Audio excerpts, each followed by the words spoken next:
Good morning, good morning, good morning, good morning. Welcome in. Good day, sideways, cuff, more doors. Welcome. Call of Duty man, Zersty. Faldorn, glitch. Faldorn on multiple platforms, Zersty on multiple platforms, welcome in. Brad Scarlet. Endomorphin, welcome. It's done thanks to this brilliant inside job SE has gotten rid of only. Yeah, I know, man. It's so funny. It's so funny. Good morning. It's crazy. Absolutely crazy. All the competition Star Citizen would ever face is being depleted. Defeated. It's all coming out of Chris Roberts' pockets. He was like, shut it down. Shut it down. I'll sell another ship to pay for your retirement. Thank you very much, Faldon with the 50 stream streak. Glitch with the 65. Ooh. John, welcome in, dude. That's crazy. Also, Koff, thank you very much for the 60 months. 5 glorious years. Appreciate that, dude. Thank you so much for that support. Pilgrim, please, welcome in. Hope you all had a good weekend. Evil Chuck, morning. Bada, welcome. Yeah, sorry about the really, short stream on Friday. With that horrible migraine thing, but it passed. I had ibuprofen and then I went for a wee sleep. Only a couple hours and then it was, then it passed. But yeah, I was absolutely shattered. SC is next. What's the bets? Chat? You know? What's the bet Star Citizen does a rug pull as well? As much as I spent Lagash's money, I would also laugh my fucking head off if it went through, you know? And Chris Roberts pulled a rug pull. Oh my god. At least I would have a few games to play. So Ashes of Creation is an MMO, or was an MMO, I should say, which was kickstarted like Star Citizen Faldorn.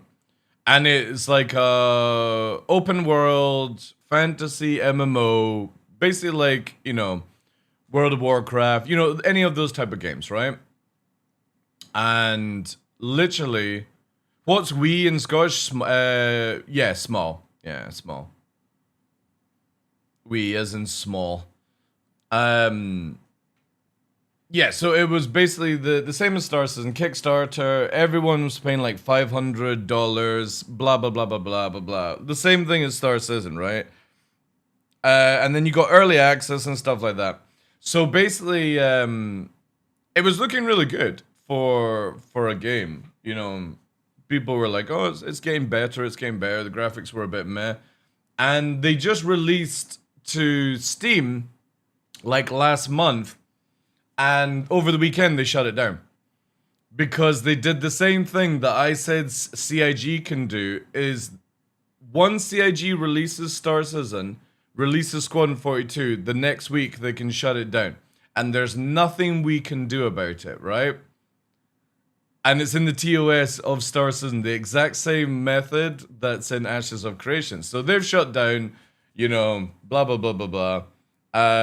You technically can't get a refund because they released it to Steam and all that jazz, you know. So I heard it's still up in the Steam store. It'll take a wee while for it to like display it, but yeah, basically, Ashes of Creation pretty much pulled a rug pull, and it'll be very interesting to see if anybody actually gets a refund because of how they've done it. And it's the exact same way as I explained to people a few months ago how CIG could do it. And it's very funny. Very funny. Because again, in the terms with Star Citizen and CIG, is they only need to release 1.0, they only need to release Squadron 42, and technically 24 hours later they can shut it down. And there is nothing that you can do about it. Okay? Nothing. Because of how it's all funded and set up and stuff like that. Will it happen?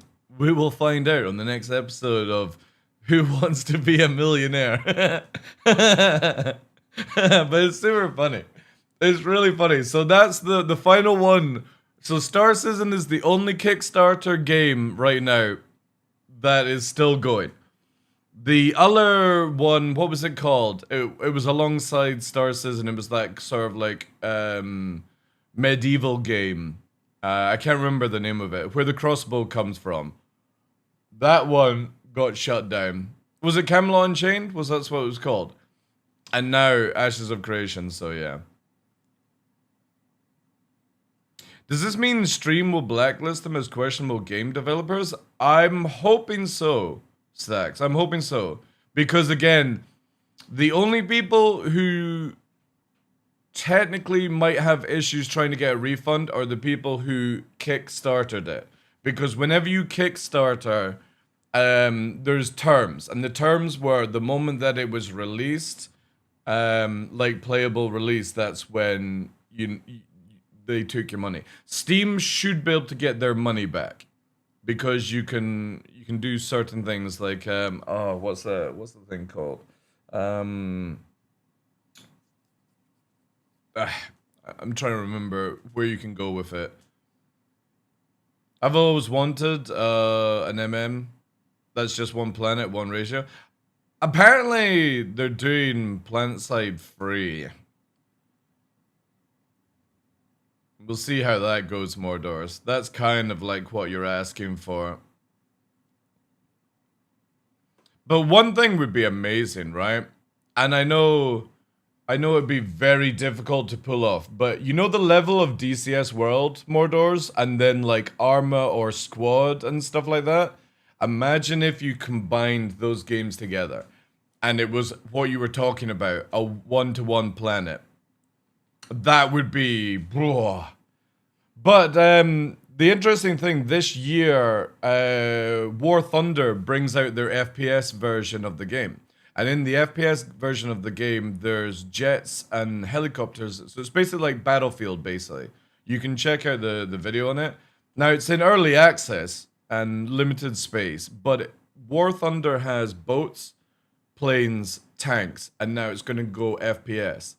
There's a good chance you might see what you're asking for in maybe like 5 years' time with that company. Where it's just everything in one. It's doable. Again, it all depends on server technology. It's not so much like the... Turnabout, welcome in, dude. It's not so much about the... You know, the what's the word? Like... The company itself. It's more the technology to run everything. Or if Microsoft Flight Simulator, there's a lot of things that can be done. Also, make sure to get involved in the giveaway, guys. We've got it running. You can do !EOM or you can do !points now to earn out your points. Obviously, it's one every blah, blah, blah, blah, blah. You got to do it a little bit differently. It'll remind you in the channel every like 50 messages or something like that. It's all moved over to the new system, so yeah. And I do believe subscribers when they enter get a 2-to-1 ratio. I do believe. It's a very interesting way of doing the giveaway. We're going to test it this month, see how it goes. But the idea is instead of you getting 2 times chance, you get... Actually, one moment. Before you enter, actually, I'm going to just cancel again. No. It's not Enter Max Choo Choo. We're on a different system, dude. Pay attention. Give me a second. Let me just set up here. Because I just want to go through the advanced settings. So this is 2, yeah. There. Yeah, confirm on that. All right, I'm starting it now. There you go. So you should be able to do ! Enter, and then space how many entries you have. And it's a 1-to-1 conversion. You can also lurk on YouTube as well. and be active on YouTube. YouTube can enter as well in this giveaway. So if you've got a YouTube account, you technically can create 2 accounts and get like double the shots basically. But the interesting thing here is, and I'll show it up here. See, Faldorn and Choo Choo have entered. Their subscribers, whenever they enter, see how they get an extra 2, right? So if you're a subscriber, you get a wee bonus 2 whenever you enter. Okay? So you kind of want to try and see if you can enter like every day. I'm interested to see how it goes. So instead of you getting 2 times the luck, you get bonus entries as a subscriber. And I'm not sure how it works. We're going to test it and stuff like that throughout the month. It makes it better because again, Stream Elements looks like it's going to be fucking canceling as well. So yeah, I'm making sure my systems are all sorted out. Hey, Quartz, welcome indeed.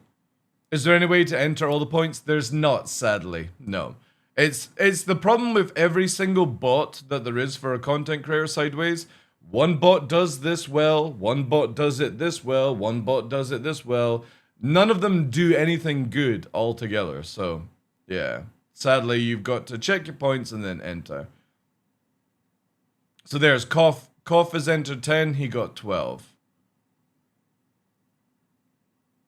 And Endomorphin got 7. So you are getting the wee bonuses. It does tell you the extras and stuff like that. Anyway, you've got all month to do it, so don't spam the channel too much. Because what I'll probably do is to lower down the amount, I might actually make it where it doesn't say shit when you've entered.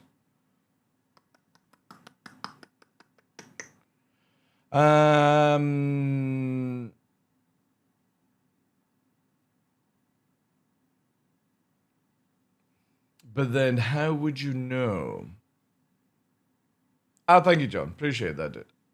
Yeah, also, another really... Well, again, we'll work on it throughout the month. I might take away the response for just now. Let me take the response away. Oh, no, you actually have to put a response in. Oh, never mind. Oh, we're just going to have to deal with it. Okay, whatever. In another news, finally, Kick now allows PayPal, which is amazing. Exclamation mark Kick. We are live on Kick as well. They now allow PayPal for subscriptions. The way it works is obviously when you click subscribe and you're going to pay for it, it then says, do you want to pay by card or do you want to pay by PayPal?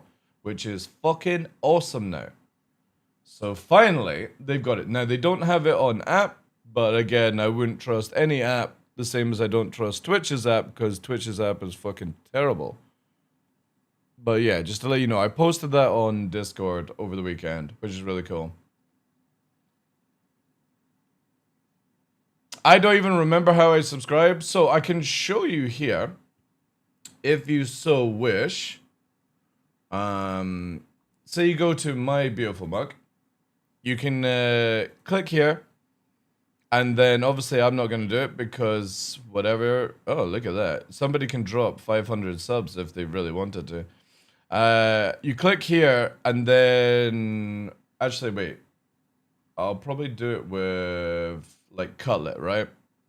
So you can do subscribe, and then when you press subscribe here, it's going to give you options. I'm not going to do it because it would show my... I mean, it would only show the end credit card number anyway, so it's like, who cares? Can't do 500 subs? Holy shit! It was at this moment that he knew. He fucked up. He fucked up indeed. Faldorn with the 10 banger. Thank you so much for that, dude. Right from the start. Yeah, we got a little goal up as well. I'm going to try and get some other things. That gives you some serious, juicy entries, I will have to say. Thank you, Faldorn. The loyalty just went through the roof. Because Streamlabs has it where if you give people subs, apparently it gives you more entries and stuff. We'll keep monitoring it. Anyway, it's looking good. It's looking good. I will keep looking at it.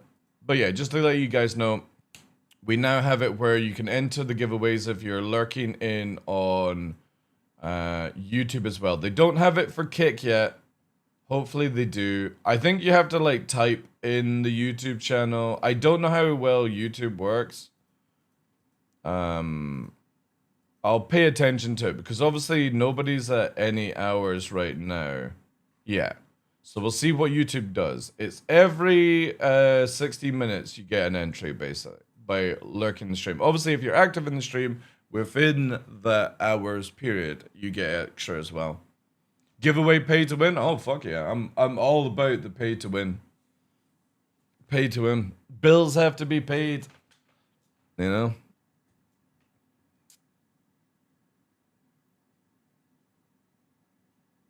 But I'm not gifting subs to win? Well, then don't enter. It's your choice. I could make it where you can give points to other people. I could be that kind of person. Hey, Dave. But yeah, that's the two sort of things. Obviously, we're on the new giveaway system because I'm trying to move away everything from Stream Elements to more Stream Labs because I think Stream Elements is going to collapse. Especially as last week they are now begging for money, which for a 10-year company, if you are now starting to beg money, that's a little bit weird to me. You should be financially set up, I think, after 10 years.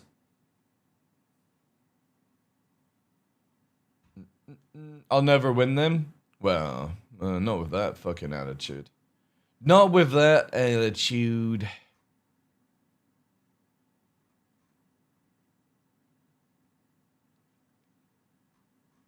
But also, I got a video here that I want to watch, chat.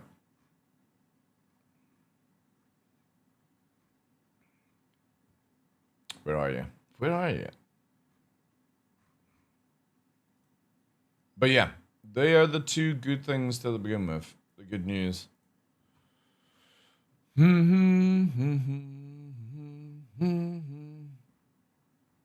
Where is it at? Yeah, there we go. That's what I'm wanting. That's what I want. And this is a 6-minute video, chat. 6 minutes of pure bliss. I'm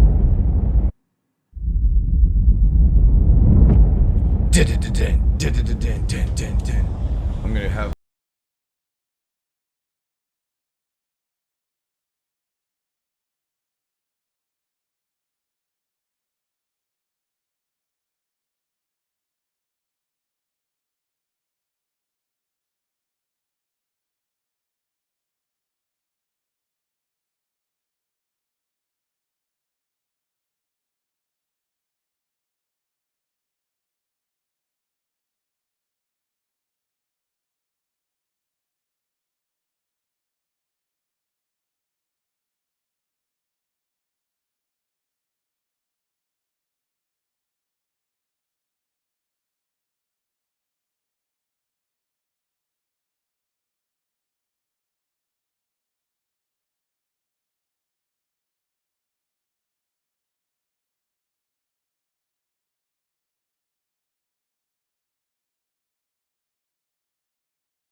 mean, DC has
in this scene.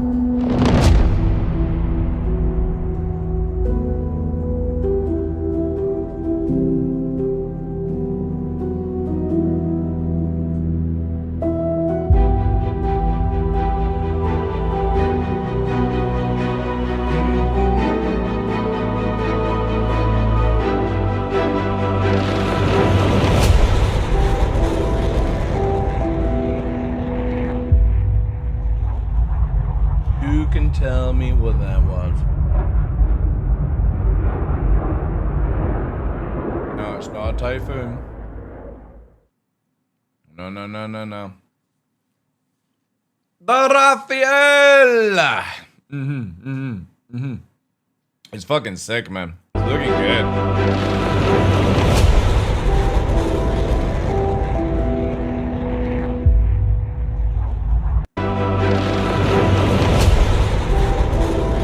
Lovely, eh? So beautiful. We are meant to be getting the Euro, but we're also getting the Raphael as well. It is a beauty, like. But doesn't this thing fly like, or you have to land it like a fucking F-16? It's like a little dainty, a dainty girl.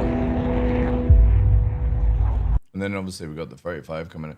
Definitely like one thing that I would love to see. There's your Euro there.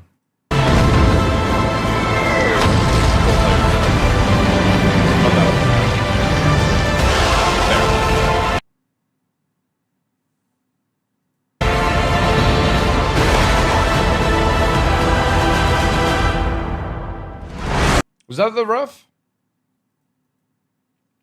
Was it? Oh yeah, shit. Sorry, that's not Euro. Where's Euro then?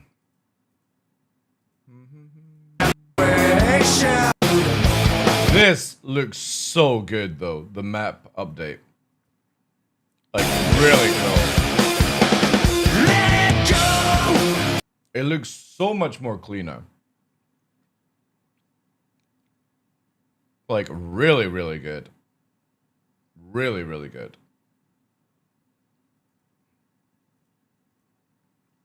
And 16. The good old carrier with fucking 14s everywhere. See, again, like, they could do an FPS tank boat mode, right? I think they could definitely pull it off. The timing would be very difficult, I think, especially like with them showcasing subs as well.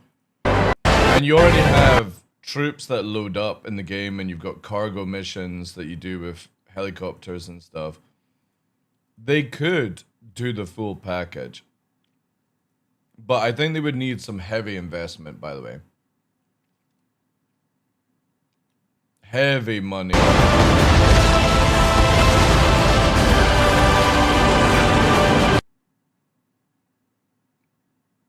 The Variant C. Calling the RAF.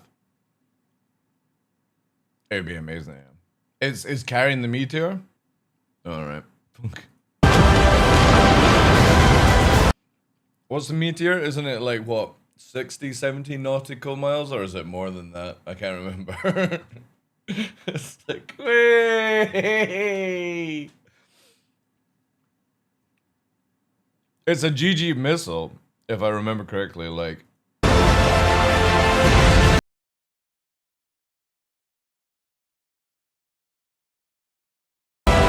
Again, with the tanks, and see here, I know it's just for the video, but holy shit, if they could, I'm pretty sure they could hire somebody who's worked on games like Armor or something like that, or Squad, and add in first-person shooter. I'm pretty sure it's possible. Because you've got to remember, the planes they all have their own flight model. Right?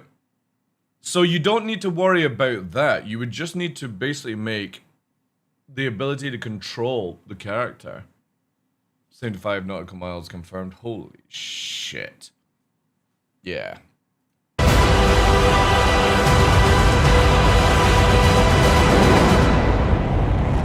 But I definitely think I'm going to pick up something World War II. Because World War II and end of World War II, before Cold War, sorry. That's when the last true dogfighters were in the world. And there's something about dogfighting with just fucking cannons than missiles. It's intense as fuck.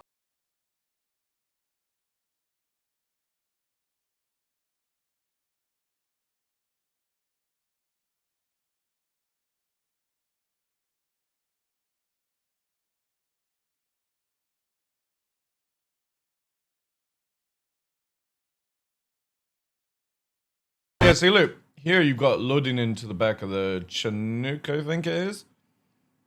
You could easily have, like, squad gameplay.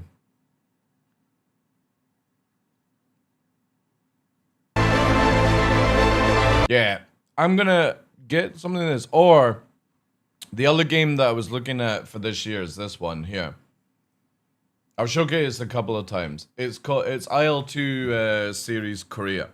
And that's literally mid World War II post Cold War era.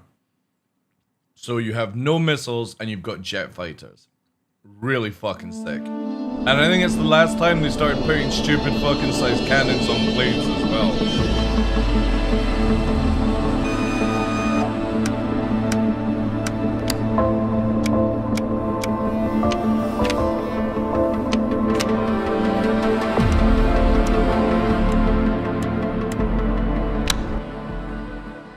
Have you ever played War Thunder? Yeah. Looks so good.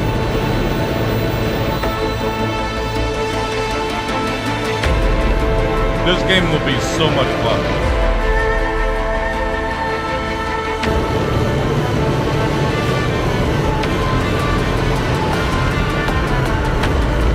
I'm trying to get Puppeteer to play at Tumblr. We're gonna learn some Korean at the same time.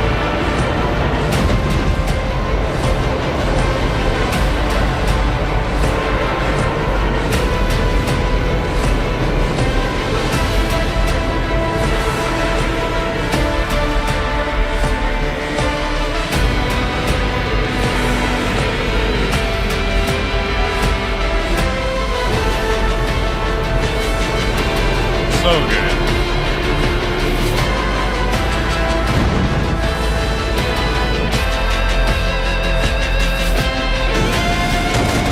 And IL2 does really good VR, by the way.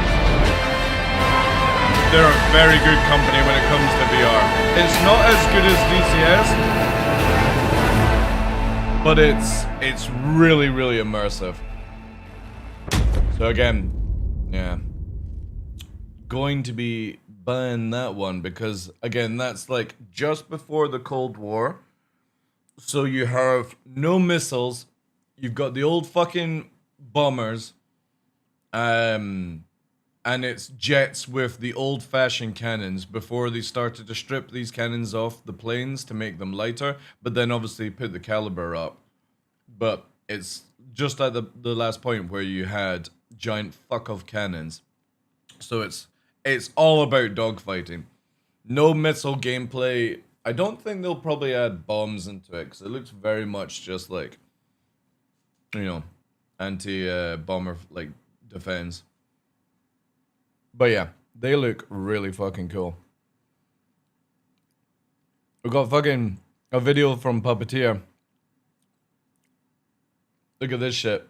It's unreal, man. Look at him in his fucking flanker.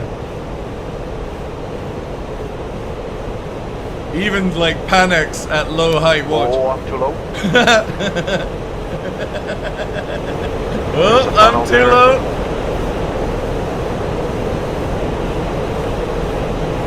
Bridge. Probably Mach 1 point something. Yeah, you are doing Mach. Because of the shakes. 780. Yeah, probably Mach 1. Let's see. Yeah, we are. Supersonic. So cool.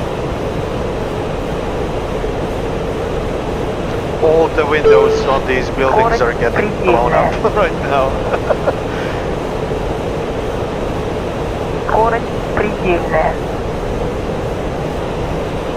Oh, power lines. I don't know what that means, but she's bitching about something. Probably saying your insurance Can we take this? is No, I think it's too small. Yeah, it's too small of a tunnel. Under. Holy shit. I twitched in real life. He's got. This shows you the capability of the fucking flanker, though. Watch this. The flanker is just generally. Let me just close these down here. Slow down. So you watch the Brake. tower, guys. Watch the Go tower. Full burner and pitch up.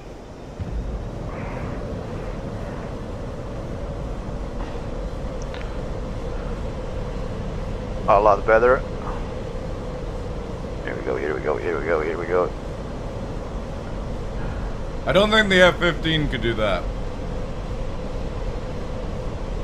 I once got in a really stable kind of orbit. I want to try that. Pretty sure it couldn't do that. Slow and smooth, come on, don't fall.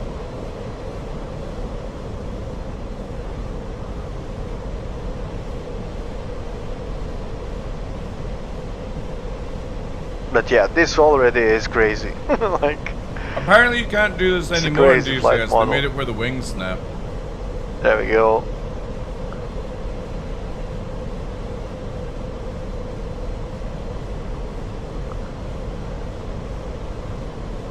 You're pretty sure you can't do that with real one? No, no, there are a lot of You would planes think it's a helicopter, but it isn't. It's a fucking plane.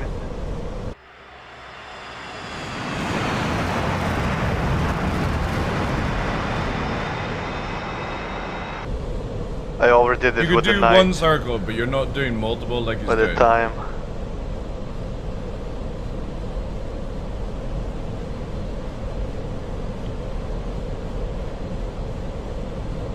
You can do it once. Oh, there's a crane down there. Go up, go up, go up. There we go. He says you can no longer do it in the game. The wings snap because of it.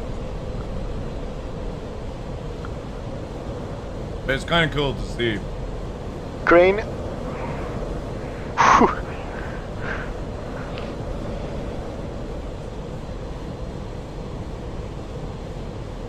And you wonder why, like, Avenger Squadron got fucking shat on by this dude. This is fucking keyboard and mouse, by the way. He's fucking doing this shit past you. Oh, that's too close. Yeah, it's a bit wobbly when it's in thrust vector, and like it's like a spaceship. You gotta counter the physics with a Also, I see stick. no G effect. That would have been instant. Oh, there's Dude, that arch. I'm pretty sure DCS that does change G's of better direction, than you man, think like- you know G's. On demand.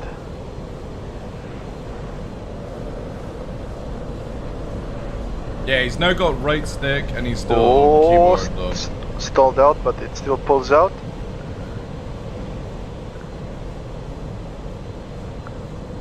Or was this when he got his joysticks?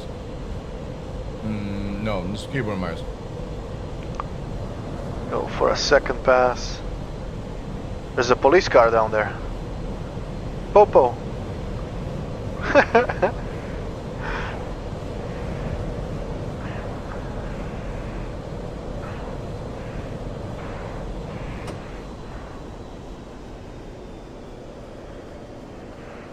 Here we go.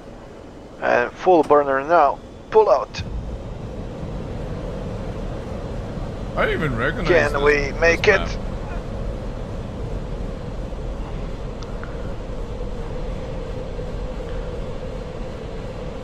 No, too steep of an angle for this. Gonna abort.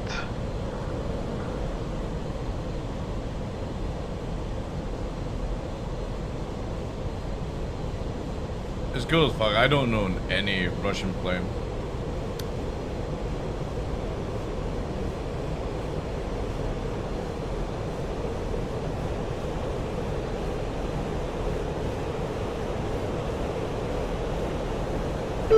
Борт 1, 2.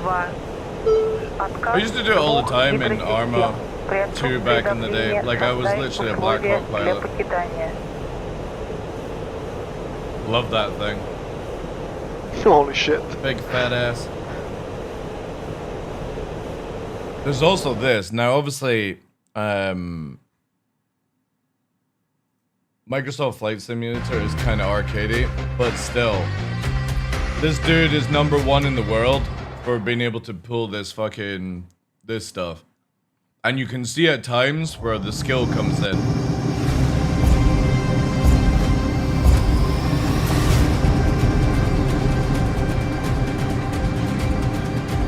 At one point he's going round the canyons at fucking Mach 1, which is absolutely insane.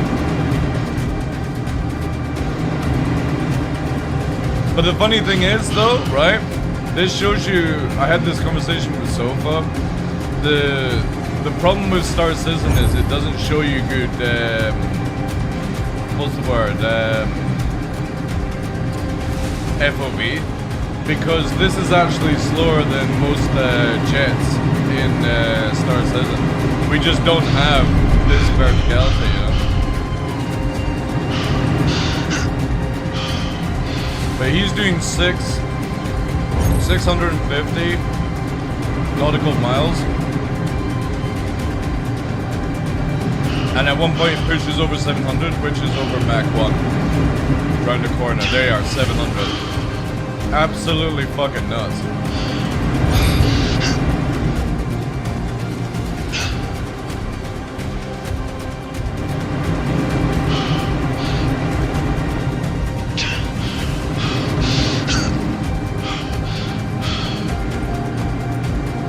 sometimes the G's are just absolutely insane. Like, unfortunately that pops up there, but he's like doing 6. He's down to 1G, 2Gs, 4Gs, 5Gs, 7Gs. 7Gs running a fucking corner, man. So cool. Master mode spoiler, dude. If we had actual proper flight in atmosphere, the game would be so good, but you'd have to change the way weapons work. Shields would have to be disabled in atmosphere. But this is absolutely insane. Even for arcadey Microsoft Flight Sim, when it comes to the jets, this dude, you can see why he's #1 in the world. Like, he is rocking the corners. But also, there's one point where he comes in and you can see he's gonna crash, and he just quickly, like, lifts off the tail a little bit. Like, here, see? And then he rolls it back in. So clean. So fucking clean. The brain synapsing super fast. Because if he had pushed that corner without laying off, he would have crashed.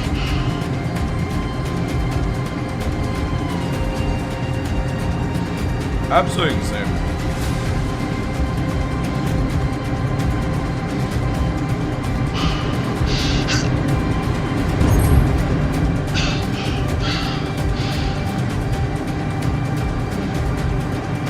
And this is basically a low-flying race where you've got to stay as low as possible and go through it.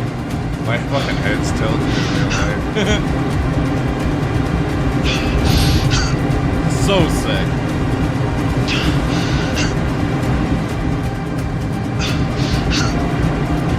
I'm just watching a low-flying video Flight Sim. This is #1 in the world low flyer when it comes to this game. Well, in an F-18 anyway. No idea what in the other thing.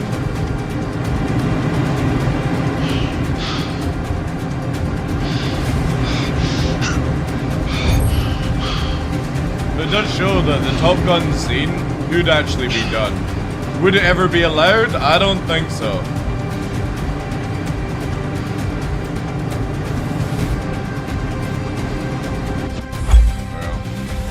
Fucking nuts. Absolutely nuts. #1 in the world. Absolutely insane.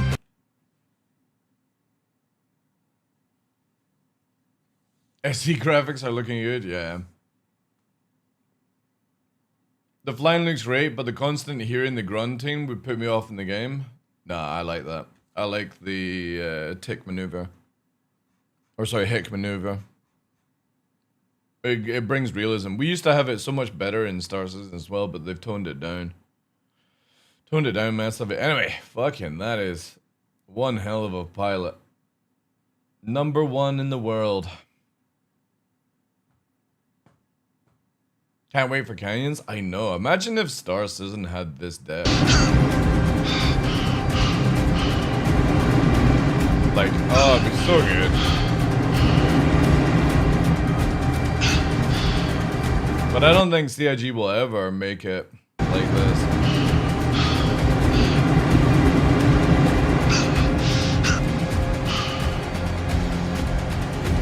Hey, yeah, maybe Castro. Yeah, that's true.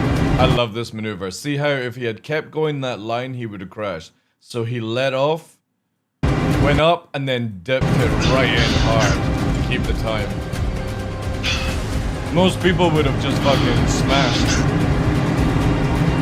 Again, this dude is pulling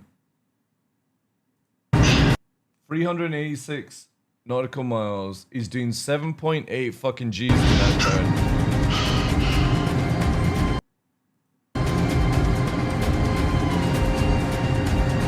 And again, some corners he's pulling Mach 1, which is amazing. Especially at that height, to be able to pull Mach 1 around corners, like, again, 600, yeah, so 620, 630, 640, in the straight, 650, 70, 80, 700 nautical miles. And yeah, 4.6 G's. Mach 1.10. Going round. Absolutely bonkers. Like literally pulling a 1.12 Mach turn. Yeah, I don't think there'd be many pilots in real life that would want to even attempt this.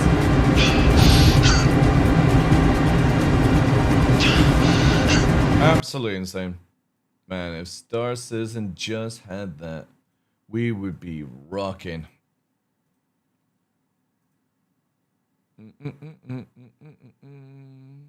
Oh, here's the charts for the RAF. All right, thank you, dude. Oh god, it's so evil from the front. Look at it. It's it's disgusting.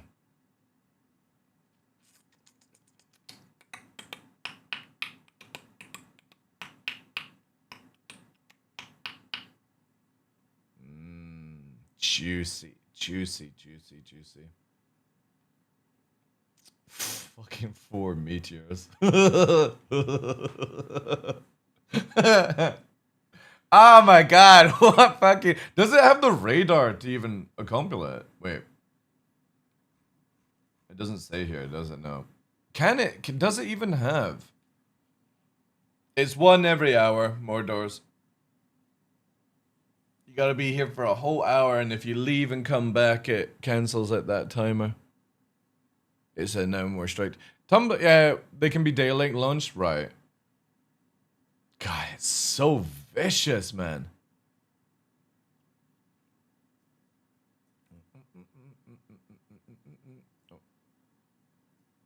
I want some, I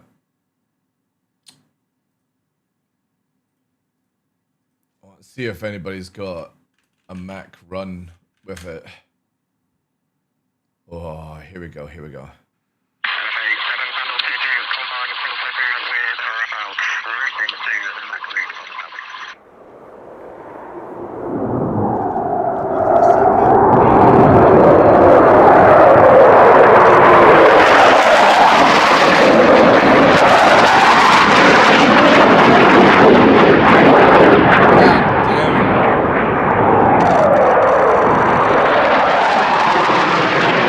That is a fucking sexy looking plane.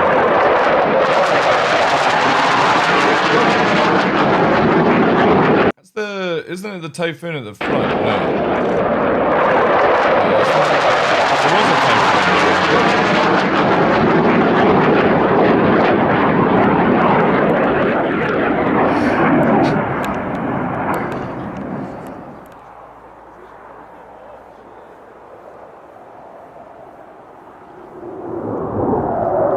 Is that Griffin? It's the problem with these fuckers, I can never fucking tell. They're all so similar.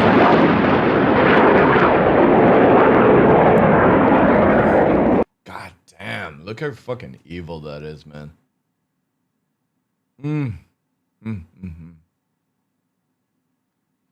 How's the counter launchers, right?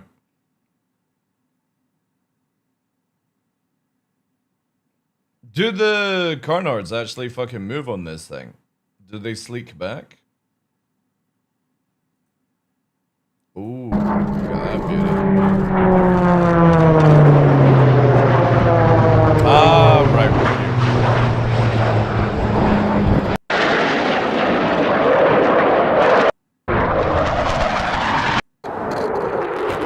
Ooh, god damn it.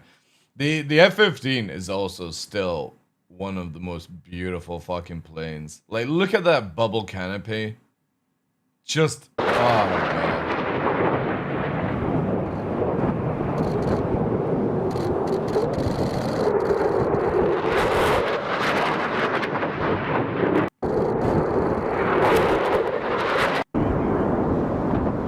We need, here we go. 40,000 feet, we are clear, unrestricted descent. These fuckers are always flying over my goddamn house. Down, 5, leaving 40,000 to 10,000. Lead looks good, weather looks beautiful. We're now level 10,000 feet, low level checks are complete. Lead's jet looks good from 30 feet. We're clear for low level and now descending. Low height water set, 250 feet. Throttle set, 420 knots. 3G round the corner. Looking ahead now, check the valley's clear. Weather's good, valley is clear. Leads through. Quick check either way. Now we're clear to the left hand side. 4G. I get 22s, 35s, Euros. I had a squadron of F-15s fly around. They don't do it in wintertime, but just before October, I had a squadron of 15s. And then, I don't know why, I don't know what the fuck they were doing, but there was like 16 Chinooks flying over for some reason. I was like, oh shit, are we going to fucking war? It was a lot of Chinooks. Speed now, set 450 knots. But America is based right now in Prestwick. We've got a full fighter division from America sitting in Prestwick, Scotland just now.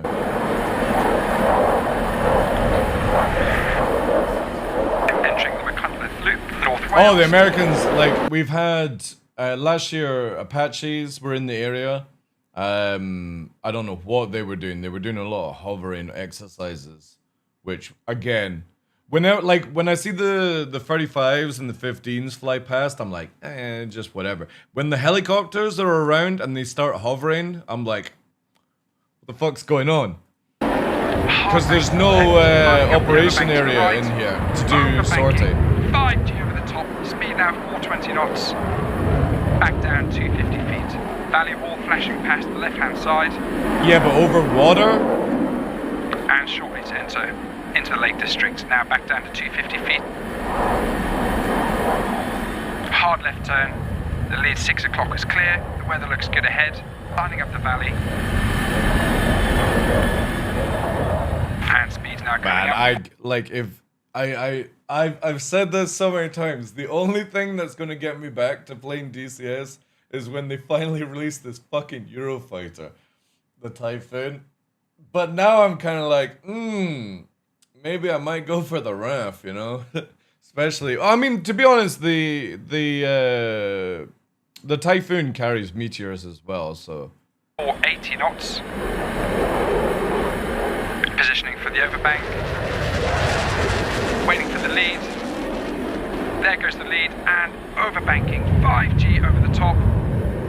Throttles back as we descend back into low level. Low height. God, if we ever had this sort of gameplay in Star, and I know this is not gameplay, this is real life, but you know what I mean. If we actually had this type of gameplay, having to go through canyons and sneak around to people's bases with like drop ships and stuff, it would be amazing. Corner, Really reset, cool. and throttles. Idle. Height 500 feet descending. 400. 350 checks. 300. Level 250 feet. They're so good because in the UK you're not allowed to go under 250. You can go to 200 just in case there's like wind that pushes you down and stuff like that. But yeah, Lead 6 o'clock is clear. they're so Quick clean. fuel check. Feels good for Joker 1. Okay, crossing right to left on the lead. Approaching the north of the Lake District this time. Hard right turn now. Through the valley, 3G. Yeah. Speed stable at 420. Height 250. DMG, why you would use the And Typhoon slight over the overbank. Raphael? Throttles back. Oh yeah. Allow the nose to come Yeah. down. Maintaining 250. Quick check to the left, it's clear. Stable on a heading of 360. Yeah. That's a lot of bombs. That's a lot of bombs. Approaching the north Where are of the they Lake District again? now. Carlisle's just on the nose. 6 miles, weather looks good for the pullout. That's yeah. One last check of the fuel before return to Coningsby. Fuel is good at 1.6. Don't you put them on the A10 as well, right? Or does the Okay, recovery A10 checks not complete. carry them? Easing out. Now level 10,000 feet. Police jet looks good. Panels checked. God, it's so beautiful. What was it that you gave here? Check out this link. You'll see what I'm talking about. America! Once we reach 6,000 feet, we'll be progressing along this track out to West Wales, so we'll look to... Oh, yeah. Low level for us on the A400 is really important. The best way to not be shot at is to not be seen. And the best way to not be seen is to hide in the available terrain. See what I've been saying, chat, when it comes to low flying? People are like, oh, there's no tactical reason to use low flying. This dude just fucking slapped you across the face. For us, that typically means the mountains either side of us or the hills. So the lower we can be, the less chance there is that the enemy can engage us. To be honest, like, flying through in a jet is one thing, flying through in a fucking bus. 1017 sets, reading 5,800 feet. I had a lot of people, like, saying, like, years and years ago, that low flying had no tactical advantage if CIG had actually set up stuff in the game, because they said I would just hover above you and shoot you down and stuff like that. And it's like, again, the moment that you actually have an atmospheric thing. Maneuverability on this aircraft No, but is going with the incredible. same situation. It's a fly-by-wire as in real aircraft. life. What that means is there's no physical cable between my side stick with my pilot inputs and the control surfaces on the wings and the tail.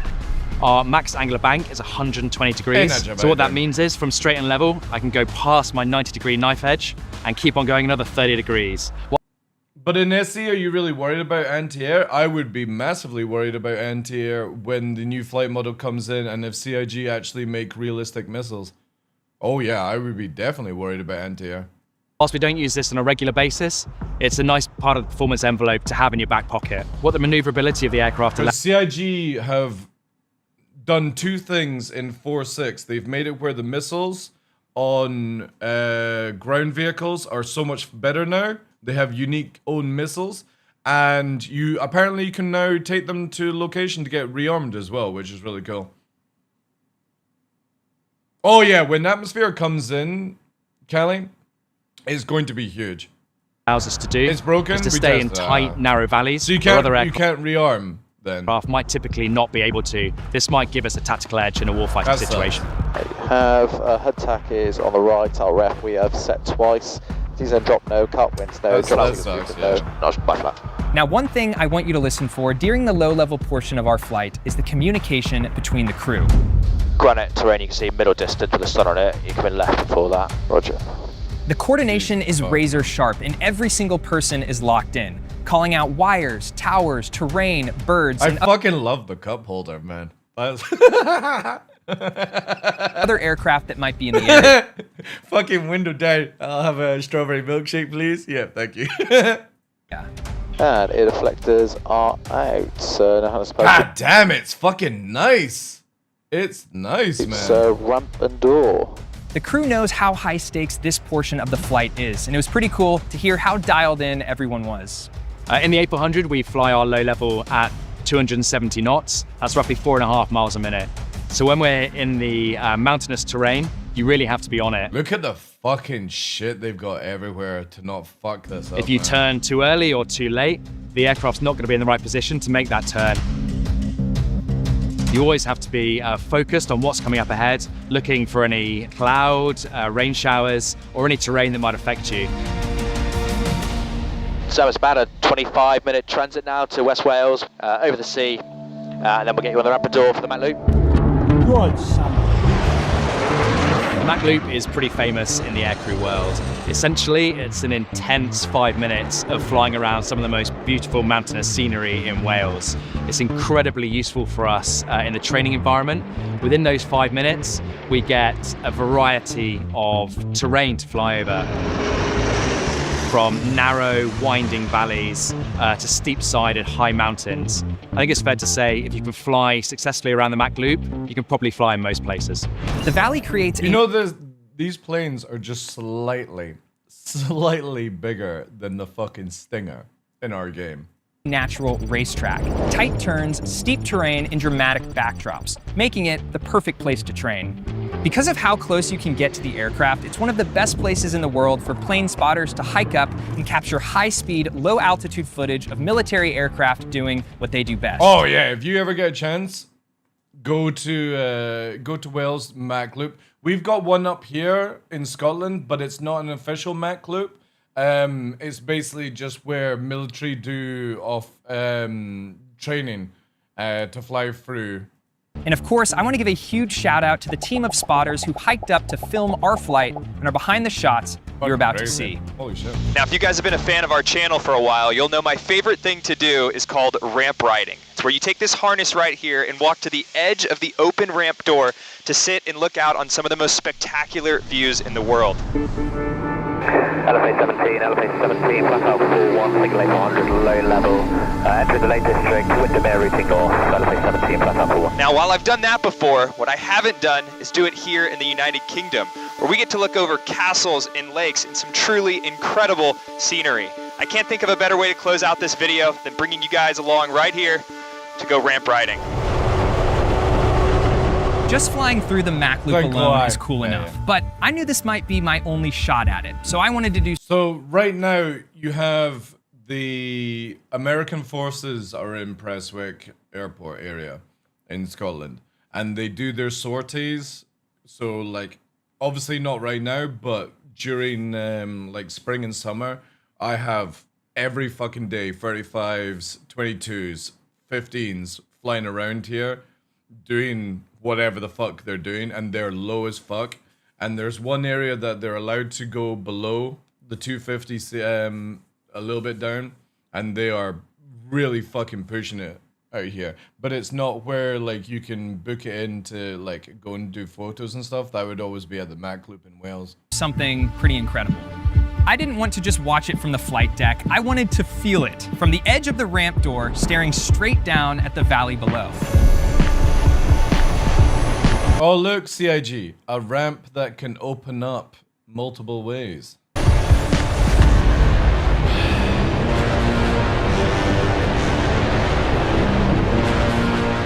So it never really gets old. The door opens first and you sort of like hear the airflow and you can see the light out the back of the aircraft. And then when the ramp comes down, you really feel the wind. Holy At this point, shit, like, you're doing anything up to 200 God knots. damn it! So Are they you're gonna pretty just fast, drag him it can around? be really high.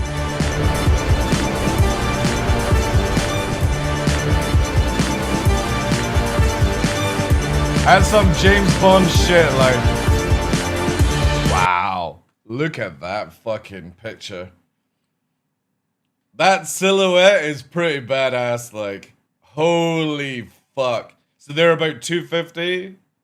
Actually, it could be slightly lower than 250. But yeah, they would be 250. Sun. It looks probably like setting as well. But yeah, holy shit. That is an incredible picture right there. And it's not even like horizontal as well. They're on a slight fucking angle going round.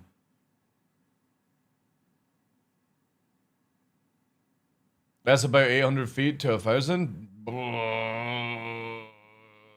I don't know about that, dude.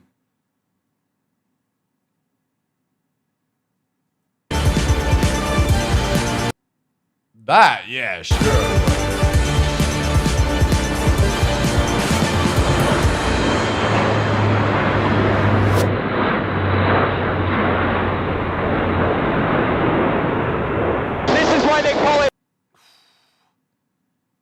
Balls of fucking steel. Ramp riding. It's loud, it's windy, but it's exhilarating. It's one of the fucking. What was the movie? It was like fucking whoop, and he's fucking gone. You know. coolest things you can do in the back of a military. It's not 200. You're not allowed to fly under 200. You're only allowed to go to 200 if the wind pushes you in a certain area, BB. You have to stay over 250. Aircraft. It's UK laws.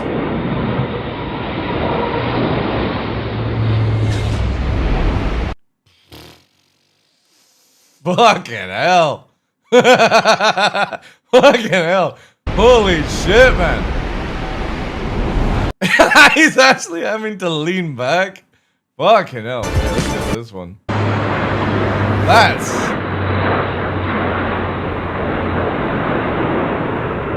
This is why they call it ramp riding. It's loud, it's windy, but it's exhilarating. It's one of the coolest things you can do. I would not do that in real life. Oh, dude, if somebody fucking offered me, I'm 100% doing this. I don't give a shit if I fly out. in the back of a military aircraft. Once in a lifetime to fucking do a Mach loop on the back of it. That is fucking sick. Like, how he even got allowed to do this? Because this guy must be at what, a YouTube? 1.5 million?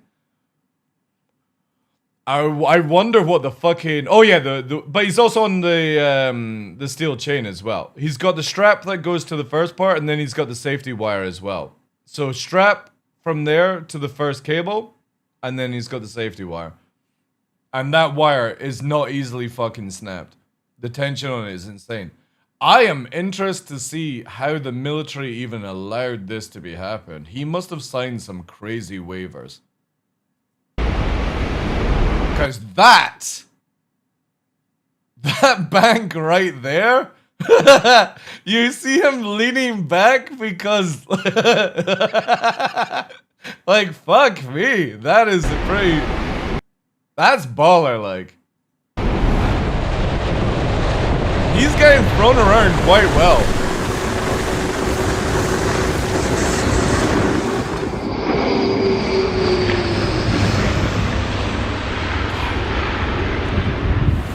What's it when the propellers look like they're reversing because they're going so fast forward? I can't remember what that thing's actually called. You see it with razor blades as well that spin around, and then it looks like they're spinning backwards.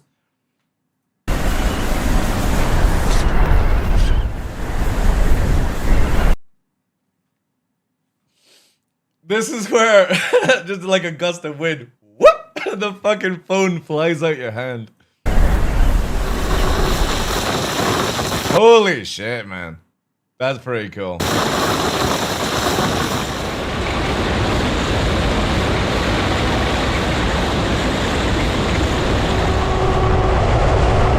Oh, damn, they got a camera up there as well. Look at that.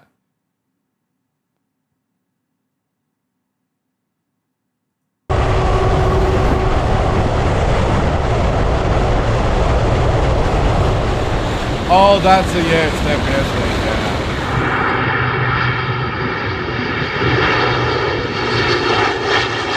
For a civilian to do that, Tumblr, I think that's pretty, it's pretty insane.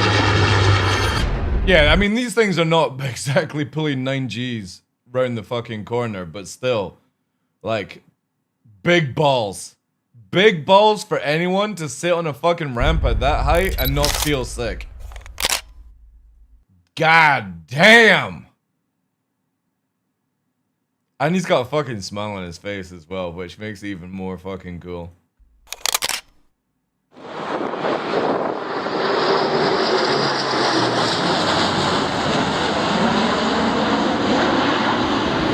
look at the verticality, holy shit. Oh yeah, dude, yeah. I'd be laughing my head off, man. So right now we're flying over Loch Ness. This is the largest No, they're going to see my home. lake in Scotland, also known for the Loch Ness Monster. I'm trying to see if I can find it. You guys help me out. Let's see if it's out there. No, pan the camera another way, please.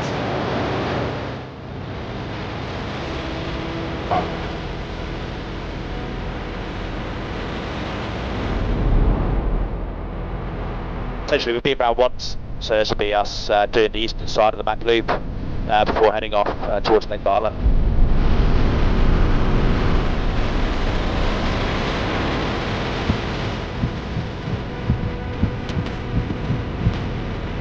See CIG? Look.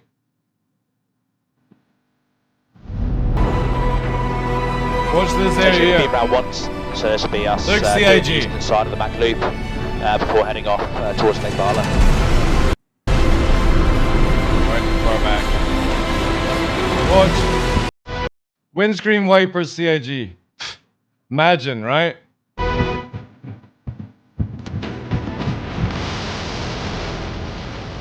Such a good feeling when you sat on the edge of the ramp, hearing the wind go past you. It's really cool. It's a really cool job. It bugs himself.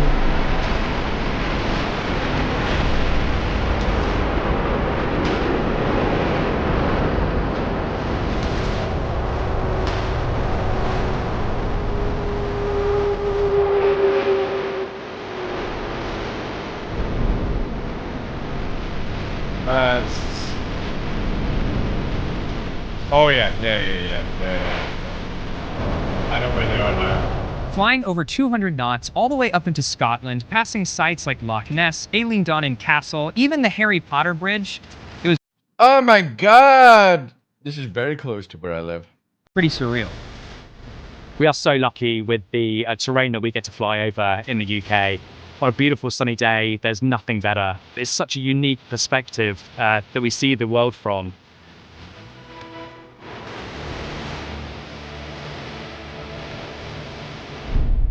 I'm very aware that only a very few people get to do it, so I'm incredibly lucky.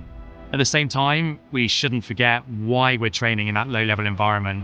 At any point, we could be called on to use this in a warfighting environment, and that should always be in the back of your mind as well. Fucking sick, man. That's a really cool video.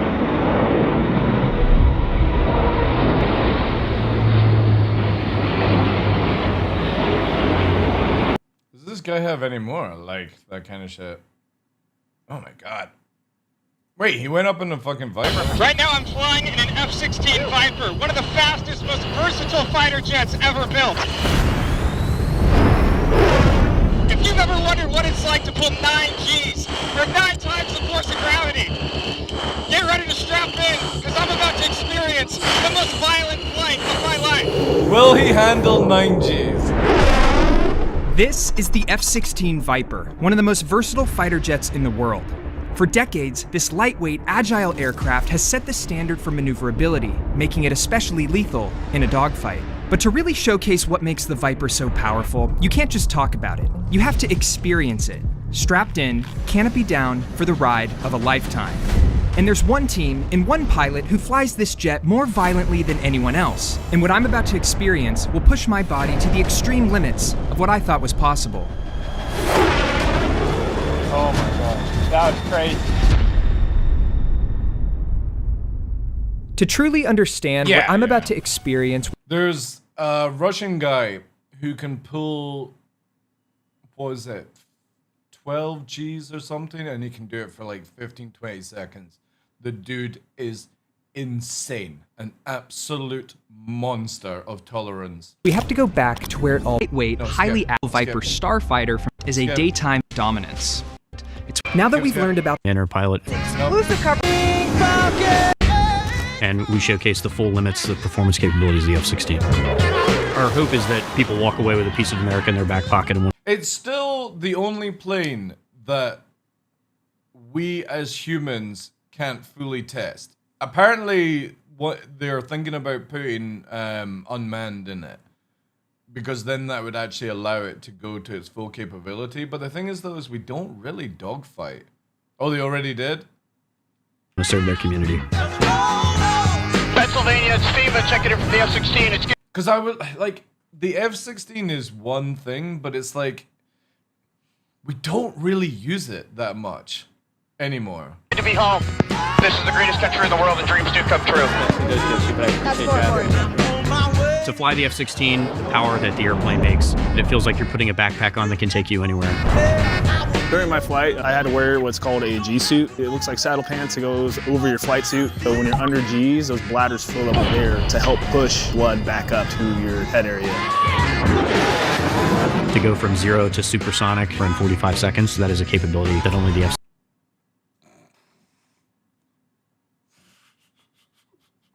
F-16 can give you. America! Our team is made up of 10 ordinary active duty airmen. We are not designed to do air shows. We came from active duty positions and we will return there. We are just one of the most visible representations of the hundreds of thousands of airmen that are serving around the world. Power's coming back. Looking real good. The F-16 Viper demonstration team proudly presents the dedication pass. Full afterburner that's 700 miles per hour. Walk away and... What can you tell? Alright, skip. I want to see him do the G's. The archives. And so we went down to the paint farm and executed that day, making sure the capability. They get the maximum performance of the demonstration right on takeoff. It's gonna be crazy, man. Let's do it. Promise you, Sam, it's gonna be like nothing you've ever felt in the world, brother. I believe it. I can't wait. Is he gonna take him straight vertical? Comes the power, Sam. All right. Engine's good, man. We're rolling. Woo! Comes the afterburner. We're rolling. Oh, man.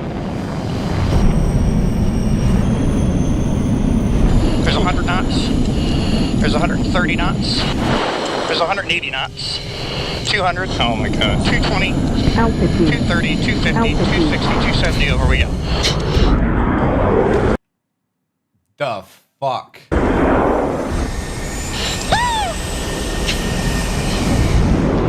Alright, he's nearly snoozing at 7. I'll give him credit for it. To be able to fucking pull that turn the warm up, huh? and still... Oh yeah! Woo! Oh yeah! Baby, oh, bring on the G! Going for the full Cuban. 2. I think that's something you should never ever tell one of these pilots. Bring on the G's. Because you know they're going to fuck with you so hard. Okay, here comes the first maneuver, which is going to be the full Cuban 8. Okay, there's 500 feet, 430 knots. And... Yeah. The short G spikes, like you can see him having it, but you look at the tolerance here. Which is going to be the full Cuban 8. Look at this. Okay, there's 500 feet, 430 knots. Wait, before I... Oh yeah! Woo! Oh yeah! Baby, oh, bring on the G!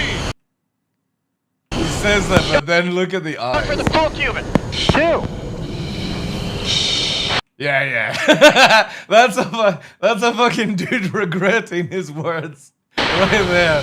Like, oh god, I don't feel good. Okay, here comes the first maneuver, which is going to be the full Cuban 8. Okay, there's 500 feet, 430 knots.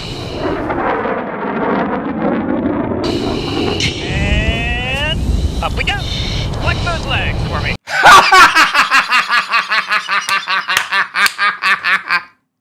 Oh my god! Oh my god! Here's the 9.1 G. Look at the fucking face.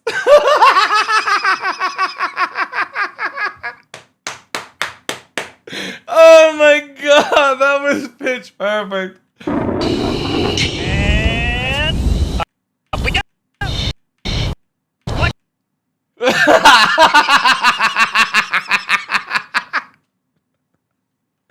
Oh my god. Look how fast the G's are going up as well. That is pure. That's not fucking entertainment. Yeah. He just got a reality check. 8 G's. 8-1, 8-2, 8-3, 4, 5, 6. Look at that face. Oh yeah, here we go. Little snooze. 8.5, right? Let's go back a bit, yeah.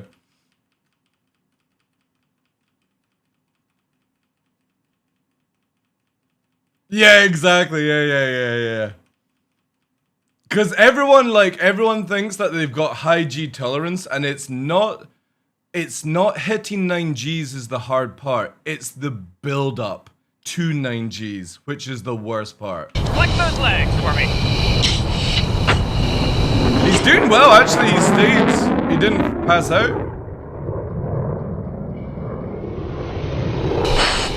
Flex those legs. Shit. Flex those legs. I'll give him credit. Down, He's hill. still there.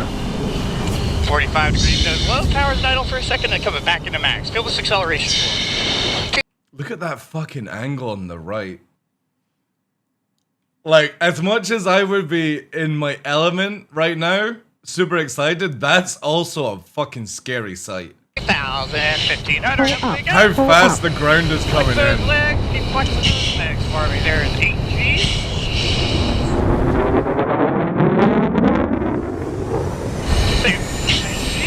He's doing well.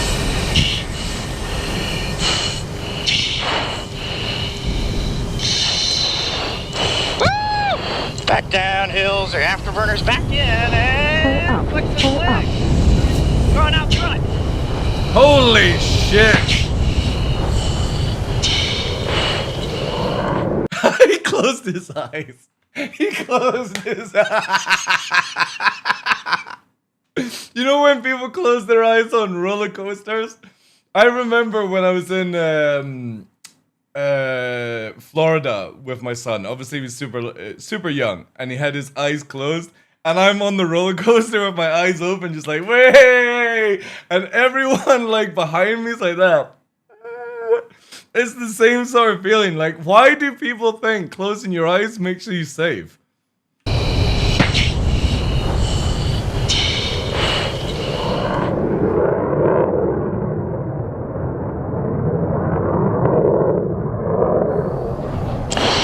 High speed. This dude is like, I'm fucking in the zone. I get to wrap another one around for my job. What a fucking great feeling. God damn, look at that speed.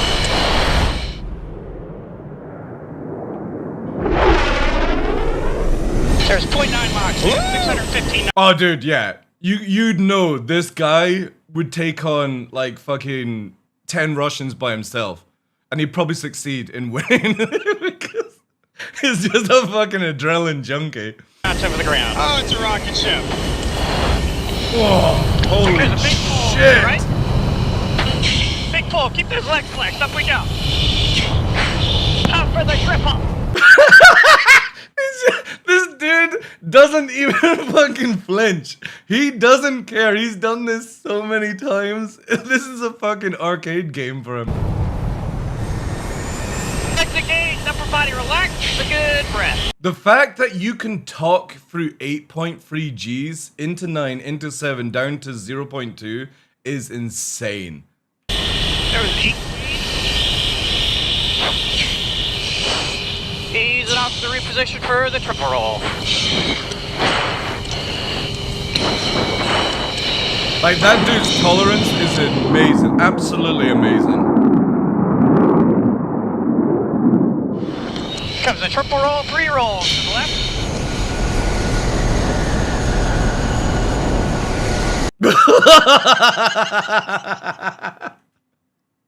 This fucking dude, he's like that. So many regrets.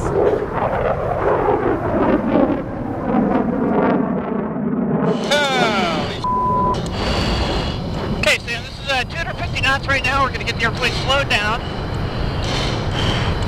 Dude, he's still. I am very surprised he's not passed out by now. Feel that bump in the slow speed? Yeah. Now this is a good time in the demo to just take a breather, get some air back in you. Oh, I need it. Holy cow. Dude's fighting for his life. Here comes the 4-point roll. 90 degrees, hesitation roll. Ready? Yep.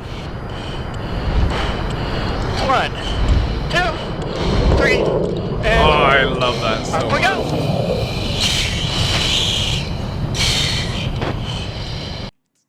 Is he checking where my mobile phone is?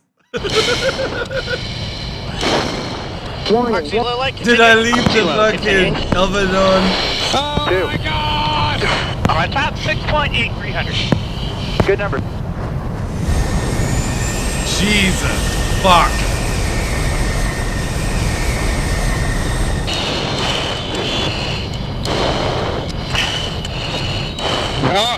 Man, the cockpit on the 16 is incredible, like. Big pull, Sam. Flex those legs. Holy shit, he handled nearly 2 to 3 seconds of 9.2. That's pretty impressive.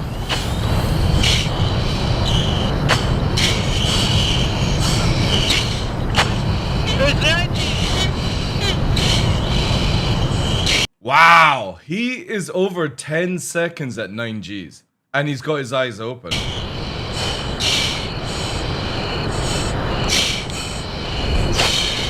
Yeah, 15 seconds at 9 Gs.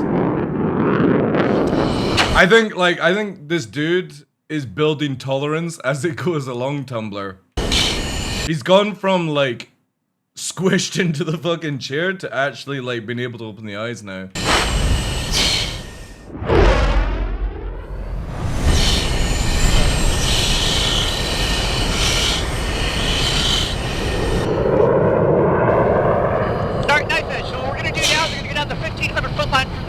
Roll the airplane from the top of the airplane towards the ground. Okay.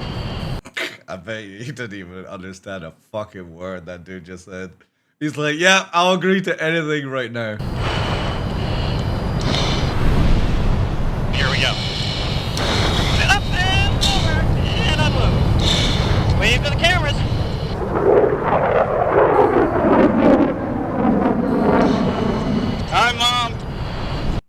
fucking negative G's, like. Don't up front for the max climb! I fucking love this dude. And flex his legs as we go!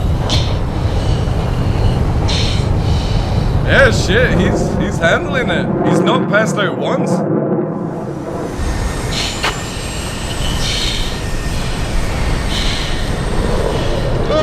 There's 6,000, 7,000, 8,000, 9,000, 10,000, 11,000, 12,000. Pulling over the top of the hack. Two. Take a look outside, Sam. There's the best job in the world. Oh, God, like it. What a job you have. Holy. Fucking crazy. That's just about 3 miles high in 20 seconds. Oh, my God. Look at that. This dude is so exhausted. It's amazing. He's absolutely exhausted.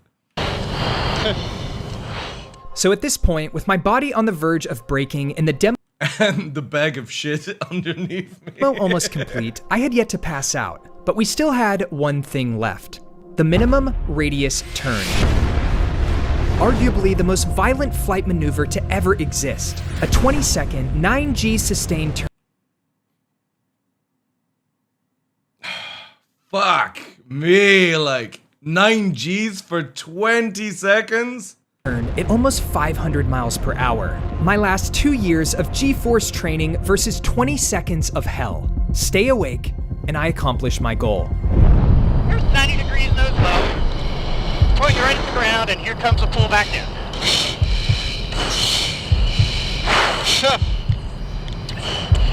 Great, Sam. Do me a favor and flex those legs. In about 2 seconds here, we're going to have a big pull to the right for the minimum radius turn. All right. There we go. Flex those legs. Holy shit!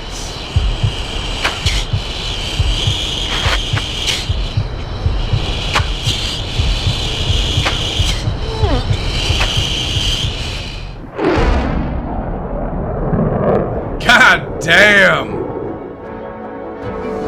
Hey, gotta give the dude respect. Didn't pass out in that. You still with me, brother? I'm with you.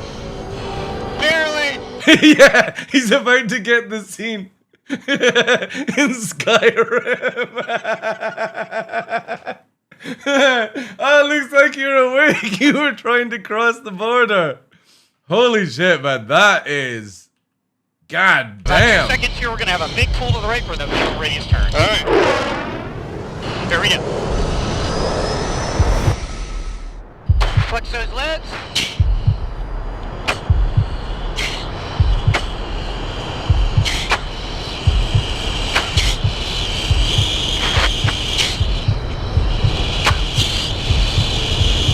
Insane. You see how the pilot goes very, very quiet in that turn, though? Like, even the pilot will be struggling to do something like that, and he fucking zips it to focus up. You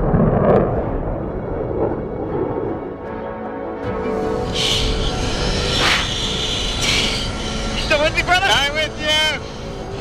Barely.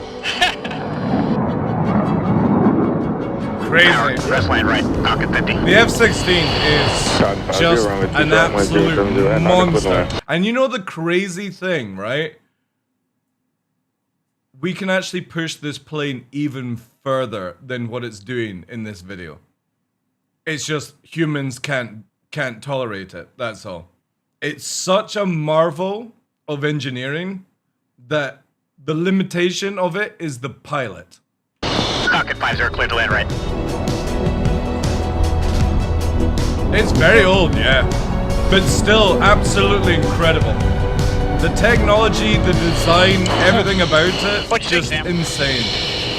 I feel like I just got hit by a train, stomped on by an elephant, blended up in a blender. But that was hands down the craziest. Best job in the world, dude. You did Anytime that kid gets fucking constipation, it'll be easy mode. fantastic. You did great. The craziest flight of my life.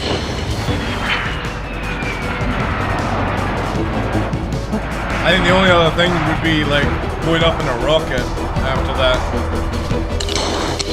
Everyone watching, I'm still smiling.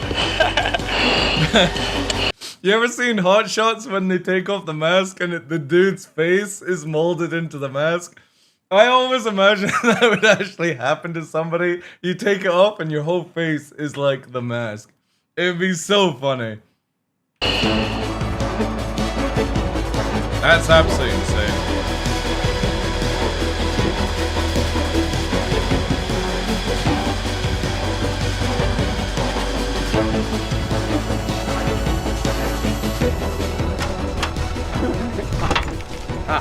My back. My back. Oh. Hi. That was insane. I'm actually surprised he can even fucking walk. Yeah? Yeah.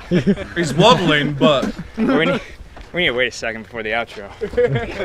Oh. We are not. Is it hit yet? Bruh. You don't understand. It was fuck. That was crazy. Oh my god. Never again. Have you seen with Gerald Butler go up with the team and he pulls the Man, I don't even have 9Gs? the words. That was the most insane, intense, unreal experience of my life. And we pulled 9Gs how many times? 9.3 Gs was the max, and we did that 13 times. 13 times. And you were calm the entire time. That's what they pay me for, yeah. That's what they pay me for. Nothing that you can do that without any fucking fret. But they pay me. They pay me to do 9Gs. Well, I want to give a huge shout out to the F-16 Viper demo team, not only for giving me the experience and the flight of a lifetime, but for what they do representing the United States Air Force at air shows all around the world. That's a wrap here, guys. So signing out, and we'll catch you next time. Absolutely insane, man. How the fuck does somebody manage to achieve this with only 1.5 million subscribers? How the fuck does he have this ability? That's absolutely insane. Looks like he's got lots of them. I'm gonna fucking subscribe to this, dude. I'll drop the channel here, chat.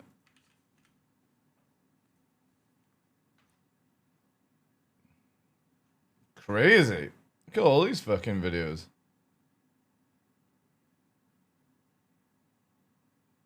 How the fuck does somebody start off? You know what I'm gonna do? I'm gonna... Yeah, like, how the fuck?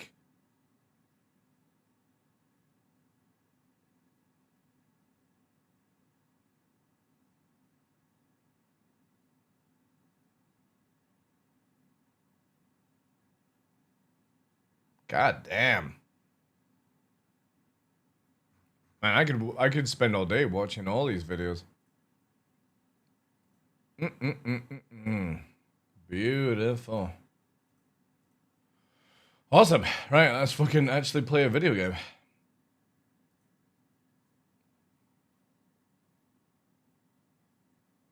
It's a paid flight? Yeah, but the stuff we saw before Hostile Target, where he's doing a fucking ramp ride on a fucking Atlas, you can't just book that in, dude. In the UK, you can't book in a fucking ride on an Atlas. It's who you know, I guess, yeah. Japan's F-16 looks more sexier than the usual one. What's the difference? What's the difference? Oh my god. No wonder High Lord and Salty Mike's team managed to do things. They're on a fucking dead server.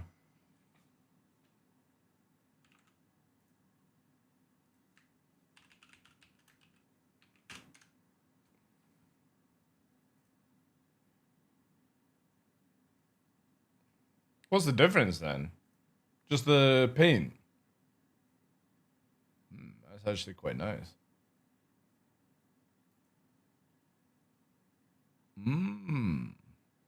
Yeah, that is very nice, actually.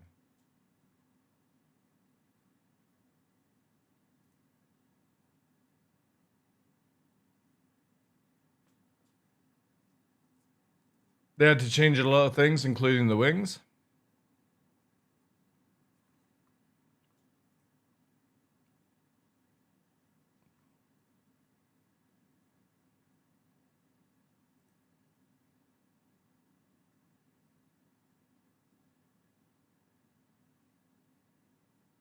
I'd have to see like a compare, because I don't know the F-16 well enough. What the fuck is this?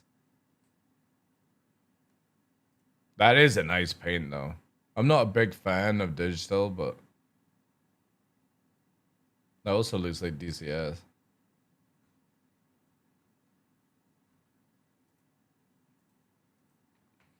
Do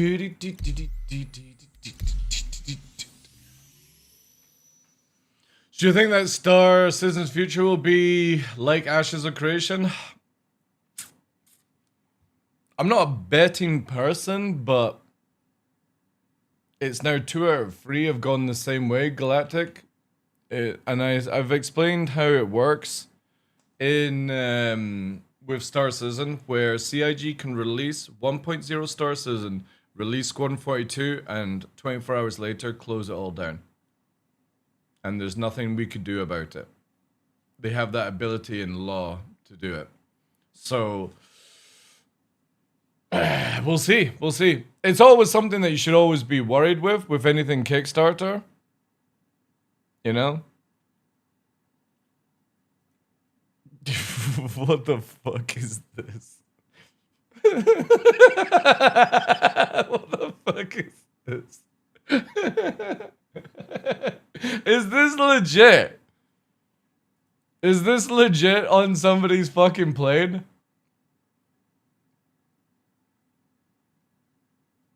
That's funny as fuck. It's the fact the fucking fingers have bombs on them as well. Yeah, it's kind of cool. But yeah, again, like, CIG could. Will they? Probably not. All depends. It really all depends. I would imagine, if anything, hopefully it will make CIG be a little bit worried about certain things, because obviously now you have it where more people are now going to be watching Star Citizen.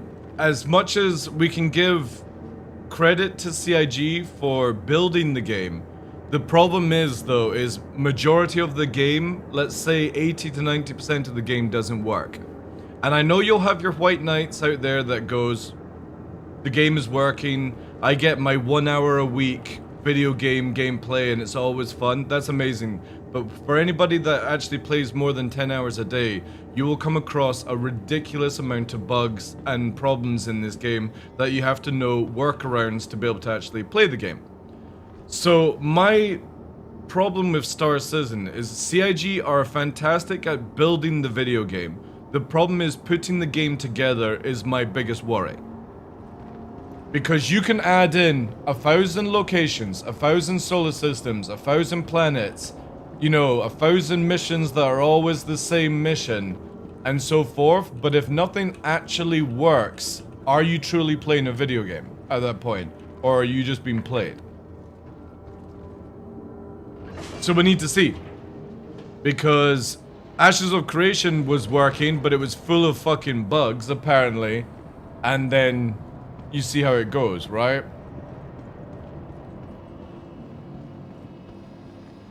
Workarounds are part of the fun for me. Yeah, but the thing is, though, is CST, right? Is they may be fun for you, but you shouldn't have to do them or know them in a video game. That's my point, right? That to play 10 hours of Star Citizen, to effectively do it, you need to know a lot of workarounds to make that achievable, right? And then it becomes a playable game. You can play it with your friends, you can play it with your orgs, stuff like that. You know, there are elements of things to do and yada yada yada. But at the same point, we are now in the 14th year. 1.0 is nowhere on site, and yeah, it's like, when are CIG going to finally actually dial in the video game? And that's something that everyone should always worry about, right? It's not about CIG building the game. The problem is will the game ever work? To an extent that you would expect from a real game, or sorry, a release game, I should say.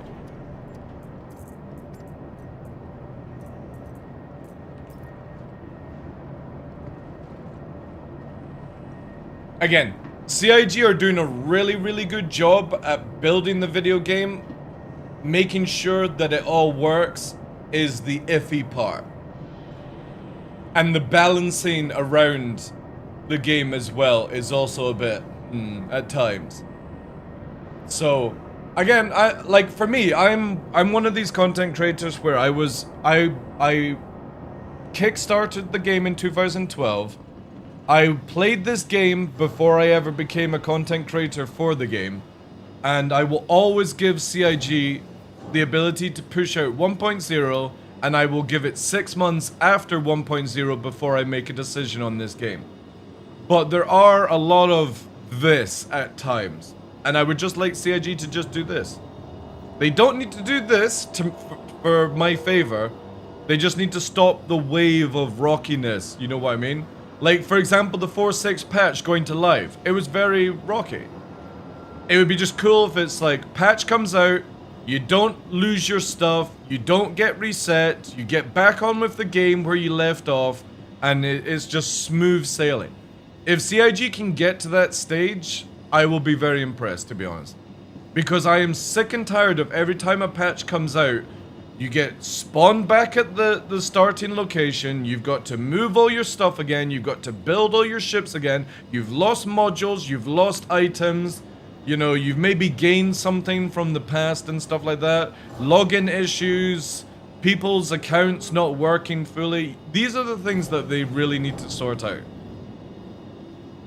Having a mission break, I'm not that bothered about right now.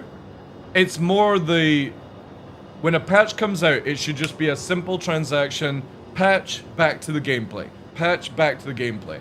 But it's always a couple of days to fucking sort your shit out. And then you've got to do prep work before a patch to make sure that you save some stuff. I mean, that really isn't acceptable anymore.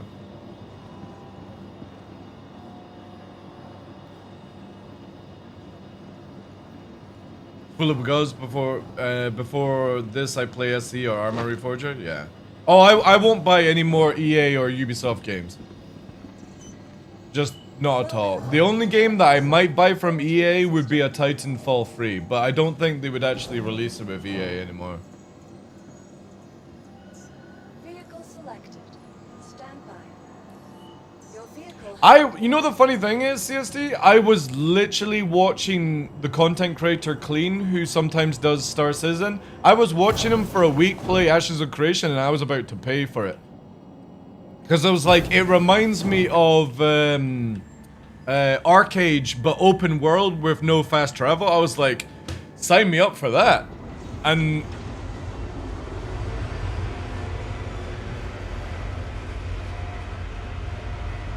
sign me up for that. I mean, what possibly could you know, be better? From one scam to another. Jesus, look at this masterpiece. Wow. This is fine, yeah, this is completely fine.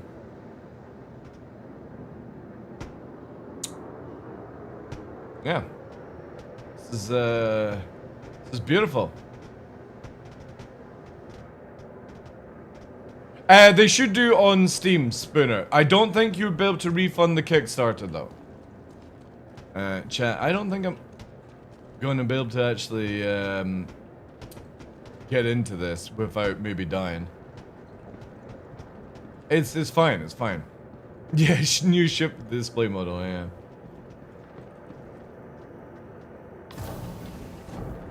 Mm-hmm.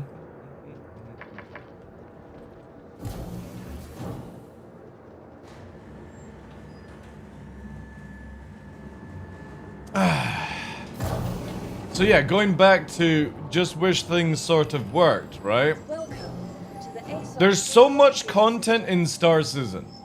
Oh, and now I've got to claim it. Fuck's sake. Oof. Right, we're going to attempt a James Bond. There's so much content in Star Citizen. If everything in this video game just worked, you had an organization page, you had base building, all that jazz, right? And it just worked, this game would be amazing. But it's things like this that prevent you from... I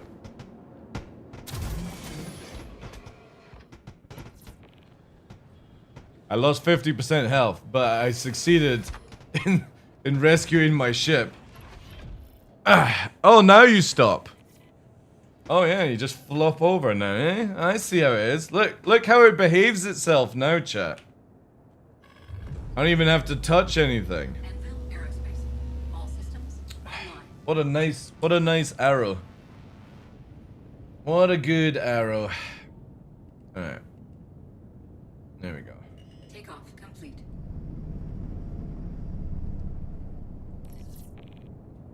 Because it's client bound now? Yeah.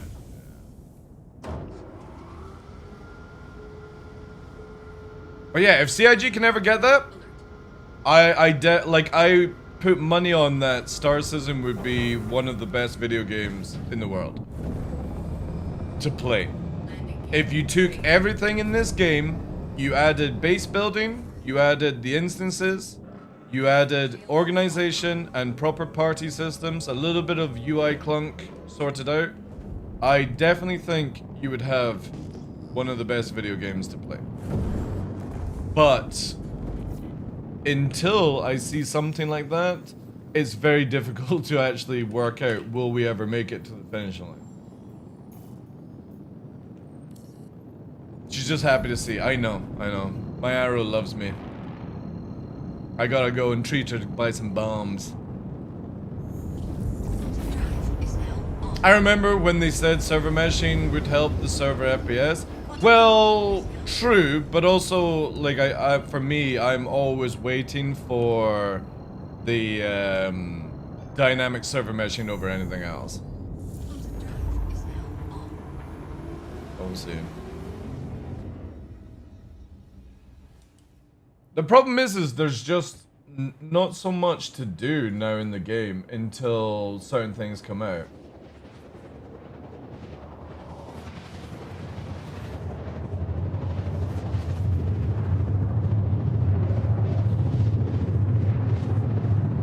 By the way, want content? Would love content.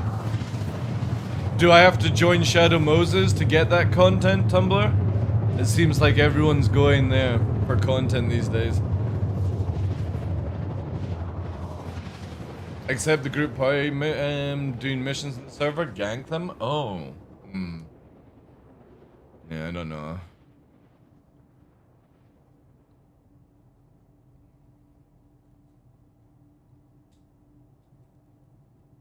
You have to hold the credit line? I need to go and buy some bombs first. I need some bombs.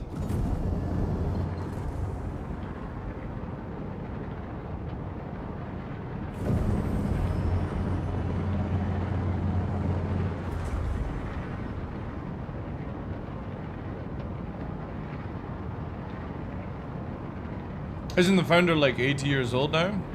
The founder? Well, Chris Roberts? No. Chris Roberts is in his 60s, I think. I mean, he could be... No, 60s. I think he's 60s, right?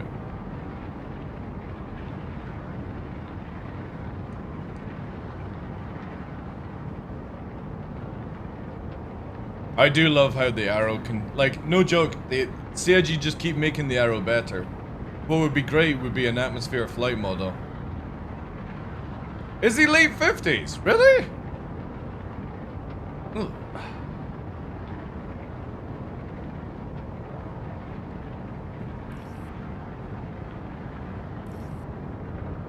As a retirement hobby? Yeah, exactly. Exactly.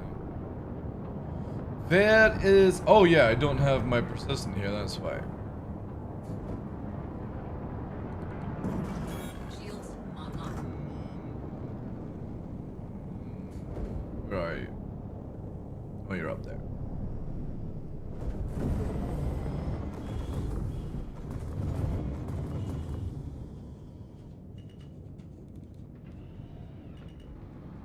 Forward proximity alert. Landing gear deployed. Landing There you go. You've officially arrived. I have. Great time. I actually think I'm slightly over the line though. Yeah, I am. takeoff complete. If only we had toe brakes. Landing complete. Engines offline.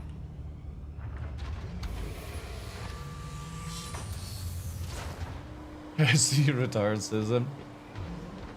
Rude. Surprised I actually didn't die. Right, let's get the booms. The booms chat. Also, thank you very much to everyone on Kick. You can now subscribe on Kick using PayPal. Just to let you guys know. I know there was a few people in the community that were like, oh, I wish they had PayPal. Well, now they do. Now they do.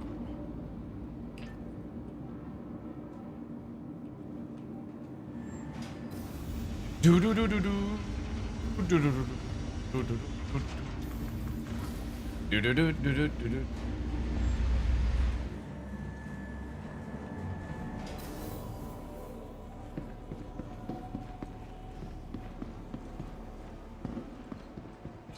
From the everyday to the highest heights. New visitors to Orison may sometimes find Parkour. experiencing a mild sense of vertigo as they acclimate to the illusion. It's a shame you couldn't like pre-order bombs to be delivered. That would be amazing. Have you seen the Medgun post? The dev responded, "The fuck who let ChatGPT do their work?" No, but if you've got a link, let me know.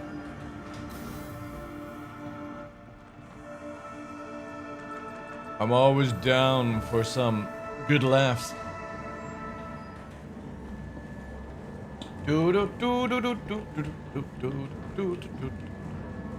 Purchasing some bombs.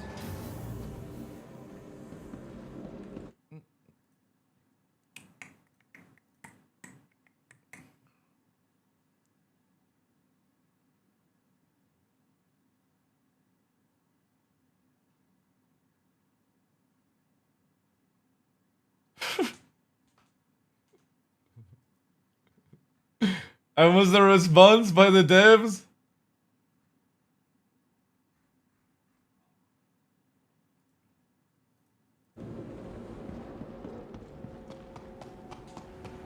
Nico! Nico. What did Nico say? The shuttle is That's just a bug. To be honest, I kind of wish there was a two-handed medical device that was like faster and didn't have automatic, you know. It's meant to be 25%, not 400%. Oh, cool. Okay. All right, Master Tumblr. Enough. Take it to DMs, please. Dick measuring competitions are not allowed. Only in private.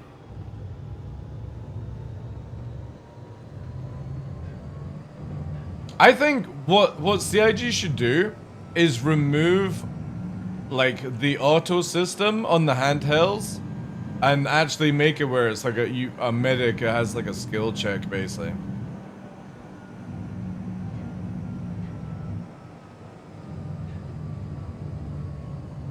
Auto definitely needs to go. Again, I just don't understand why we have so many automatic things, you know? Like, wouldn't you want medics to actually have skill in, like, healing and treatment and stuff, and not, like, kill people or drug by accident? The auto just seems to remove that ability. That's why I use this one. I like just use... No, not that one. This one. I just like this. But I also like knives and sidearms. And fire extinguishers. this is your stop. For getting around. Look at my weapons, chat. Tractor beam, fire extinguisher, pistol, and that's it. I don't even have a fucking... Hang on. I'll pistol whip you with this fucking arc. And fire extinguisher your corpse.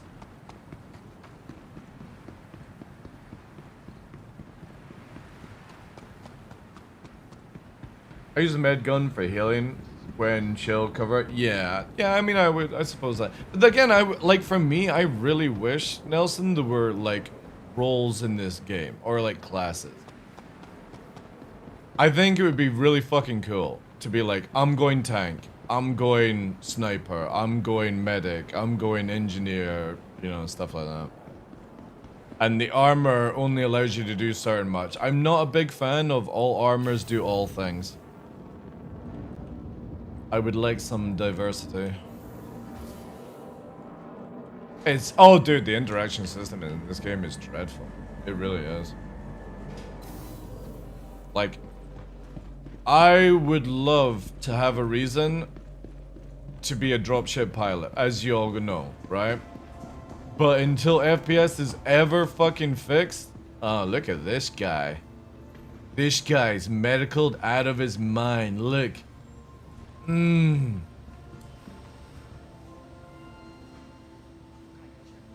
Bombs.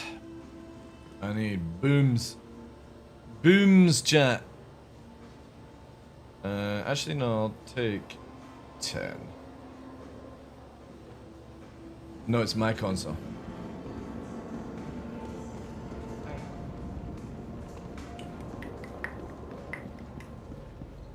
Wait, that's you?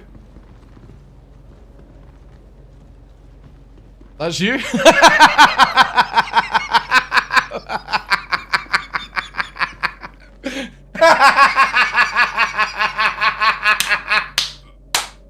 Oh my god!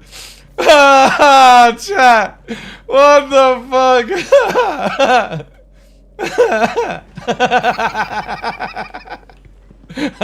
I still keep my statement. Oh my god.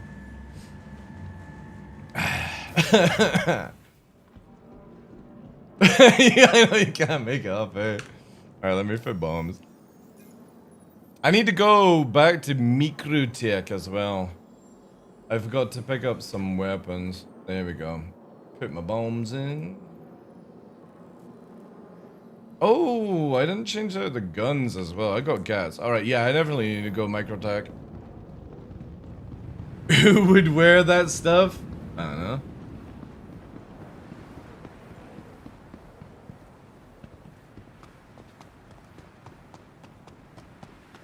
Med pens are the only jank. One of the things I hate the most about med pens is when you heal yourself, you bring out another med pen for some reason, instead of automatically going back to your weapon. I hate that. I hate that system. Hey. Hello. Are you as soulless as every other NPC? Rub that chin.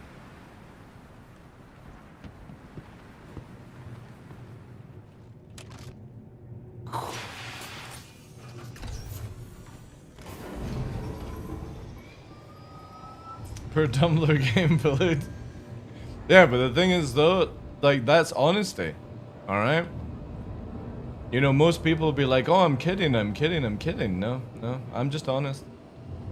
What I see is what you get. No fake walls. You should see how many people I make cry in real life when I tell them their dress, like, looks terrible. You know? Oh, how does my makeup look? Shit. You don't need it. You've overdone it. You're oily as fuck.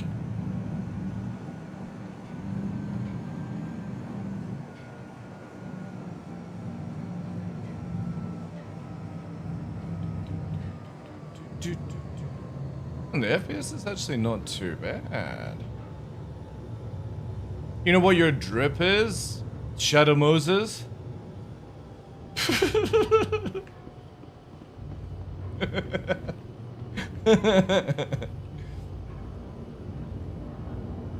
This is the meta shit.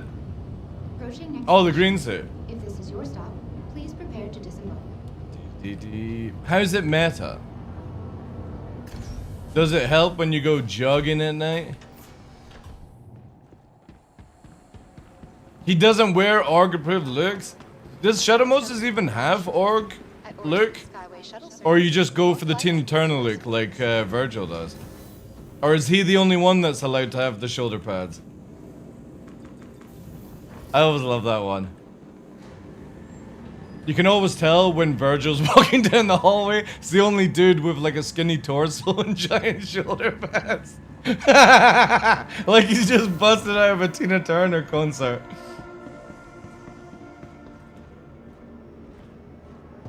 Oh, you joining Shadow Moses as well, Tumblr? Oh man, that time in 388 really lasted long as well.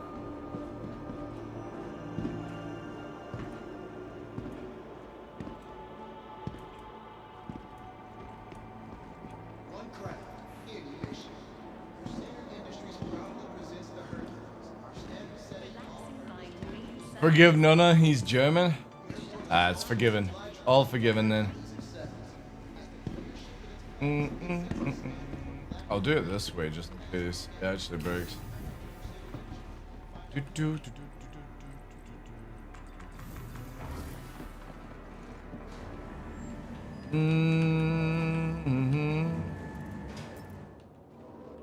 Oh yeah.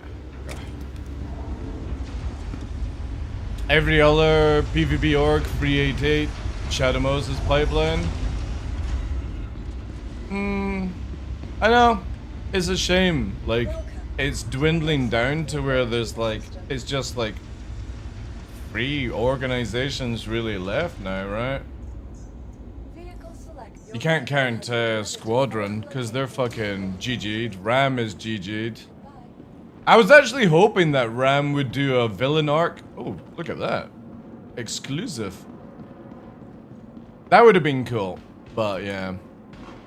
Yeah, well that's it. It's like Blightveil, 388, and Shadow Moses. That's really all, right? Yeah, but again, like, they're actually doing anything, you know what I mean?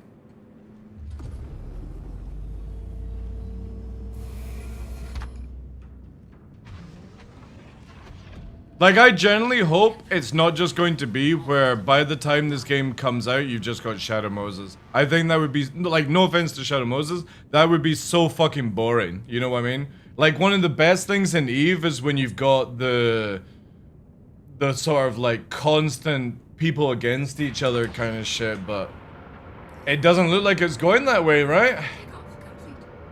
Doesn't look like it's going that way. Everyone else seems to be, like, closing down.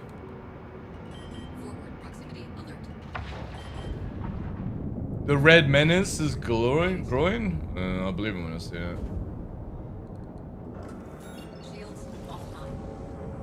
If they have evil thug, I'll be impressed.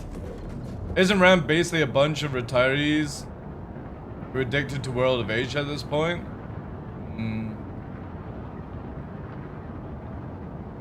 I've joked that the game will end up as SM versus Griffnet. Bob.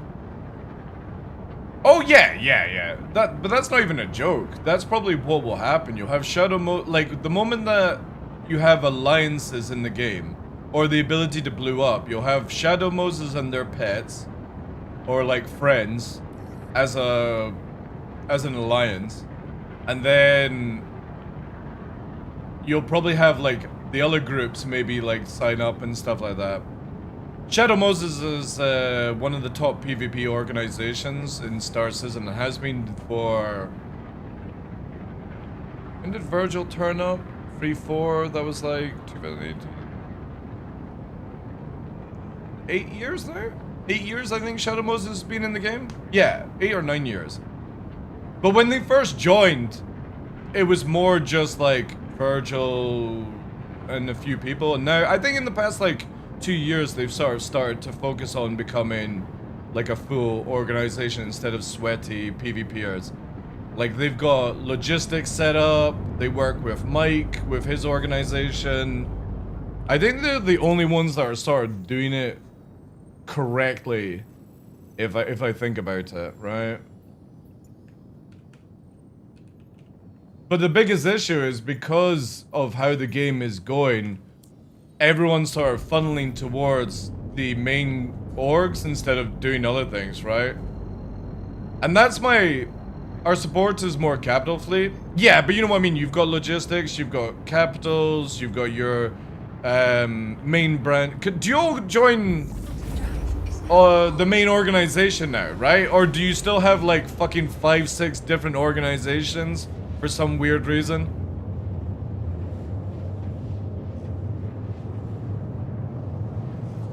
But yeah, you've got like, I think you've got your, like, Virgil's got his head on. Oh god, I don't want to give Virgil a compliment.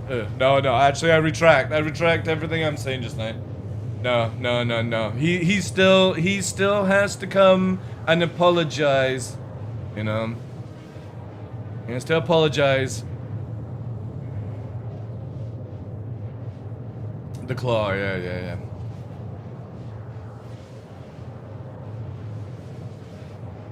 But yeah, I hope it doesn't end up that way where it's like just 1 or 2 orgs by 1.0. I think that would be really boring. Really boring. I hope like a lot of groups from EVE come over and maybe like change the balance or something like that. Because again, like, there's no point being in top organizations for PvP if there's nobody to fight, right? What's the point of being in a huge organization? Well, I wouldn't say Shadow Moses is a huge organization. I think they've got their heads on. But, like, again, there's logistics, there's support, there's capitals now in the game, there's engineering required, you've got your sweaty dogfighters. I would imagine Nelson will be like, yo, TheDarkLaw, I need a dropship pilot, you know, in the future, maybe. You know, Nelson likes to do the FPSing, maybe hire me as the fucking tailspin pilot. I can't. I got banned. I got banned from Discord. I can't, Nelson. Virgil and his evilness. He's wiped me.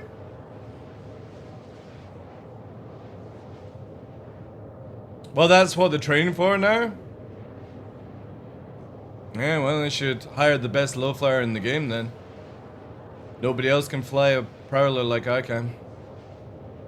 That's what happened to WoW PvP servers. Each PvP server has either 9% horde or vice versa, no balance, yeah. I'm training, not them? What do you mean?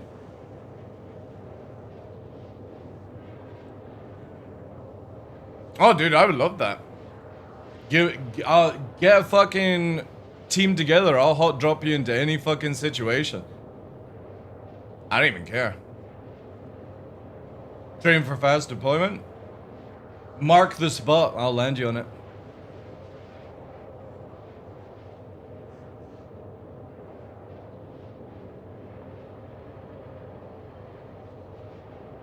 To be honest, if Shadow Moses was ever looking for dropship pilots, I'd probably sign up for it. But only if the God Emperor comes and says sorry.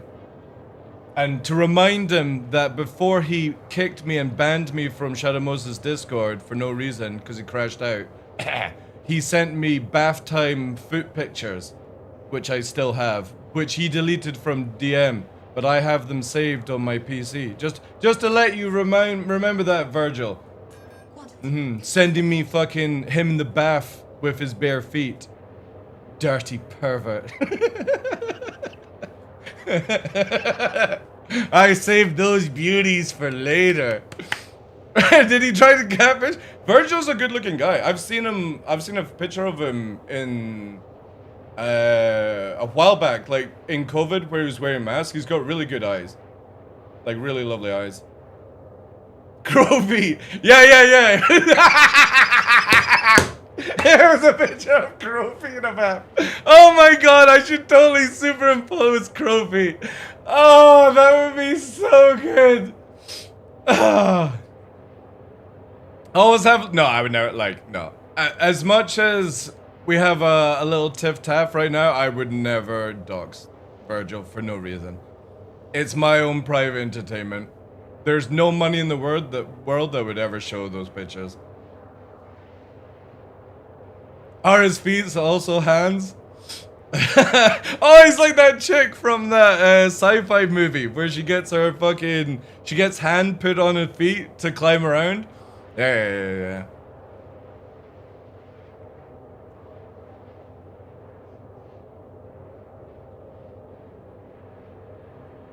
You have nice eyes? Dude, I always compliment males on their eyes. Same with females. Like, eyes are my thing. But I'm 100% strong in my sexuality to be able to fucking compliment a male for looking good. I don't see anything wrong with that.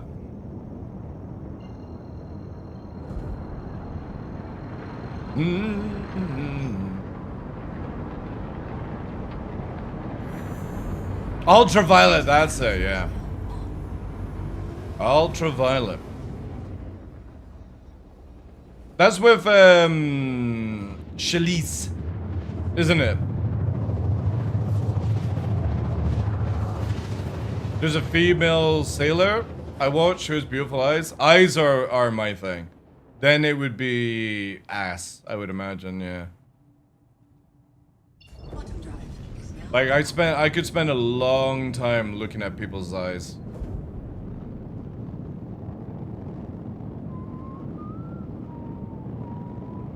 Just turn the poll over here? Ah, dude, it's all good.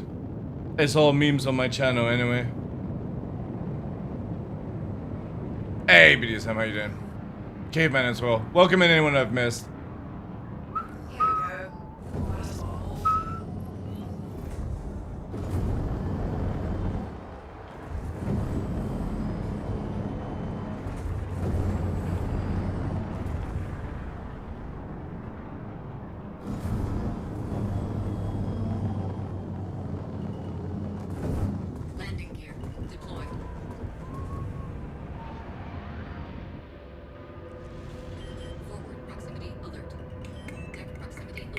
Right. I only need fuel here. I don't actually need to store the ship. Because I just wanted to... Oh, no, I do need to... fuck, I do need to change some items. Ah, bollocks. Bollocks.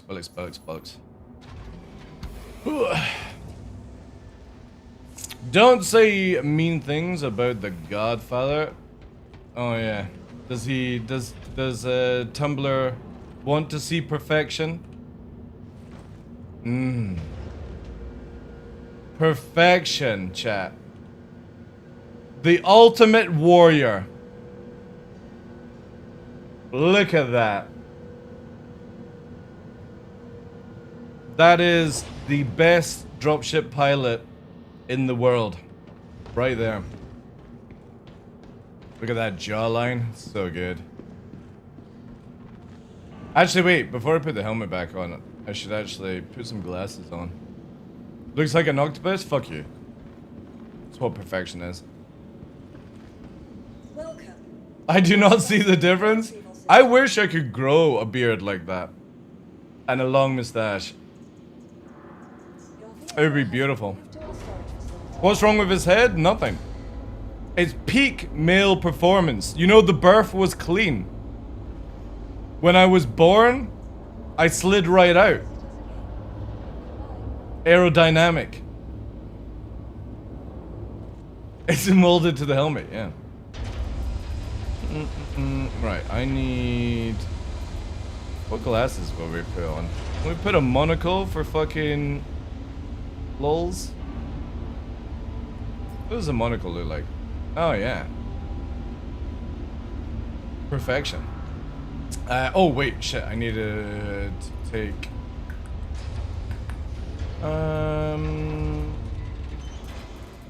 What was I gonna do? I wanted to try out... Where are you? Which is better, the fucking prism or the quartz? For just like fucking around. The quartz. Yeah, that looks good. And then, do we have some modifiers on it? What are you sending me, BB? Jesus, chat. Look what he sends me. This is his fucking stalker tape. Day 1, day 2, day 15. Holy shit. This is what BB gets up to.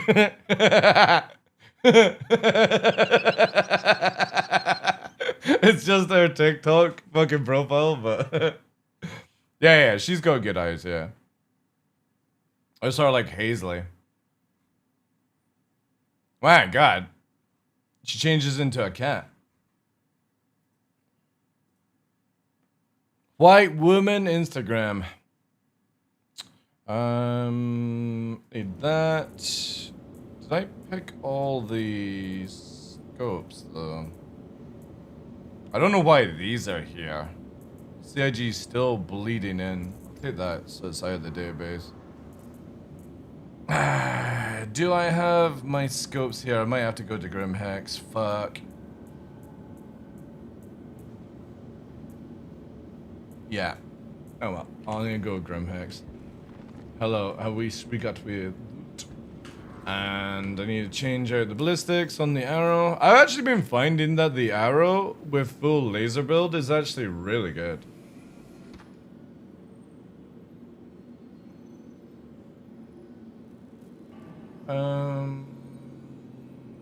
Yeah. Do that. Just filter by scope? No, they would always be at the top. Because I've got all the ones I collected. But yeah, I can do that. I'm pretty sure I've moved them all. I always carry a can with me wherever I travel. And I think I've already fucking done it. Yeah, I've already done it. Welcome to the ASOP Vehicle Retrieval System. Vehicle select. Your vehicle has been... Hey, Hooking. Good day, dude. Helmet? Oh, wait.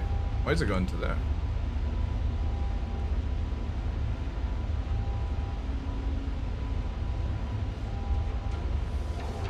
Who's ready to buy battle cruisers in April, May? I am. I'm ready to buy a battle cruiser that I'm never gonna fly, chat.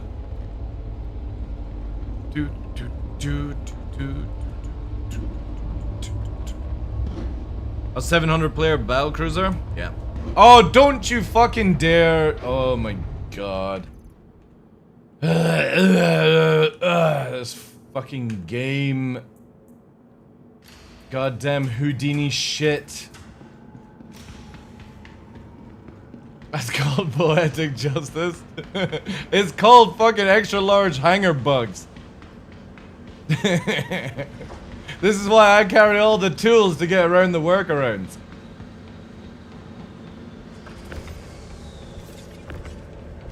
Once we get within 100 meters, because for some reason CIG were particularly sorted with, it's gotta come down. Come on. Son of a bitch. No, like sometimes it will come down.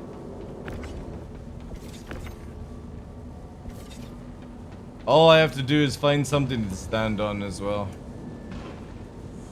I'm amazed how you can see a new bug every day. Oh dude, this one's been in for a while now. This has been in since 4.5, I think, even 4.4. CIG just don't want to fucking fix anything.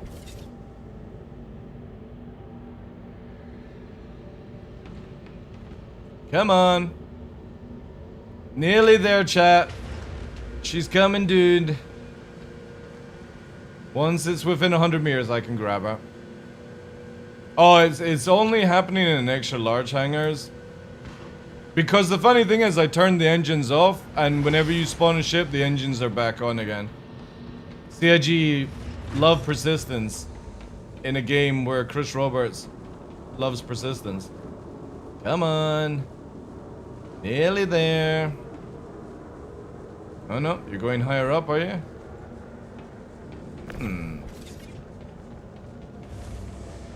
Can you jump? It wouldn't make a difference.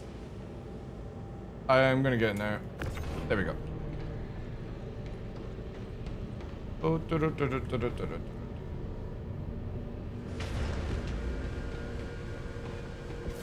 No! Don't fall over. No, fuck you.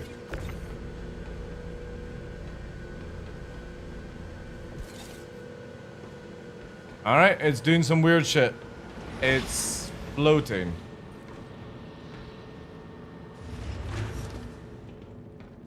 These bugs. I'll take this at this point. What the fuck is going on? Just stay there. That's it. Thank you. That's it. I need the other side actually. Nope. Huzzah! Whee! Too much helium? Again, CIG just need to make it where when you turn the engines off, it fucking stays with the engines off. But they have this weird bug where it's just like, does its own things.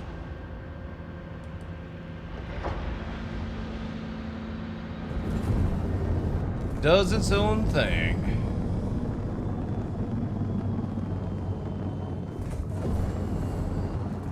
Bye. Goodbye! Someone was watching the Great Lakes. I use dual joystick and I use pedals, but I also wait. There. I also use center stick. So I got pedals and the left there. D. Forward proximity alert.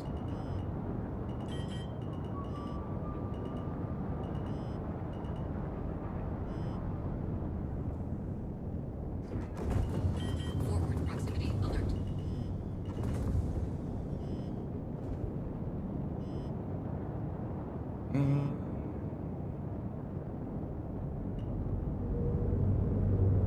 Mouse and keyboard gang.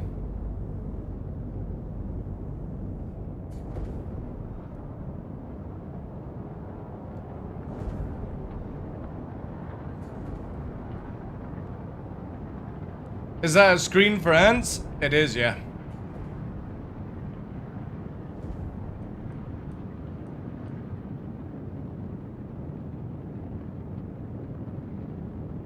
I don't ever have that issue either, because I literally preset where I just do pp-1 and there we go.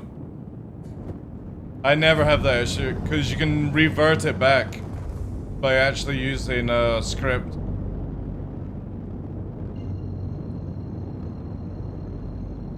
I just can't play any flight game with mouse and keyboard. It's not possible. Quantum drive is now off.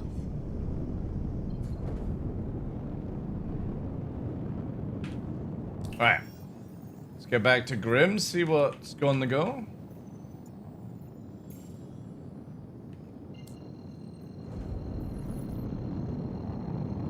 Oh, wait, I should have set up the Prowler. Oh, no.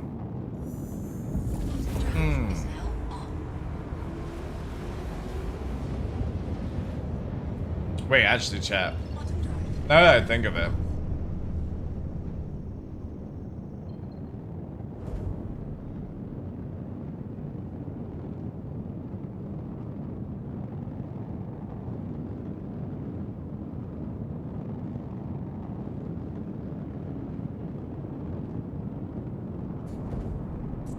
Why the arrow? It's my favorite fire in the game. It reminds me of F-22. Yeah, I'm gonna set up the Prowler just now, actually. Full stealth. No guns. Can't see it unless it's 900 meters off you. Coolers, thank you much for the 40 months. Ashes of TDL Shake Weight, Ashes of TDL TDL Shake Weight, TDL Shake Weight. Yeah, let me go and get it set up. Do I have any weapons I could actually put on it? I don't think I've got any size 5s available.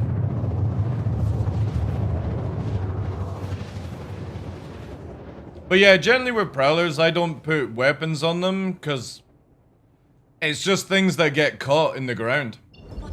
Let me just quickly double check though, chat, whilst I'm here. I got 2 stealth, 2 military. Ah, so you're taking it actually into combat.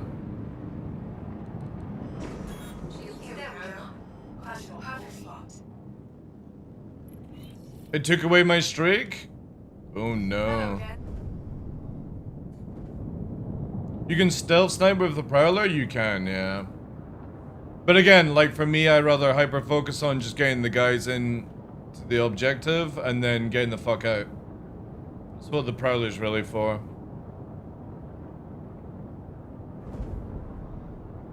That's why I use the stealth shields.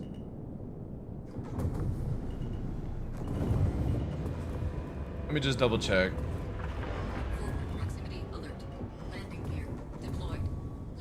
I might have enough parts. I don't need to store this either, so.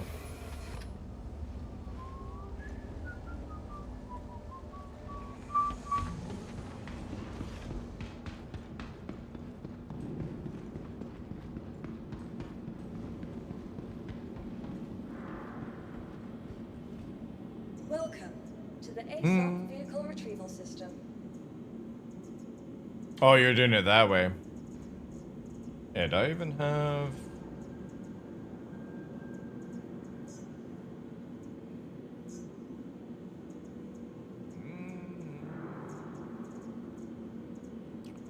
I have available. Let me see what I've got available.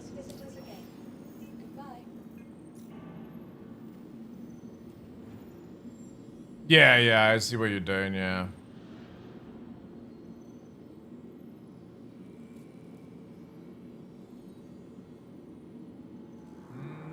So you're basically doing 2 FRs like that, right? So 2... Yeah, because there's C. I don't need to go fucking... I can't be bothered to go and get stealth. Oh, I got a span of heat box. I'll put that. I do have a bolt. This so stupid shit of having to remove this thing beforehand. And yeah. Put this back on. And then what could we do? I could do attritions actually for fucking tear the fuck out of big ship shields. If you need to stealth drop, you can lower power to minimum. Oh yeah, I know. I can make it where you can't see me coming for 900 meters.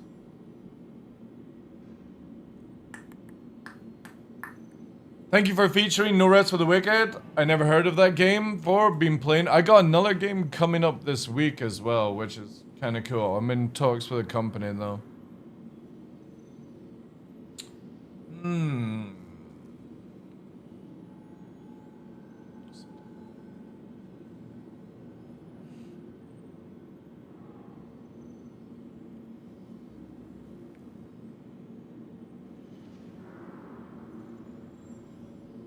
See, I just never weaponize it.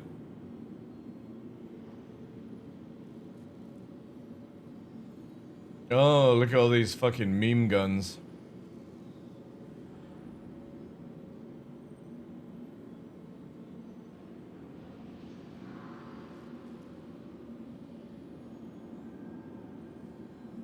But yeah, but what size 5 ballistics are you putting on them?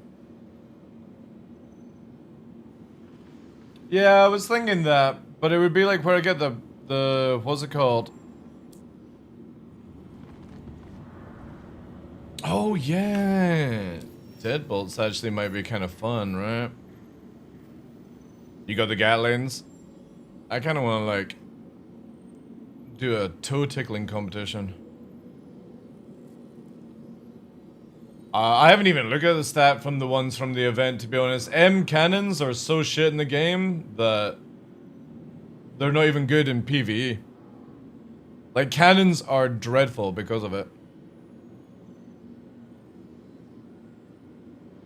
Wait, are you not getting any points? You've been here from the start, have you not?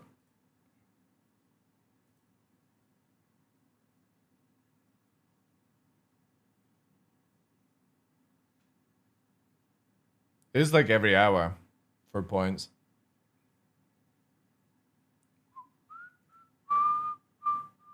How many tickets do you have?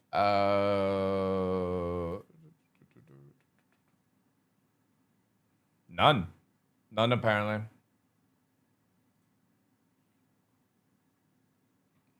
You gotta be in the channel for an hour to get an entry, and if you leave, you lose that hour.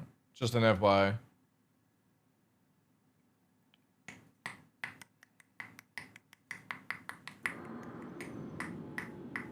That's why, yeah. Yeah, it's literally designed for people that support the channel. Yo, Callie, thank you very much for the 2 months! It was a gift from Faldorn. Yeah, let's do Deadbolts then.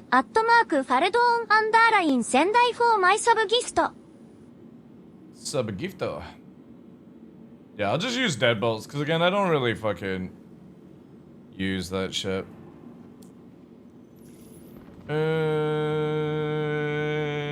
Oh, fuck it. Welcome to the We'll just fly it. vehicle retrieval system. Oh, that's broken. Please visit us again. Welcome to the ASOP vehicle retrieval As long as it's ballistics, yeah. It'll, like, again, it keeps the signature down.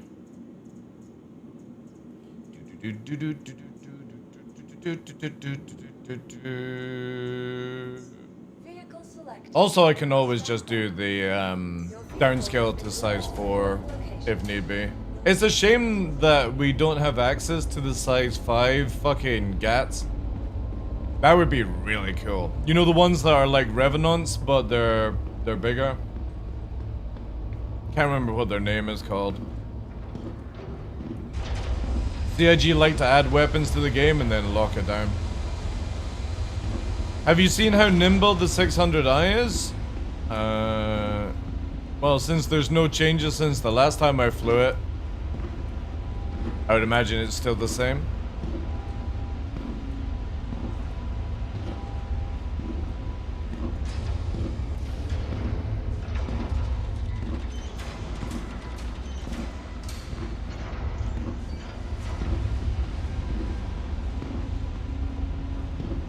What I might do actually is change this to where it's 30 minutes then. That's probably going to be better for people. Maybe 60 minutes is too long. Again, we're just testing out for this month, so we'll see. The problem is the 600i is one of the best fucking ships for certain things. The problem is that it's got no utility. So, if you base it just purely off tank and combat and movement, it's not enough. You can't cargo, you can't put medical or anything. It's just, it's worthless, like, right now. Yeah, but it's always been like that. It's always been a lot faster.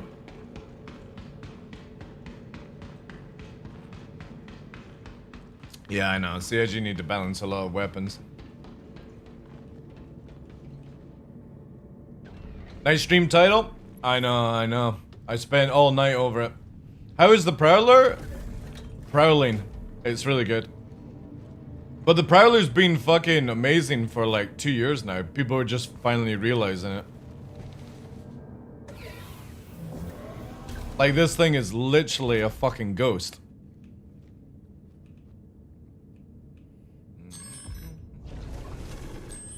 However, I fucking hate the MFD on it when it comes to this shit.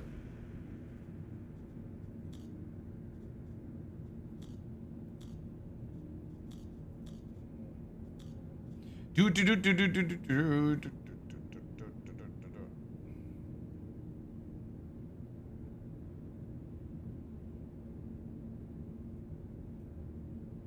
I please minimize down? Yeah, there we go. Yeah, so I was right. The bottom two are the ones. This fucking, like, you can't even get in between. It's so stupid. Shields on. Oh yeah, so you can, like, maximize it that way. Shields off. Shields on. Shields on. It's a shame the power resets on it. That'd be good.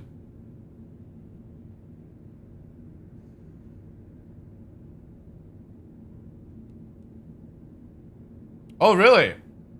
So if I...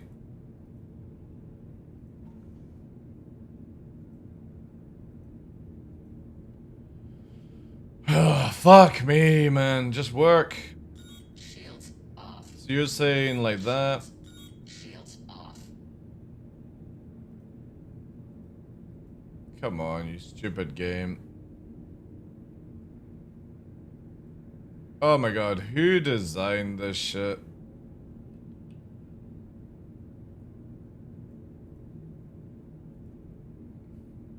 Now it's like fucking cooked. Shields off. Shields off. It's memeing. Shields on. Shields. Alright, there we go. Finally.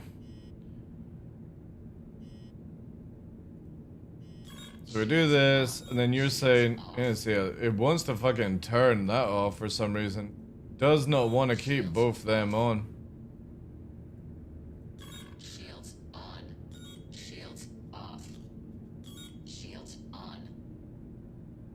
Oh, wait. It's because this is fucking up. I see. Shields off. Yeah, we can get this done. Give me a sec. Shields on. Shields off. Shields on. Shields on. Shields on. Shields on.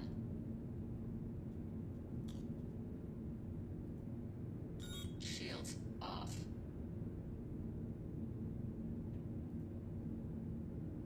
Man, it's almost like where I could nearly get all four on. Jeez. Can we please get somebody that actually fucking plays with UI to, I don't know, fix this shit? Where now I can't even get the fucking, like, the button is here. Look, chat. Right? This is how bad it is. See when you're highlighting over, that's not it there. That's it there. The button there. It won't fucking do it. Unless it's off to the side. Shields off. And even then, it's not even gonna fucking juice. Shields on. Oh yeah, now it is like fully not wanting to do it. There we go. Shields on. Yeah, I'll just leave it like this. I'll just do it manually, which would be a pain in the ass. It's just fucking memeing around. Ooh.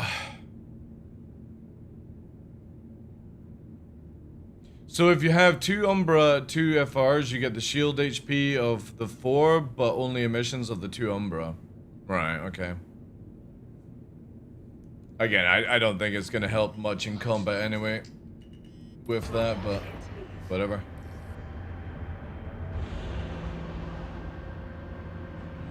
Well, at one point I had 3 shields turned on, so who knows. The problem is the UI is just so dreadful. It is super dreadful. Again, roughly whenever I'm doing dropship shit anyway, I'm gonna have shields off regardless. Because you are gonna go literally like this. And you, with the weapons you can see here, and then we are gonna basically go boop.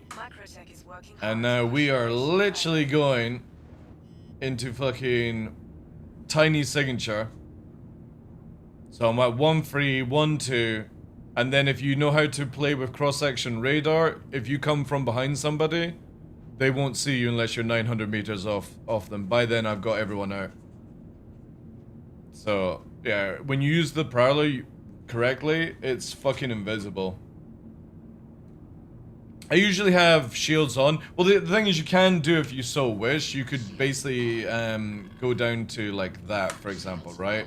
And then, because you've got so much power output, you could just fucking, you know, crank at the last moment, but it's more the heat spiking and stuff. It doesn't make much of a difference. It's more the cross-section radar is the biggest important part. Because with the Prowler, you can actually just go full fucking hot, go into nav mode, and if you can come behind somebody on radar, you can be 1.9 before they detect you in nav mode.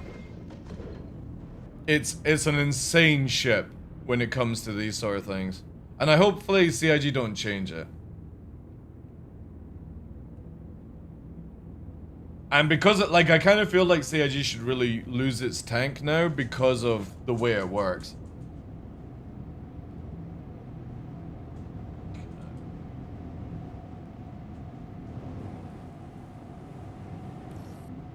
You can also put like an XL on it, but then you massively ruin the signature in nav mode. But the thing is though, is we're getting nav mode removed, so I kind of like don't really think about it too much. It's a bonus right now for the Prowler to be able to go fast as fuck. Does the A do much more than the B? I don't think it's going to make that much of a signature difference. Because at that low signature, you're using your cross section is what's going to ping the radar more than anything. Because you can have this thing, like your EM can be hot at free. Because you can even use full military shields if you so wish, long as everything else is stealth. Because you have free 7 cross section. So long as you have EM under free 7, you won't get detected. A versus B, yeah.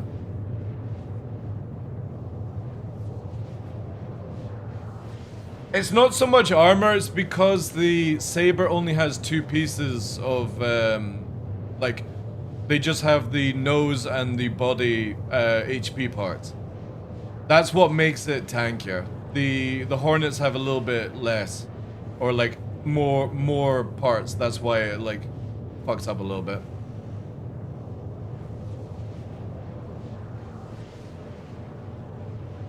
Is this the... I got both. I got both. I literally have one of the... Like, I'll show you how dedicated I am. Oh, that's the wrong fucking screen. I'll show you how dedicated I am when I come to dropship. Website. Oh wait, hang on. There you go to... I have one of the best dropship packs. Let me get it for you, chat.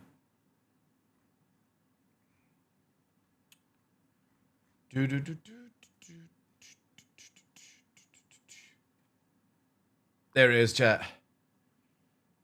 Valkyrie Liberator Edition, Prowler, Legionnaire, Asgard, and then I've got the Prowler utility as a separate.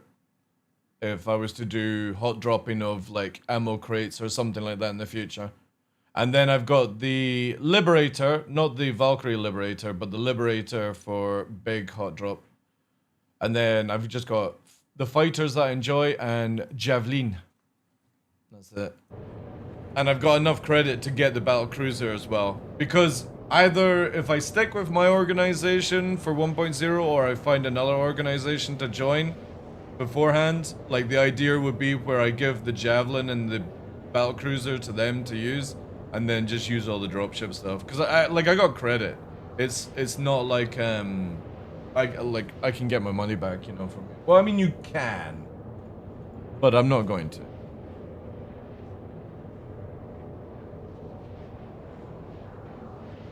And the Javelin I've got is one of the first 50 ever sold back in 2014. It's more of a meme than anything else. But I'm gonna try and go for the battle cruiser as well. Have you gave the guard? I don't like the Guardian.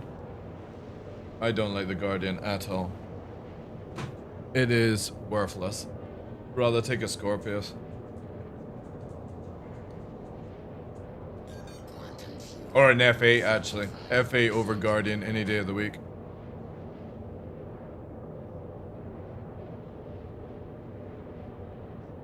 I'm in a Prowler now, yes. I'm moving the Prowler. Me sexy Prowler.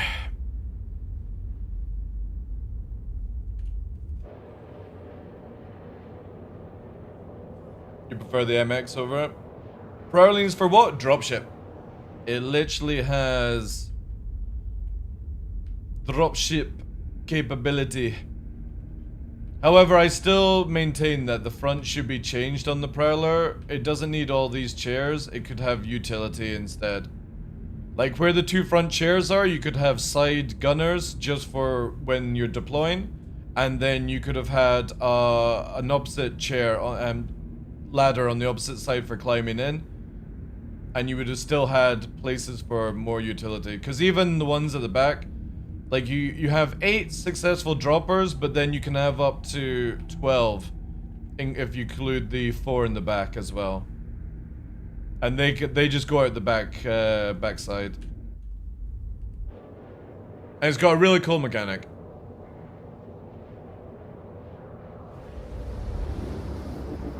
Why not Valkyrie or Steel for stealth? Because they're useless for stealth. The Prowler is one of the most invisible ships that you can get in the game. And it's one of the fastest droppers as well. Like, you literally have primary VTOL system.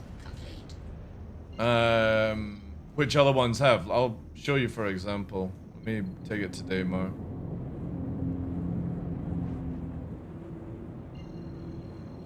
I wish the Valkyrie will be better when CIG add the drop seat stuff.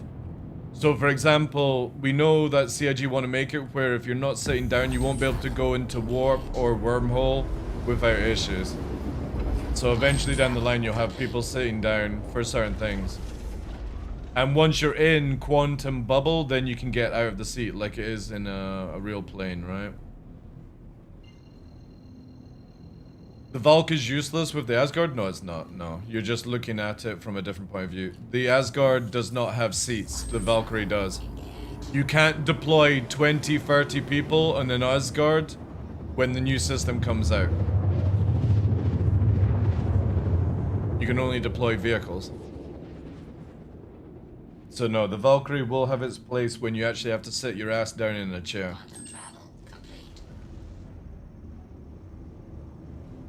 Yeah, but that's not going to work. Like CIG have already said, it has to have drop seat capability, or you get flung around in a ship in certain parts. So one of the greatest things, again, like with the Prowler, in its current format, because of the nav mode, especially on Daymar, this thing literally cruises at a ridiculous speed. Very, very flight capability. But one of its best features is it's like a Blackbird, right? So you can basically just do this. And it gives you like silky smooth. You then hover, change, drop, and you're going. There's not many ships that can produce the output that the Prowler can when it comes to that stuff. So again, you can literally use it like a helicopter to slow it down. And it's so fast in the way it transactions between. Alert. Front crash close. Yeah. Because again, you don't need to land. A lot of people make a mistake with the Prowlers where they land it for some reason. You just use the VTOL to slow the height. There it comes down, transform, and then you're able to drop.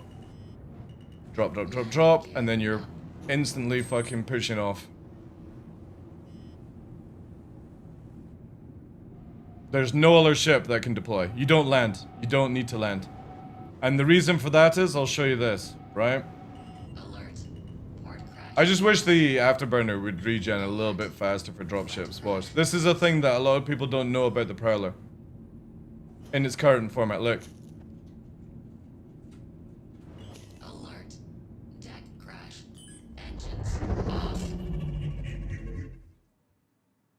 It perfectly balances without landing gears. Perfect balance, even in off terrain.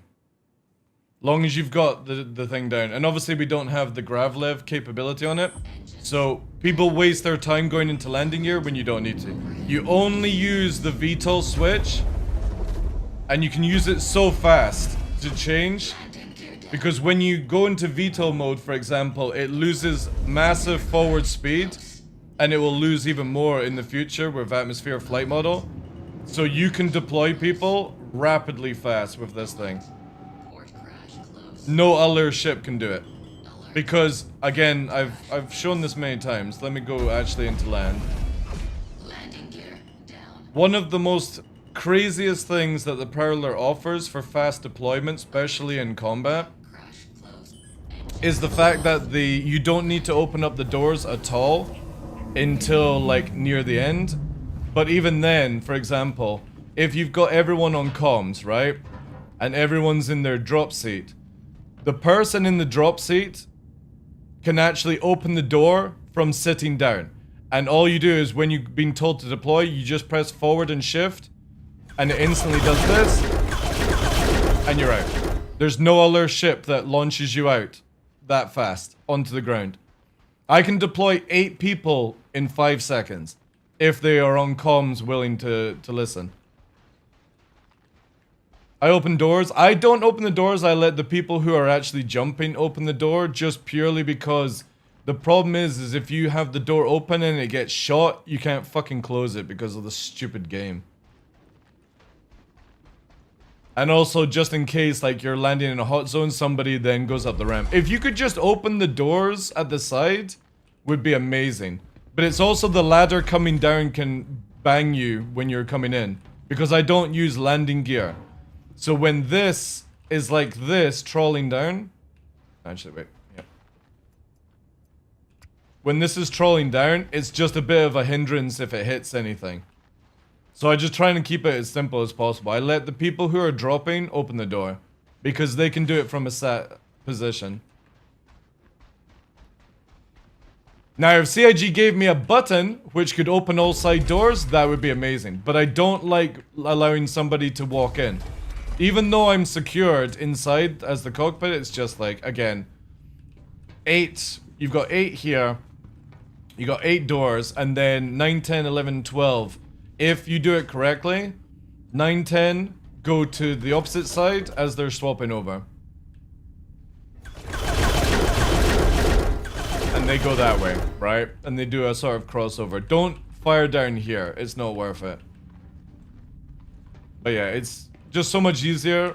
And then as you're taking off, you can close the doors. But yeah, I normally just let the people dropping choose.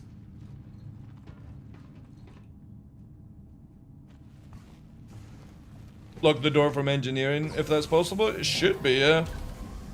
It should be. Let me have a look. That's a lot of prep work, though. For a game that 30Ks and you have to fucking do it all over again. But it should allow you to actually do it. I would imagine.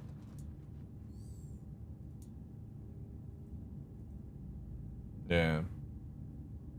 Can you actually... You can't seem to click that one. Or is it that one? God, I hate this system so much.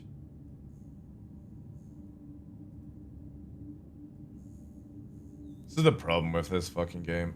Like, nobody thinks that. Like, how you meant to fucking tell? They're the ones upstairs, I think. Or is that? Let's have a look. No. Yeah. That's doors. Inside. God, it's so delayed. Look at that. Won't even do it. Yeah, it doesn't look like there's any way to lock the ladder.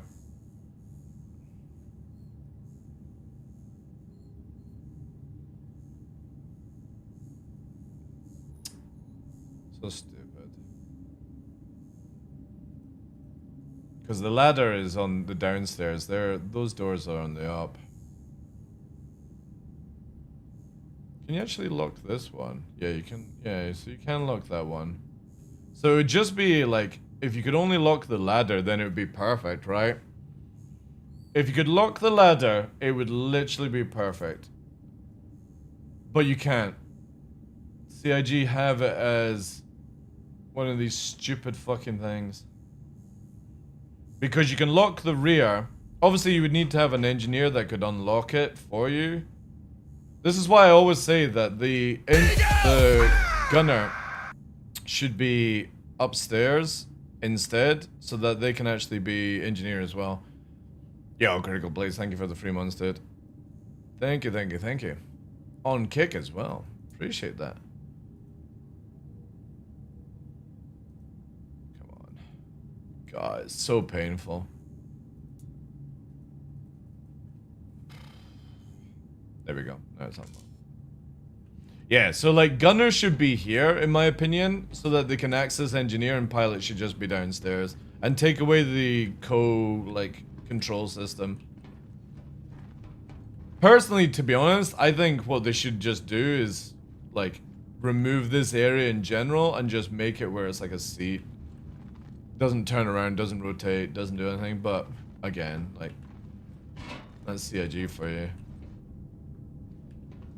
See this, can you actually, if you could have locked this, you know what I mean? Like sometimes they have like the panels in ships that would have been sick.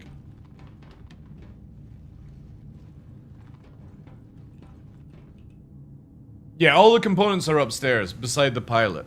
So if anybody doesn't know, you can fly the ship from both seats. The problem is if somebody climbs into the top, they have full dominance over the ship. It just seems stupid to have a pilot and another co-pilot. Just make it where basically you have a pilot and a gunner. A docking port access? But then we're verging into Legionnaire. I think Legionnaire is going to be one of the best dropships in the game, Nelson. Just because of the VTOL capability. And that it's fucking small in comparison. But I can't wait, like... Or Prowler Mosquito? Yeah, we've had this conversation about mini birds. I wouldn't mind something like that. Because again, like with CIG's verticality for Nyx 1, I would love it where you're flying in, right? So say we know that CIG are working on weight for ammo, where you're not going to be able to carry like 4,000 rounds and shit like that. It comes with the new system. Weight is actually like taken into account. I would love to see you got the fucking Prowler going in with a deployment, and then you've got the utility behind it dropping off cargo boxes for like full of ammo and shit, so that you can do stuff, and then bringing in like the mechs as well, or the exosuits. Sorry, it would be so cool. It's meant to be with the new like infantry stuff where weight has been all taken into account. So for example, Jet, with the new weight system, you can't have heavy helmet, heavy chest, light legs. With the new system, you have to have heavy legs to support heavy chest. Because you know how the meta right now is light legs and arms and heavy chest and helmet. So you're fast and also your the main vitals are covered. You won't be able to do that in the new system. If you're going heavy, you have to go full heavy. If you're going medium, you have to go full medium and stuff like that. Because they're making it where light actually has a perk.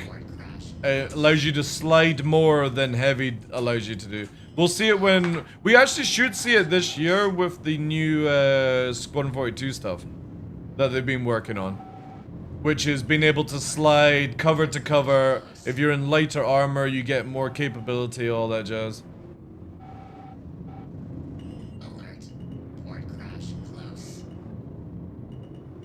Every time I see the wee purple marks appear on here, it just reminds me with Tumblr and Cutlet playing Dune Awakening. Getting the spice and the memes. Man, it's such a shame that they fucked that game up. I'm pretty confident in saying if they hadn't fucked up Dune Awakening from the start and added some endgame content, I'd probably still be playing it by now. Cause I fucking loved the gameplay in that. It was just, it just needed some love, that's all.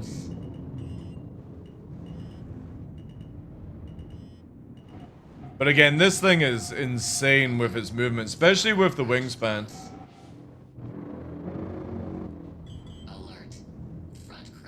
And the only time you'll detect me with a prowler is if you visibly see it. Did they even try? Well, apparently they're going back to the original idea, but it's too late. People have already quit the game, you know? What is a good way to learn to fly like this? So anytime that I teach low flying to people or understanding, is you want two buttons. You want to be able to lock your SEM, and then you want some sort of, you can see here that I've got an SEM gauge, right? So I've SEM locked, and I'm putting down to like 17 ms, right? So I can only move at 17 ms. You then go into, what's it called? Decouple.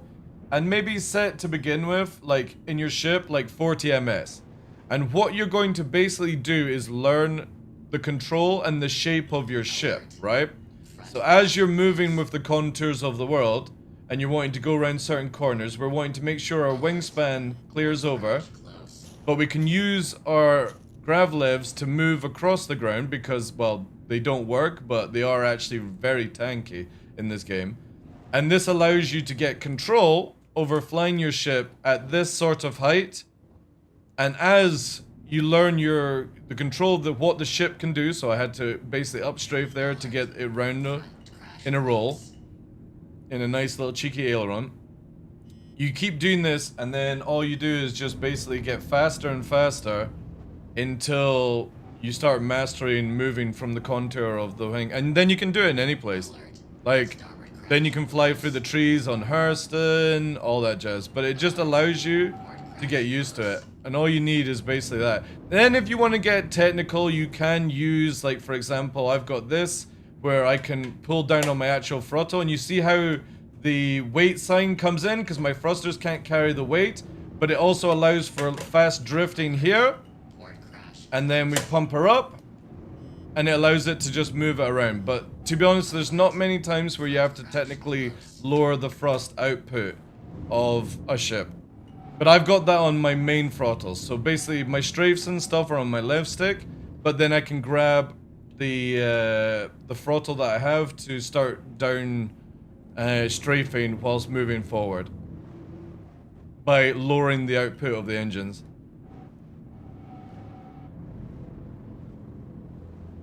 So there are a few little flight tricks, but not much. Hopefully in the future we'll get a little bit more, but again, like, when it comes to the Prowler, you just need to be able to change to the VTOL to get that amazing upstrafe, to get her into position.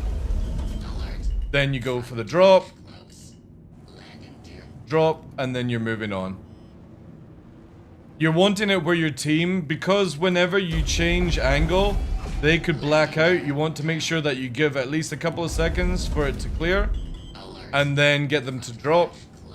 But if you're doing it fast, like if we do, I think there's a Hathor near here. Like if you were to do a building land, let me go, yeah, here.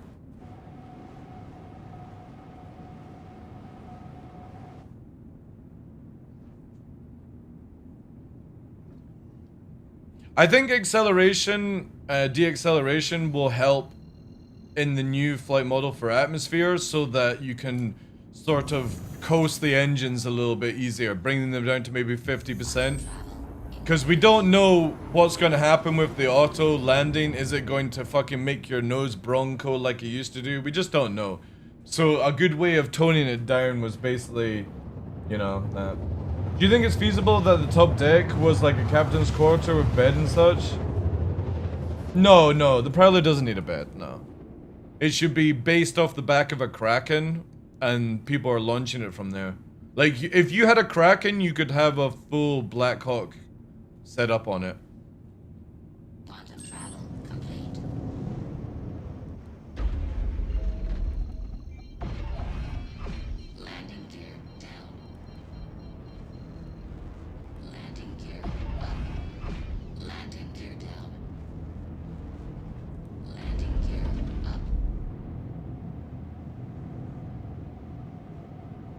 Honestly, I think for dropships, you need to do controlled crashes.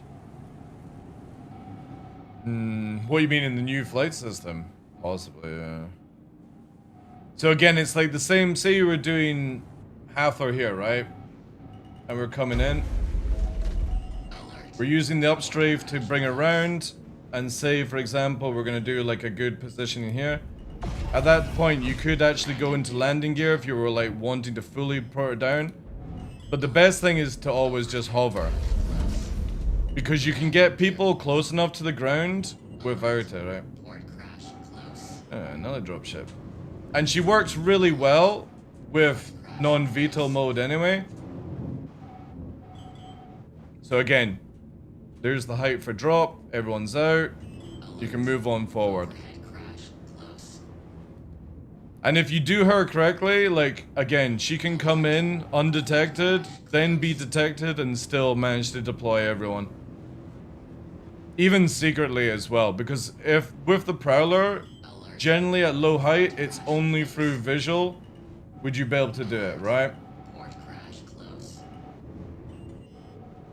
Again, in the same spot, we'll just go for safe, just so there's no people blacked out, and then you can move away again, right? Because that's one of the biggest things with the Prowler, is it will black out people in certain turns. So you want to give it a little bit of a shift beforehand, right? Hey, Sofa. Because if you're moving at high speed, the people in the back will be blacked out. So as we come in, for example, we want to shift the weight to counter anyone getting blacked out. And then again, apply some thrust here, gently lower. They go, and you could stay if you wanted to for whatever fucking reason, but it just makes people get out a lot easier. But some people will ham it in where it just smashes. This thing is so tanky, you don't have to fucking, like, again, this thing can take a couple of boom tubes, so, like, perfect for infiltration. The problem with the Valkyrie is they just don't have the movement of it. The Valkyrie and the Asgard can move in, but they don't have, like, what I mean with the drift here. Like, we can come over the power lines. And it's just so smooth with the Prowler. And you also don't need to check the height, because again, everyone is on the belly. So long as you know the height,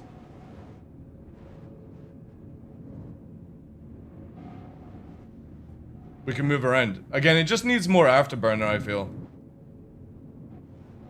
Or like faster regen to be able to do more things. Oh wait, let me that once, because you said the R word. Twitch doesn't like R words. My only annoyance with the Prowler is the fucking lamp is so bright because it's using like a thermal white light. It's just too much.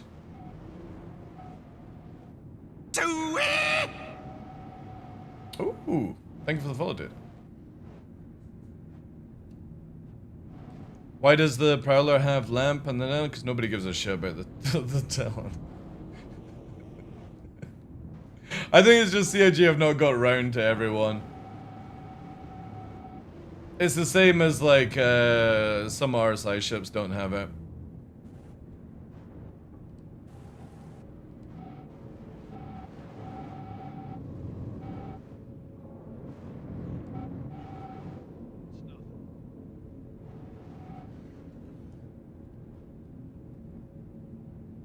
Man, what the fuck is that? Shields on. Target friendly. Wee. Okay, down.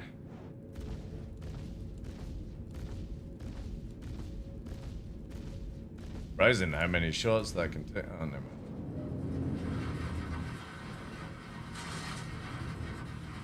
It looks like a nuke that just went off.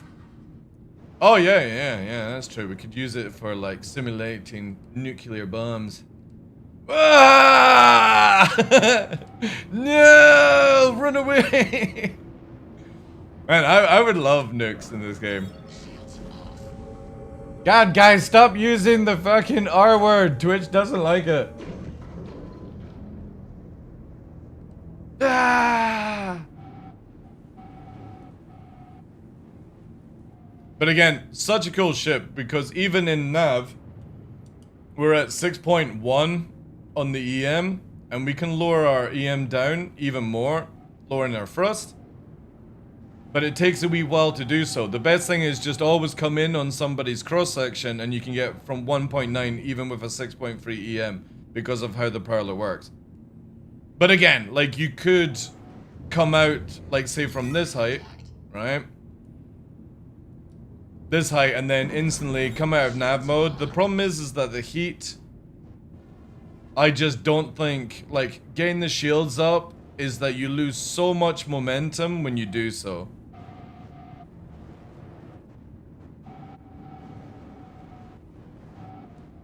And obviously you don't want to use fucking like, see how like it bottles out, right? Nav just allows it. One of the things that I just can't wait for in the new flight model is the speed wall to be removed. I fucking hate the speed wall. It's the worst thing for a dropship pilot. There's also a lot of cargo on the ground. Like speed walls are just generally bad for any form of movement in this game.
Oh yeah, parallelism is amazing. It used to be a lot faster, but CIG sort of toned it down. I would actually prefer CIG to remove the HP level of it and give it a little bit more speed. I would rather they take away the tank on that. That would be sick.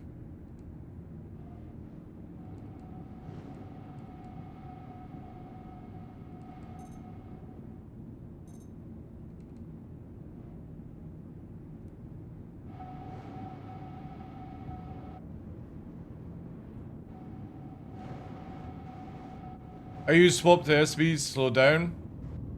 So I can have a few more seconds in nav? Yeah. If CIG took away the speed wall shit, that'd be fine. But again, like we are losing the quantum boost eventually, so like even flying around at 1,000 meters a second is going from the game. I decided I'm gonna buy a tally and make it stealth. Good luck. Good luck. Because if it doesn't have stealth bonuses, it doesn't work as well as other ships do.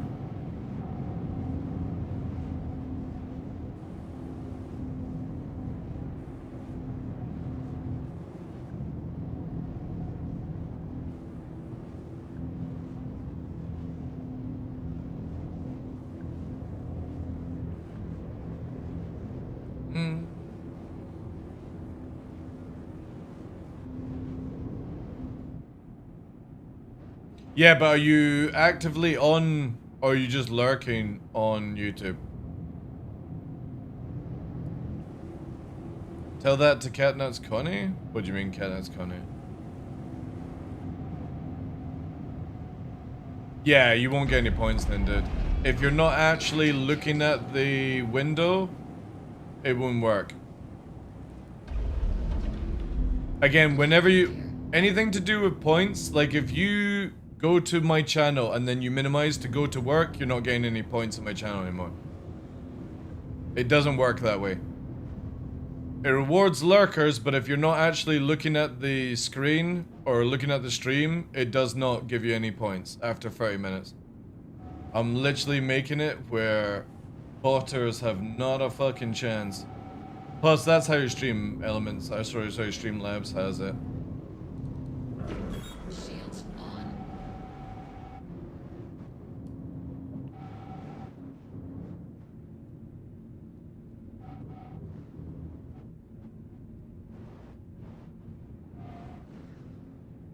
But also, I don't know what again, we're just testing it for the first month, look.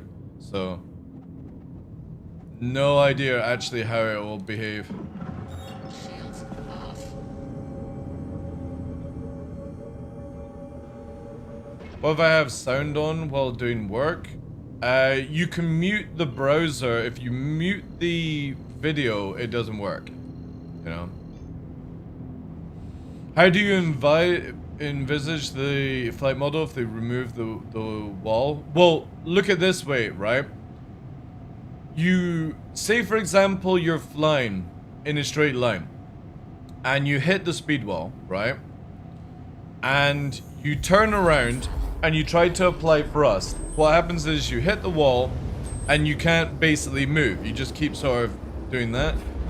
The flight model that CIG is working on allows like a limiter, right? So let's say, for example, I'm going to put an artificial limiter in with SEM at, say, 60 ms, right? That's what happens right now when we hit the wall. You go 60 ms, but you can't go over it to turn around, and eventually as you move back away, you're still at that speed until you change like the direction you're going in. Obviously it's a little bit faster, it's like at what, 220, 230, it sort of does it around, right? What will happen with the new flight model, Maximus, is when you hit that wall, it detaches for a quick second, and then it allows you to basically move around. So, say for example, your ship can go 500 ms in an afterburner, it means that you will be able to go to that speed, that wall, and if you're in combat, you're not going to hit that wall as much. So it means that like instead of it locking at like 220, it'll unlock a little bit for like 230, 240, 250, all the way up to maybe 300 depending on your speed, and then you will naturally bring your speed down regardless. But right now when you hit that wall, it locks up until you sort of change the direction you're going, which you shouldn't have to, you know what I mean? It shouldn't have to be that way. It shouldn't have to know a little trick of like, right, well, I'm locked up, I feel myself not being able to move. If I go in a different angle or turn the ship in a certain way, it releases and then I can do it. All it is just removing that. And that's fine. It won't change much of the game, it just means that you're not going to hit that wall when going around corners and shit like that. Or like it locking up when you're trying to go around an asteroid and you fucking hit the asteroid because you have no more thrust to turn. Because CIG are like, yeah, with these artificial locks. And then that's completely fine. Because even if nav mode is removed, we don't, like for example, in the game right now, I'm having to travel all this way at super speed, right? So we're getting up to 500-600. Obviously I've got the SEM lock on so I can go faster, right? And we're having to do this part of the game. And this part of the game is boring when everyone's going fast. So when you're able to warp to everywhere instantaneously and then you're having to go in on SEM, it means that pirate ganks can happen. It means that counter fleeting can happen. It means that when somebody is going through here at high speed, they can go, oh, well, somebody's camping the gate. I'll just keep flying into Narnia because you can't actually interdict this area because it's classed as an armistice zone. This gets taken away with the ability to not go into nav mode. So it'd be like, right, well, I need to go and say Nelson is like, I need picked up, right? I can go warp. Boom, I'm gone. I don't need to go, let me get up to 60 meters a second to fucking align and do shit. I'm fucking gone, right? And then, say for example, I'm doing Crusader to Microtech. It's the old system where you have to play the mini game till you got a lock alignment, and then you're fucking away. You're holding it like an Elite Dangerous, and then it smooths out, and you can get out of your chair and do stuff. Because a lot of people will go straight into warp, and then they'll just be like, "I'm fucking safe." Not with the new system.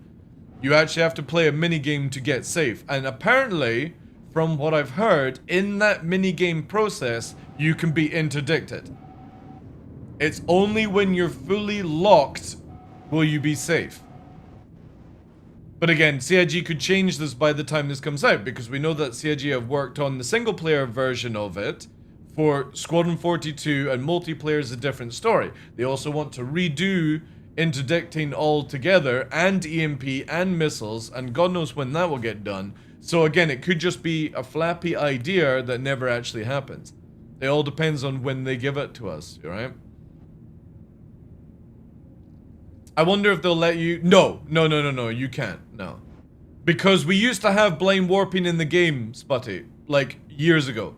All the way back to before 3.0 and stuff. So to find Grim Hex, you actually had to know when to cut the warp. You couldn't actually warp to Grim Hex. You had to leave Port Olisar, warping to the right of Yela, because obviously things didn't rotate at that point, and you would have to cut warp and then warp to Grim Hex. You actually had to know exactly when to warp and turn the warp off. But you could never warp straight into Yela.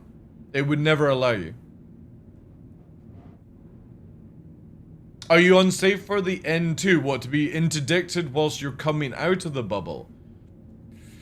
CIG never mentioned that. Maybe that would actually be kind of cool. Yeah. Because I know that CIG wants to make it on the similar lines as Elite Dangerous, where you are able to be, like, say for example, Nelson goes into warp before me. I can go into nav mode and chase after and interdict in that time. Also shoot in that time as well. So apparently you can shoot your guns until you're up to like full speed in the bubble.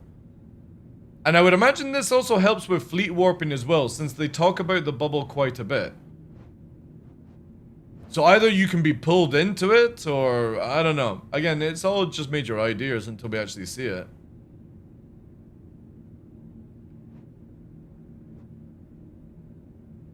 Yeah, well, you'd still be interdicted like a Mantis is. Yeah. But what they were talking about is, like, say for example, I get into boost. You can chase after me with, like, distortions and pull me out of it before I get the lock. If I get the lock, that's me escaped. But if you are smart enough, like, even people in M50s wouldn't be able to escape. Because it will base off the quantum lock, or whatever they're gonna call it, right? It gives values and difference in quantum drives, how stable it is, how fast it is, how protected it is. Yeah.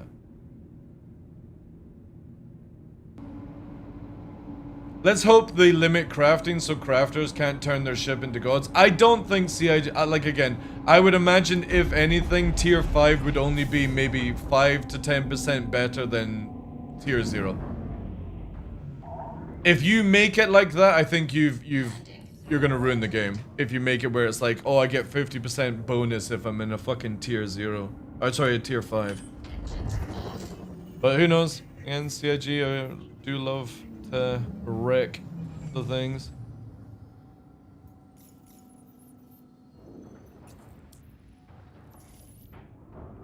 Bonus on the ship for tier, like tier. Have you guys? I would imagine Shadow Moses have done the crafting NDA, not NDA, but the stuff. Well, tier 1 guns had a significant, not too much actually, not too much of a percentage difference. But for example, you want to have crafted tier 1 guns over tier 0 found guns. If you're like getting super sweaty, I think. But also, from tier 0 to tier 5, I would, like for me, 25% bonus, max, right? 15% bonus max or something like that. If you've got it where it's like 50% bonus over tier 0, I think you could have a world of pain, right? Welcome. You can also get a tier 1 Mantis, right? Yeah. For better interdicting. Yeah, true, very true.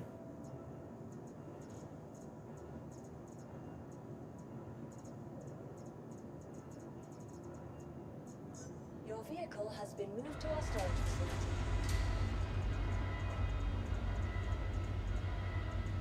Claim this. Your vehicle Oh, has been moved that's to our not it. storage facility. clearance crane has been sent. Please visit us again. Goodbye.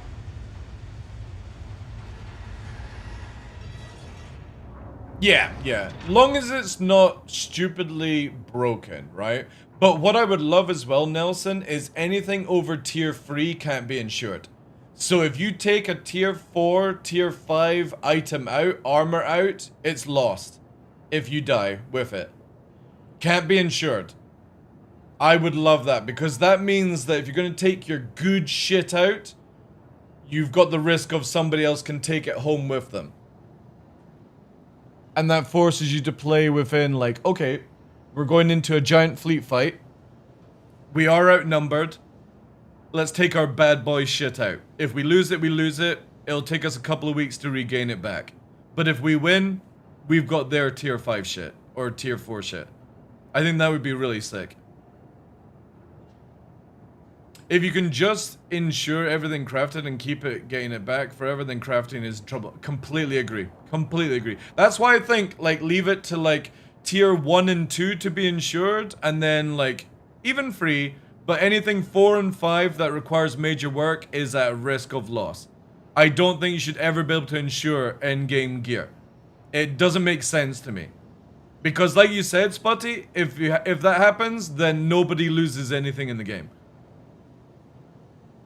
I always fly decoupled, yeah. The only time I fly coupled is if I'm going into cruise mode. And that's it, if I want to let go of the joystick.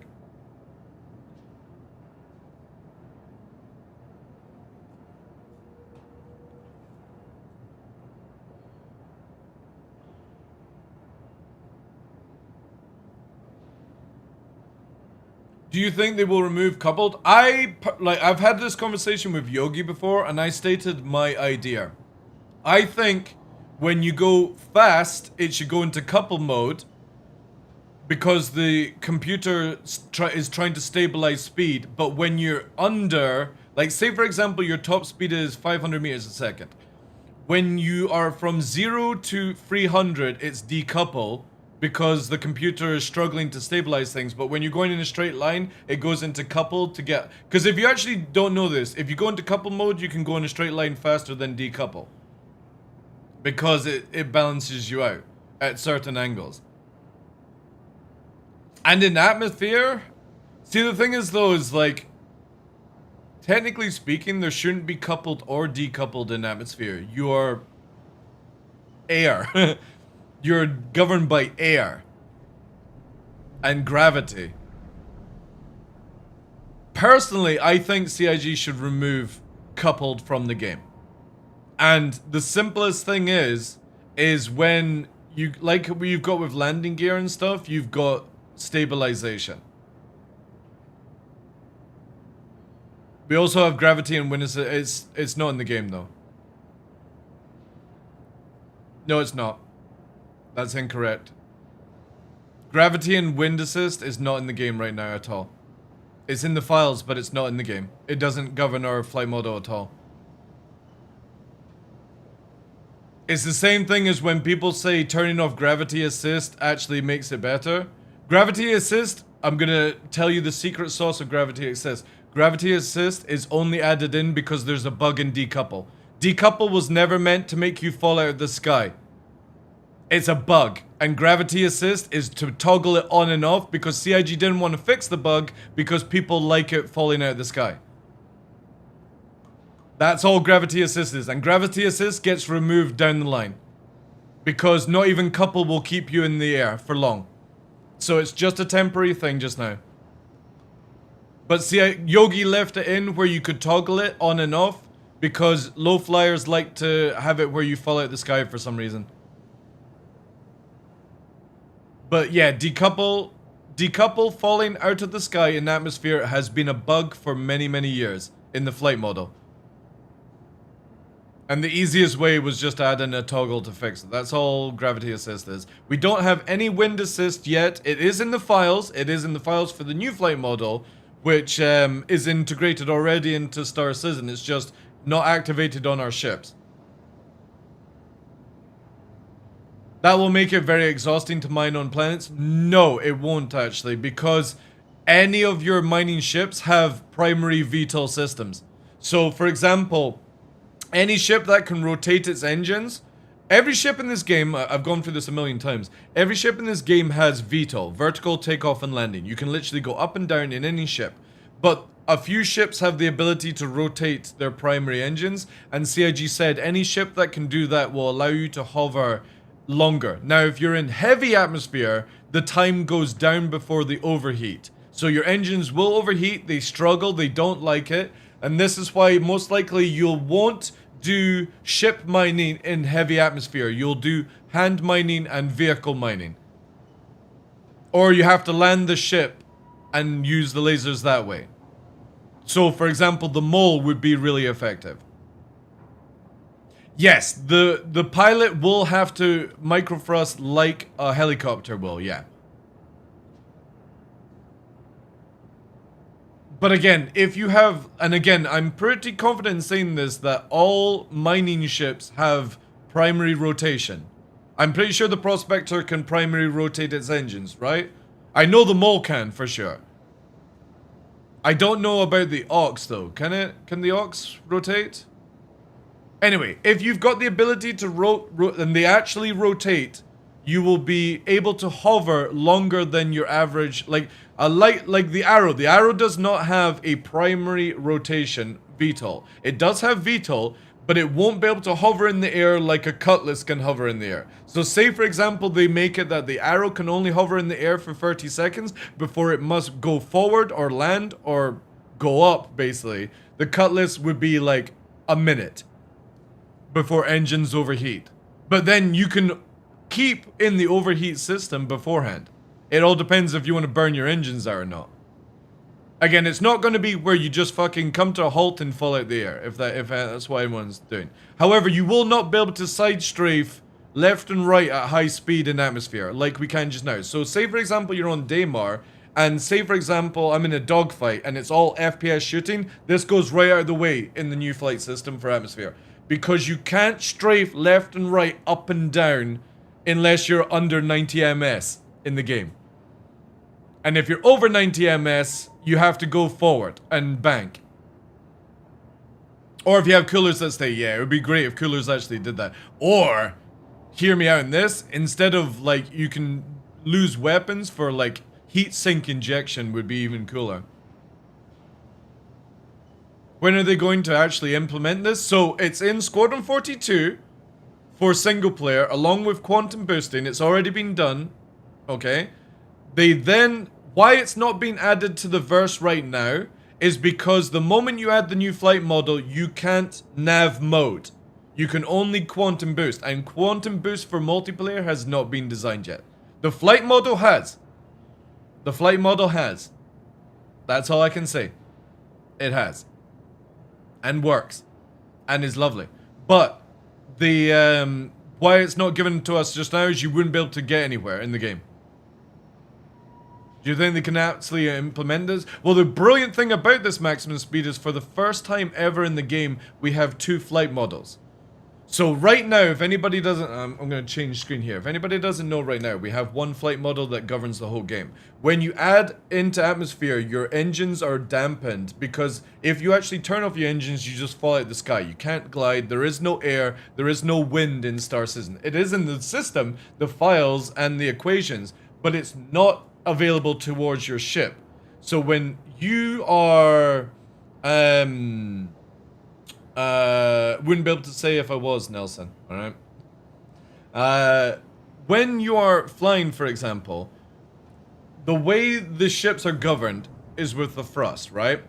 And when you go into space, it removes the dampening effect, and that's why it's very difficult to balance space and atmosphere right now to make it fun and engaging, because CIG are always like, well, if you go to Daymar, it dampens down the effect of your ship with these equations, these numbers, yada yada yada. The new system that Yogi's been working on separates the two. So you can basically have stats for space and stats for atmosphere because they are completely separate systems within the same thing. Think of atmosphere effect as like a DLC in the code or in the engine.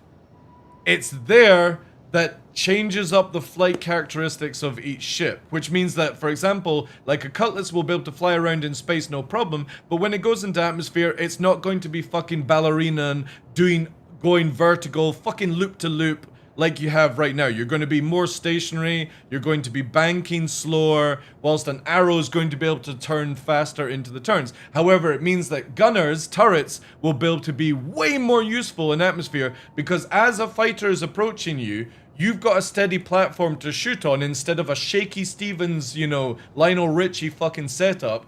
And you've got the arrow coming in, and as it banks to turn around you, because it can't just fucking handbrake turn and do all the shit that you can right now, as it banks, the gunner will have clear line of belly, or the top, or the side, because it won't just be able to fucking power slide around the Cutlass like it does right now. But the Cutlass won't be able to spin around as it does right now, which means the gunners won't be fucking difficult to land their shots. Which means going low in these ships is going to be more effective, because anything coming down on you, you'll have a better arc on things. Or if you go high as well. Just like we had to do with like World War II bombing, for example, right?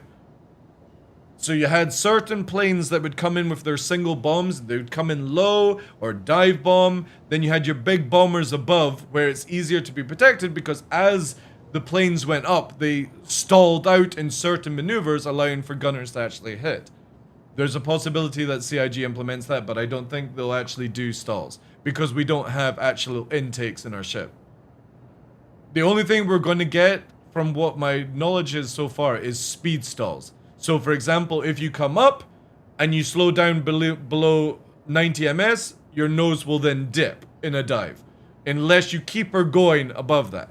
But who knows, is if you do that, you don't have enough thrust to actually achieve that. But then I would have to question, how do we get out of atmosphere? And there's where we come into quantum boosting, where we don't actually travel through atmosphere anymore. We fucking jump through atmosphere, which is kind of anticlimactic, but there we go. Because if CIG actually designed it where you don't have enough thrust to go up like a fucking rocket and keep above 90 ms and not like airspeed stall, then the only way to get out of atmosphere would be to jump. Which obviously we've seen many videos of them doing so. So again, it all depends on where they are in the balance.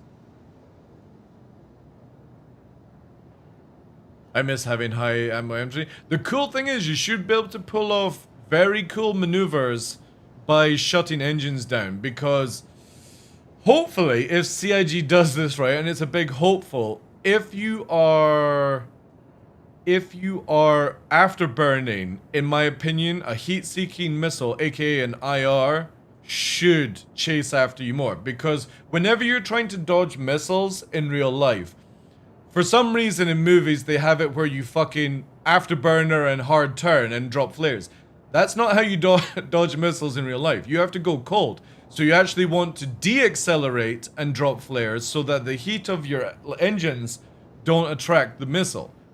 Right now, that doesn't even come into the equation, because every single missile in this game, including torpedoes, is classed as Fox 3. It's not Fox 1, it's not Fox 2, and it's not, we don't have any air to ground. It's all classed as Fox 3, which is fire and forget. Now, it would be cool if CIG made it where IRs were only heat signatures, which means that you could kill your own teammates by accident. Fox 4? There isn't a Fox 4.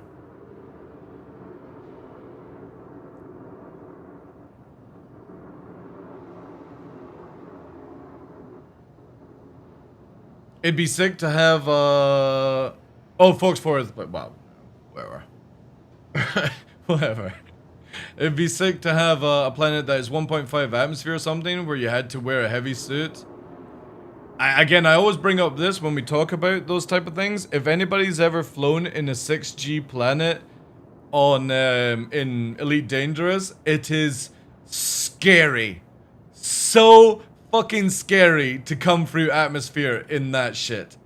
Because any incorrect speed angle, you are dead. Instantly dead. There's no pulling out of it. It's so fucking crazy. So when you ask for 1.5 G at like planets and stuff, then CIG would... Also, why the fuck am I getting where it tells me people... are logging in. Wait, do we have anybody else in the group, Tumblr? It literally just said here, chat, on my screen. Somebody logged in like I'm in playing fucking Arena Commander.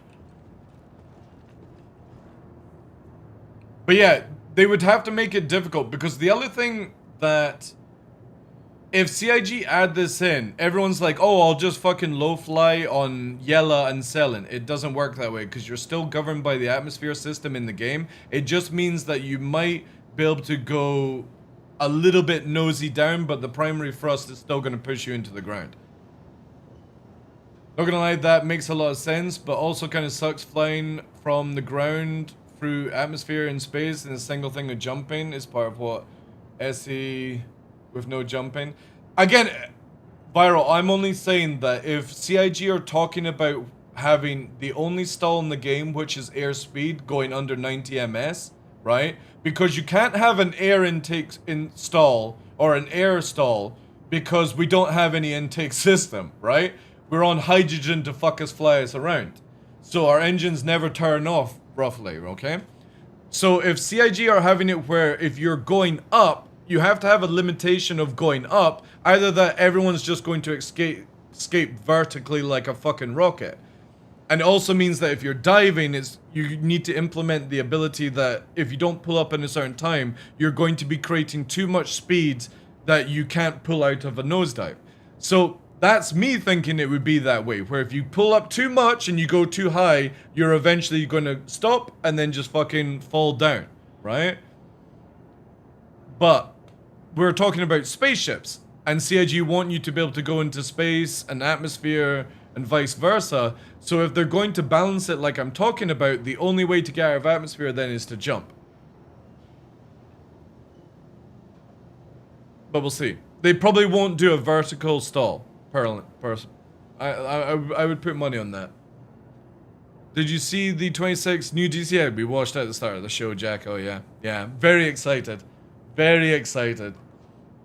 I think this is the year I'm going to try and buy some World War II shit. Because if I saw in the video, it looked like a World War II carrier. And I don't think... Has that been in the game beforehand? I don't think we've got a World War II carrier, do we? That we can actually launch from? What warbird?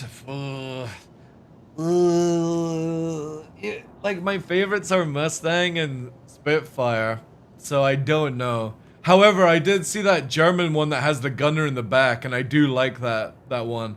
It's the bomber one that they used for, no, they didn't use it for Pearl Harbor. Is it called the Hellcat?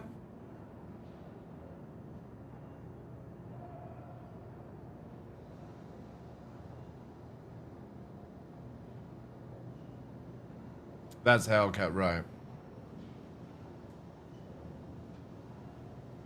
I don't know. I'll have to look 90s, because again, when we watch the video, right? Let me bring it back up here again. I got so many videos here.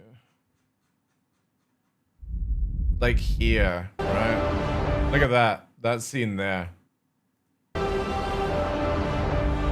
So it's kind of like,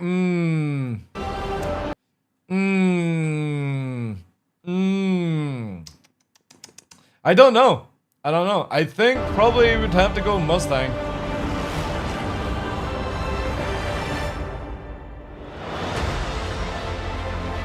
But it is looking so good with the World War II.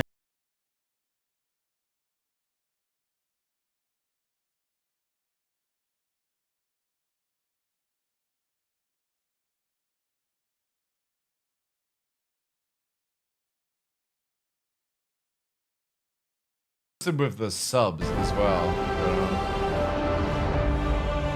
I'll try and find it. I can't remember what it's called. The German one. Let me see. Wait, is that it? Oh wait. That's... Yeah, this one here. That there. I can't remember what that one's called. And I thought it was German actually. Yeah. Look at that. Because that's the one they launched from the carrier, right? I'm pretty sure. But look at that. That looks, man. If you can be the gunner in the back, that would be fucking sick.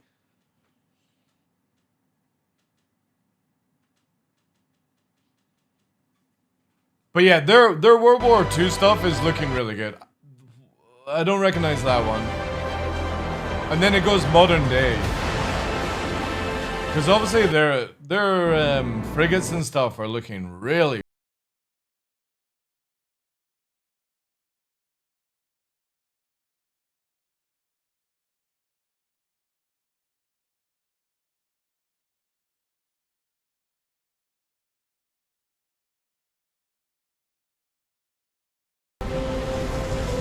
Spitfire's like if you can master a Spitfire, you dog on everyone, but it's difficult to fly.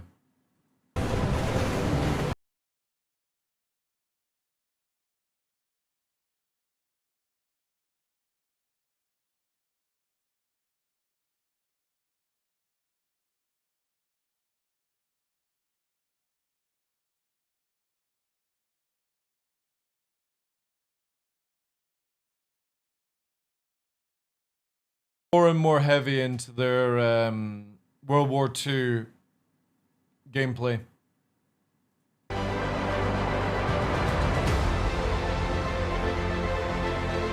I know, man. I can't wait to refund my F-15, which I've never flown once, to get a fucking Typhoon.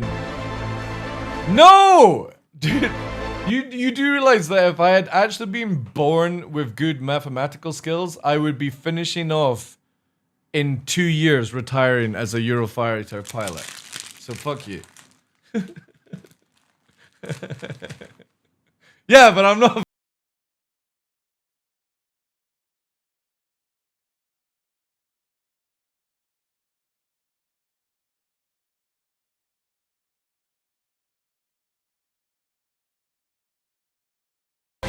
I have to say though, right? As cool as jets are, dogfighting in Warbirds are so much cooler. I'm just gonna say that right now. In any video game, fighting with World War II planes is so much cooler than fucking fighting with jets. Well, it's not so much the lock-on missiles. It was just basically the limitations that we had back then. So you didn't have all that tactical shit. You didn't have fancy radars. You had eyesight. You had communication, knowledge. That, like, for me, World War II was the end of the aces, I feel. You could maybe say just before Cold War as well. Sure, you could have aces, but I definitely think the moment that planes started to get radar, that was the end of, you know, the serious dogfighting. The literally, you just had your plane, a shitty flimsy stick, a wooden fucking chair, you know, barely any ejection. You had to climb out the fucking canopy kind of thing. It was hardcore, like, when you think of it.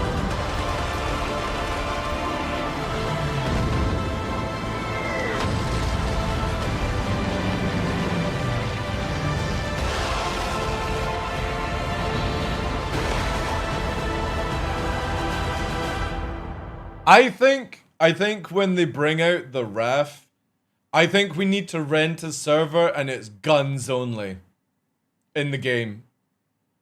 Guns only, guys. Bring whatever you want. Guns only. The A6 Prowler? Nice. I don't know that one off by heart. Let me check. Yeah, Heat Blur seemed to be doing a really good... actually, let me have a look. Heat Blur. Is it Heat Blur Studios?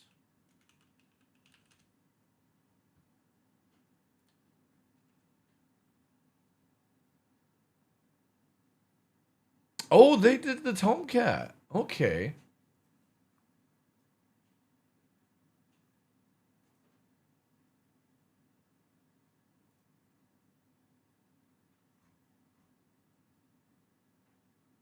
Sick.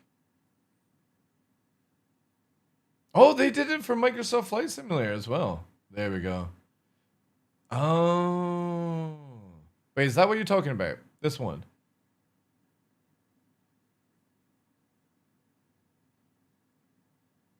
That's the intruder. What was that used again? Is that a bomber? That is sick. I do like the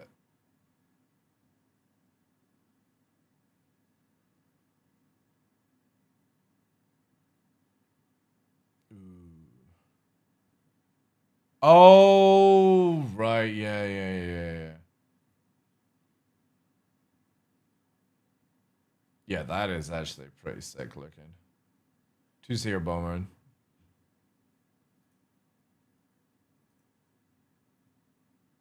Yeah, that's kind of cool. I've never done bombing in DCS World. Never tried it. I kind of think I need to. Oh, yeah. Here we go. Soon. Wait, is the fucking... Oh, wait, no. I'm thinking of a different one. Who's doing the raft then?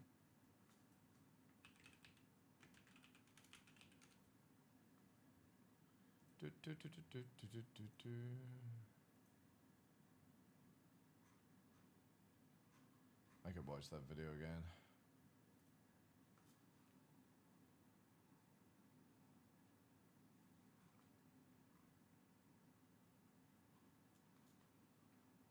Oh yeah, I forgot the C-130 is out, right? Ooh.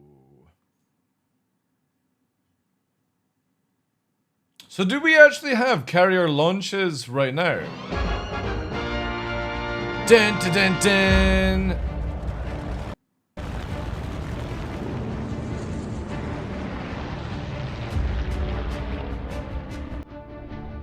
With the Corsair? Ooh. Dun dun dun dun dun! Dun dun dun dun! Look at that shit!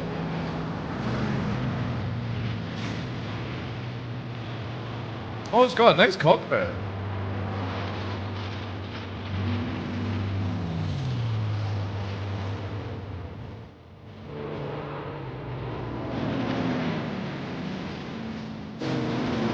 Was this in Battlefield Pacific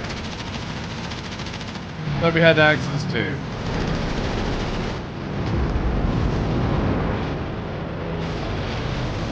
Is it just a single bomb as well?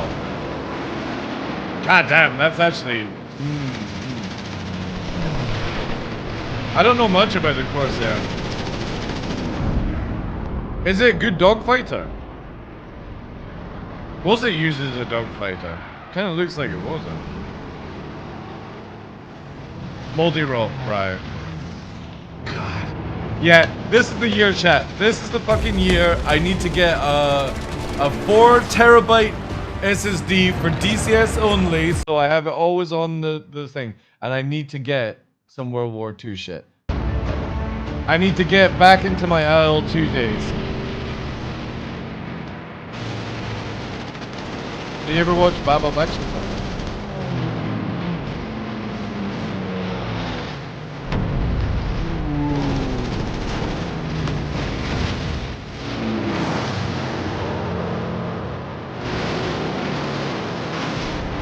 Sick.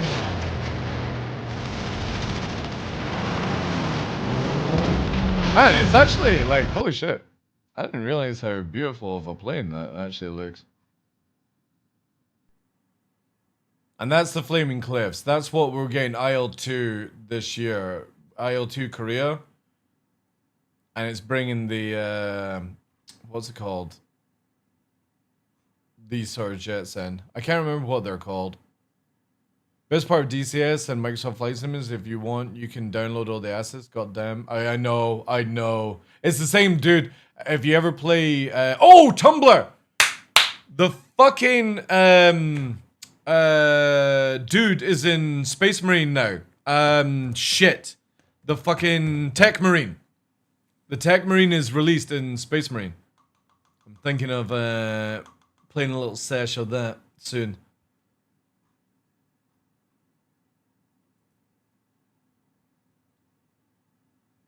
TV show about UNC Corsair pilots. Oh, really? Okay, I'll check out. Yeah, it's already out apparently. I need to re-download the game.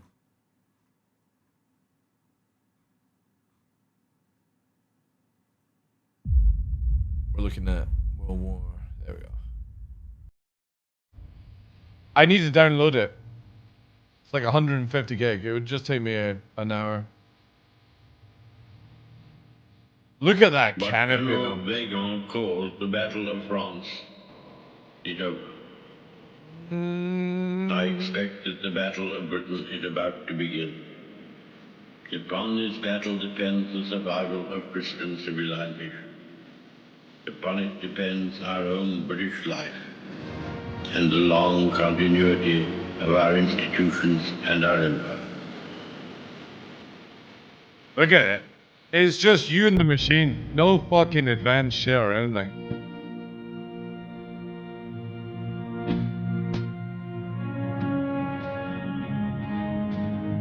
They are quartz, I know.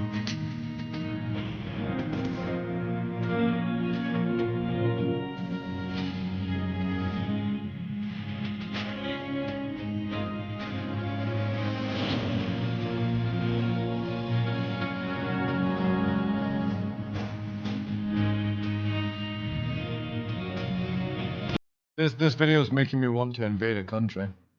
7 years course. Famous Black Sheep Squadron. Oh, I've heard of Black Sheep Squadron, yeah. 28 confirmed air-to-air kills. Ooh, that's good. That is juicy. Baba Black Sheep inspired. Alright, I'll check that out. Thank you, Dilly. States, including all that we have known and cared for, will sink into the abyss of a new dark age.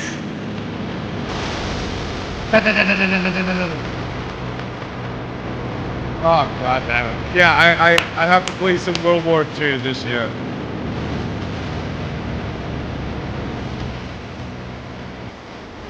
No missiles. No radar. Let us, therefore, brace ourselves to our duties. Drop some bombs. And so bear ourselves that if the British Empire and its Commonwealth last for 1,000 years, men will still say, this was their finest hour.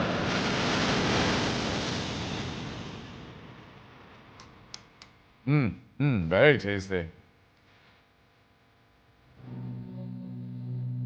What a beautiful plane.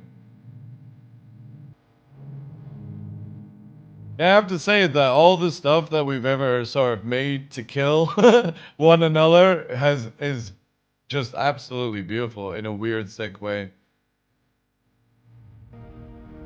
Crazy, that's so cool. Do they actually have the Spitfire? Oh shit, they got fucking these? I didn't even know they had that. God damn!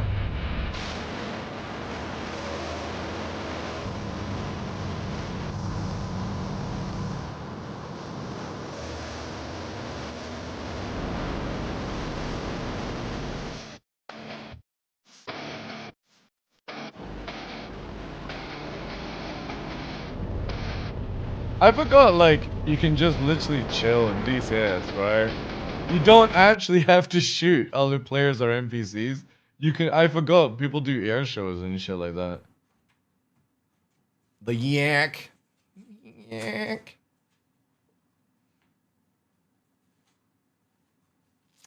Ah, here she is.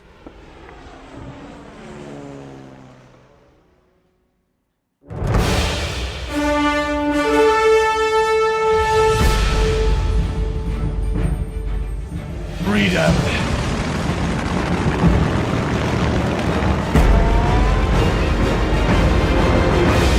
Okay.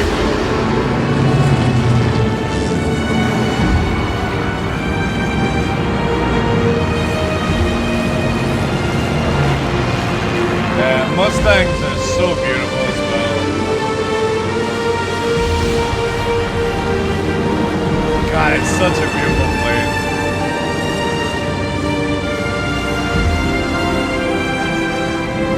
We lost, I think it was 25 or 24. We had, I can't remember his call sign. We had a fucking absolute legend Typhoon pilot in Britain who was our air show pilot for the Spitfire. And when he went up before the show, this guy was an ace, like absolutely fucking scary in a Eurofighter. And he was commissioned to do the Spitfire, and the Spitfire crashed before even the show started, and he died.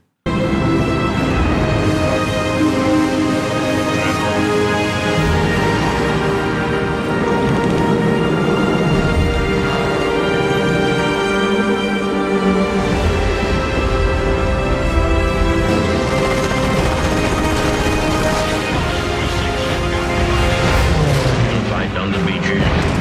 Fight on the landing ground. Need a vintage builder? Oh yeah. You just got fucking cap on and big goggles. Chucks away, lads! Chucks away! Full blown tea and crumpets in the cockpit.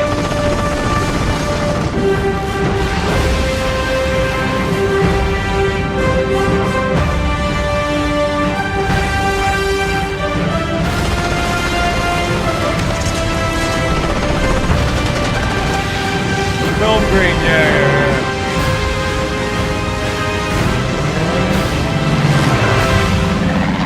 Fucking sick, man. This is an old video for them as well. Yeah, definitely need to... How much is the Spitfire, actually? It's $50. Okay, that's not bad. Does it come with any... Oh, it does come with some campaigns. Cool.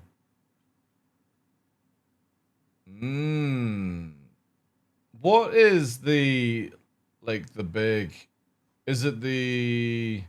I see you trying to get attention to me, Nova, in the corner of my eye. I see you. It's like, I want a snack, Dad. I guess I have to buy, like, Cliffs of Dover. Or, sorry, the... What's it called?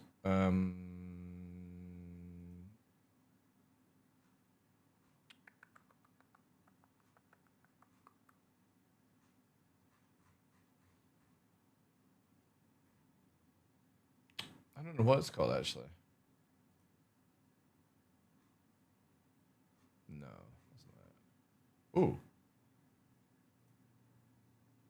Ooh. Oh. That is fucking cool.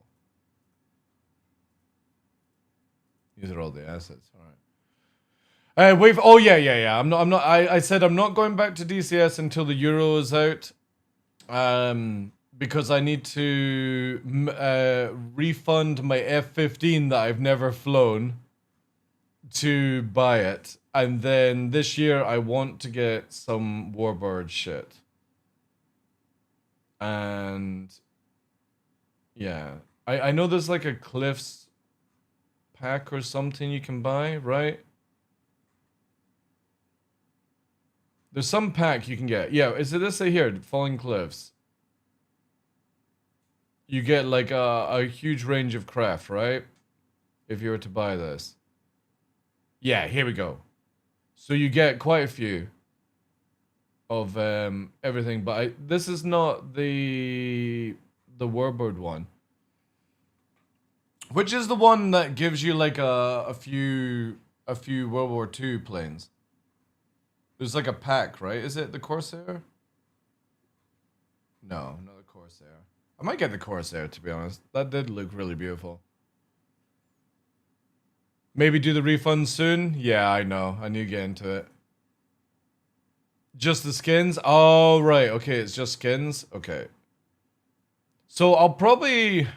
yeah. I mean, like... You try and budget DCS and then you end up with a $500 car. This game will get you. This game will fucking get you. You go in, oh yeah, I'm just gonna get this this Afghanistan map at $55 and then fucking maybe I'll need fucking Germany as well, you know? I do like fucking I do like all these ones. Yeah, at least the sales are frequent. Yeah. And you get the air miles and stuff. I can't remember what. I need to log in. But yeah, okay. That's enough of that. I'm taunting myself. Taunting myself with it. Still cheaper than SE? Yeah. Look at him, chat. Look at this face I have to deal with. Oh wait, you can actually see. Let me go here. Look at this. And now he knows I'm talking about him, right? Look at these eyes just piercing. It's like, Daddy, need a snack. Can I have a snack, please? Snack? I want snack? What do you want? What do you want? Do you want me to get it for you? You want me to get it for you? We've got some healthy snacks here, chat. Which they're gonna get a split.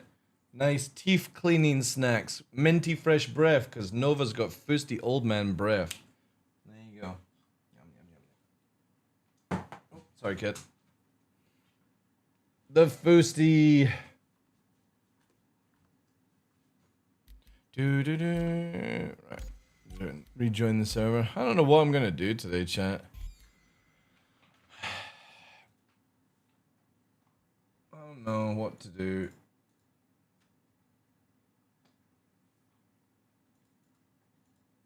Oh, Mr. Cutler's on.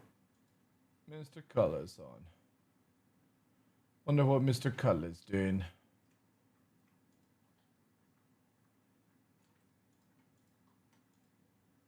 The event, because it's so much fun? No, I've done all the event.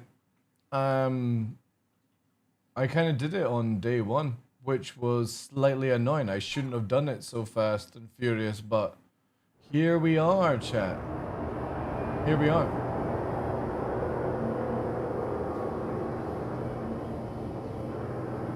But I can see what Tumblr's up to.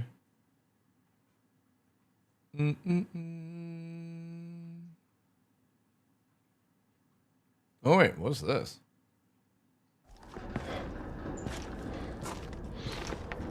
Core reveal trailer? Ooh.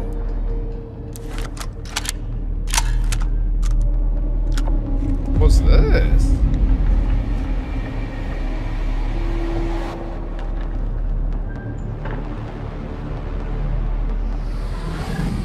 Oh shit.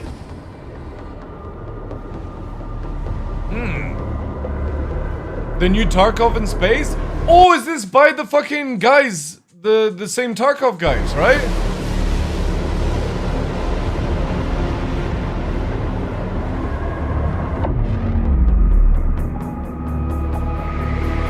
Oh, damn.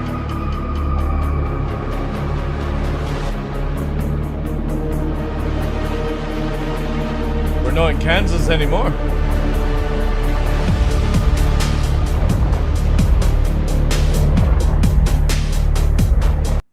Wait, are they gonna make it where you can loot in space?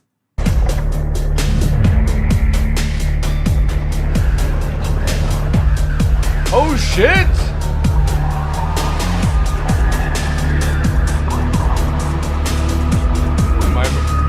I'm intrigued. Is this Star Citizen 2.0? Yeah.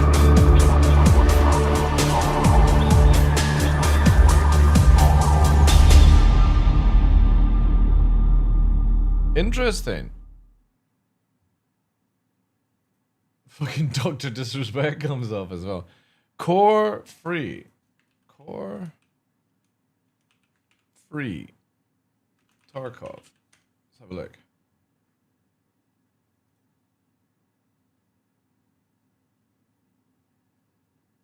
Tap to continue.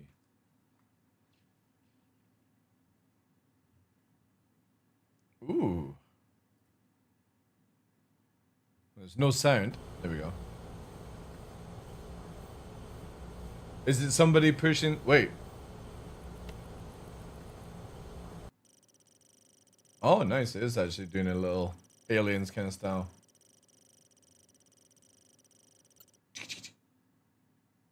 Oh, shit. Okay. How do I get out? How do I back up? Okay, give me a sec.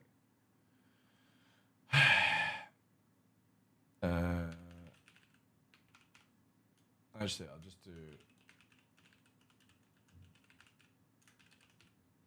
that. What do you mean error incorrect?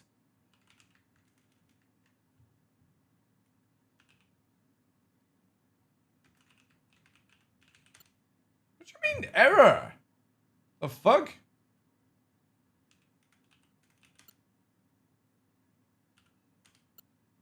Oh my god.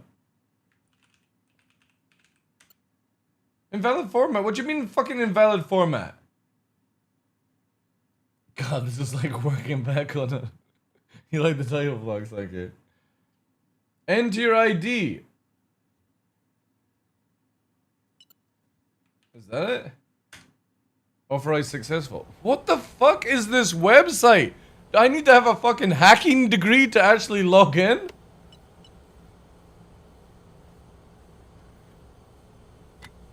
How do I fucking change my name? Daily ops? Browser, radio, weather, messenger, up there. The fuck? All these fucking emails. Can I just...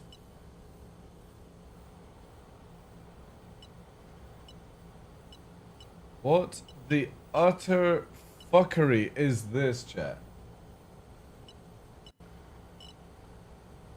How do I change my fucking name? What is that? Like, daily ops. Daily streak. Start task. Get signal. Play signal.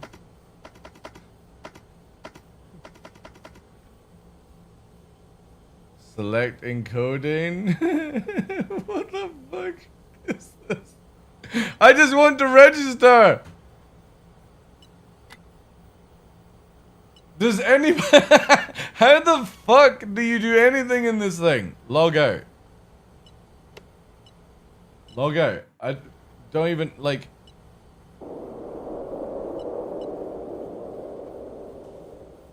Can I go here? What's this? Guns? Box of junk. Purification system. I want to go here. No, I want to go over there.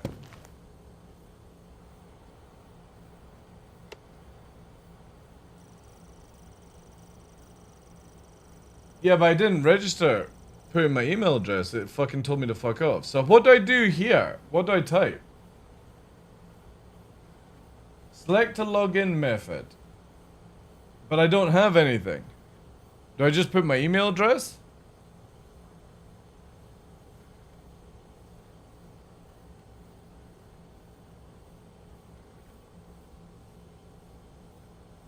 Like it says here, enter email, sign up, or sign in. Alright, so if I do my business.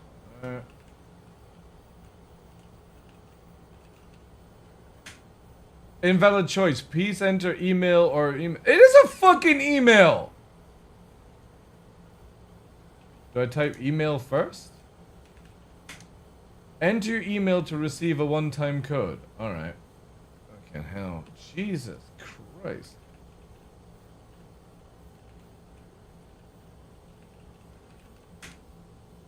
Check your inbox. Fucking hell. So why? I just want to know about the game.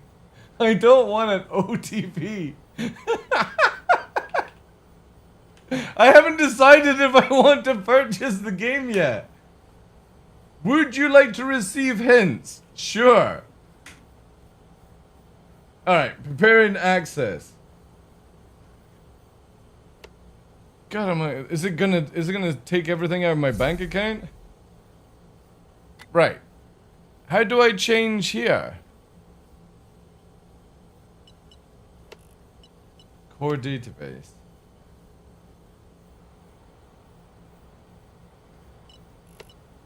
The fuck is this? Oh wait, am I gonna chat to GPT? Chat GPT? Alright.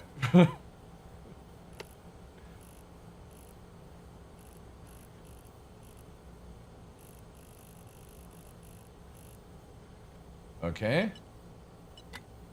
What's this? Alright. Play signal.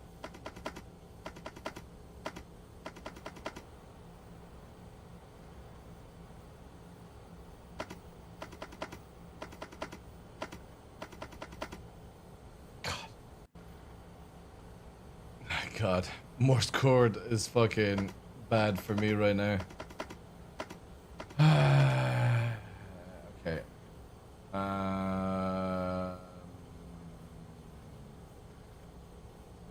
do this.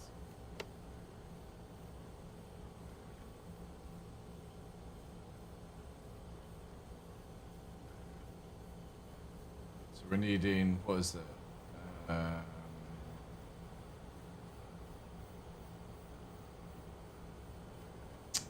Fuck.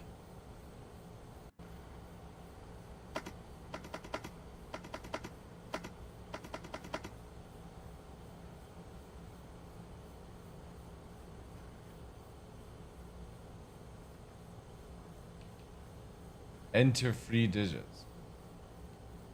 So be free.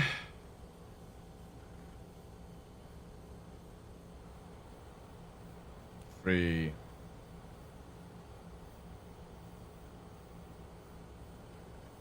No, it wouldn't be 0. That'd be 5. 3, 3, 5. No, that's. Wait, would it be 3, 3, 5? No, it'd be. No, I need more than that.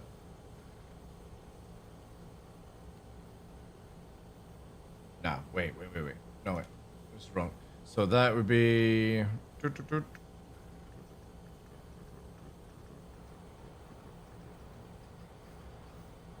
Wait, I should be allowed to have more numbers, no? Yeah, it's puzzles. It's Morse course decoding, but the thing is though, is technically I should have more unless they're doing it a certain way. So it's that. But they're not going with the blip, so it's... But I need one more, unless it's one together, so it's... Because for me, it would be like 3, which is SSS, LL, but it's not doing that, it's doing... Oh god. Help! I'm like, for me, I think it would be like 335, right? But it's not because I need.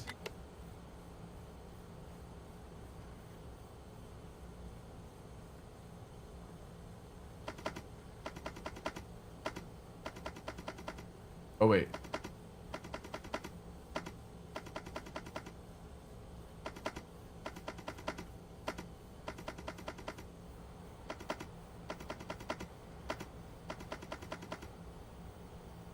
Wait, do I have to do another one? Wait, what the fuck? Has it changed? No. Oh, it has changed. Wait, how many do I have to fucking do?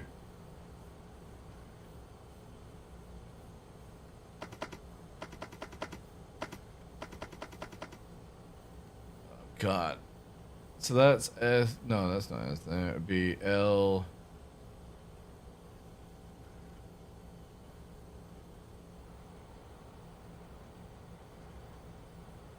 Okay, I'm done. Don't have the patience to fucking work out this shit right now. Certified Bob-proof game? No, I need to fucking look into it more. I had no idea what to do. You've got to match up. You're decrypting. And it's using Morse code, but it's also... I can't remember the method of it.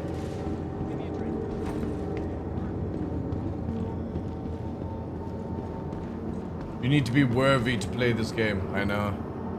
You need to be worthy. Let's get a drink here.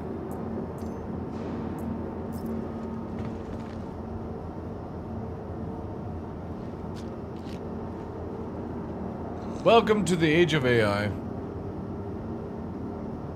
See what the boys are up to. The boys.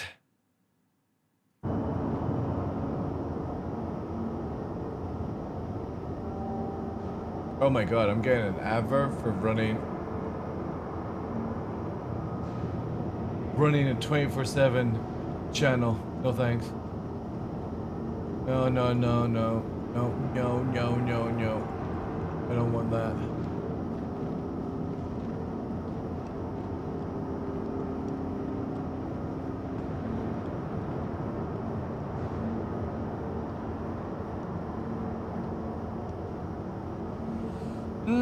Let me jump in, see what they're up to.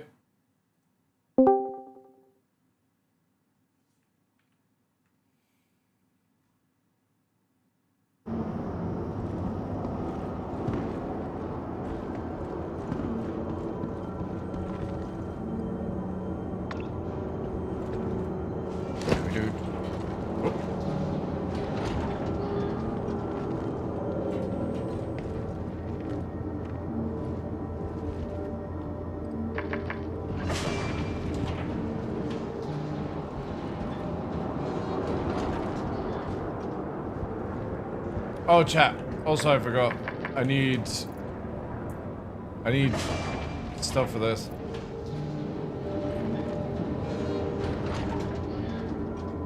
First code is 420, second is 069. Maybe.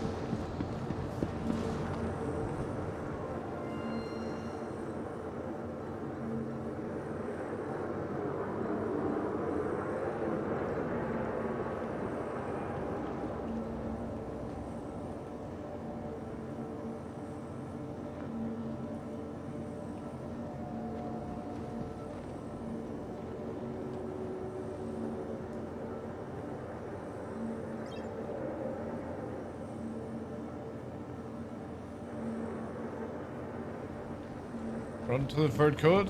I closed it down. I'll play it there.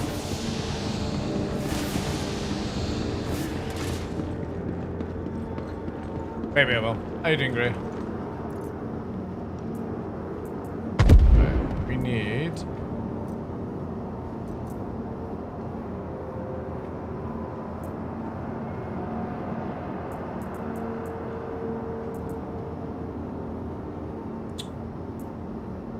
do this, actually.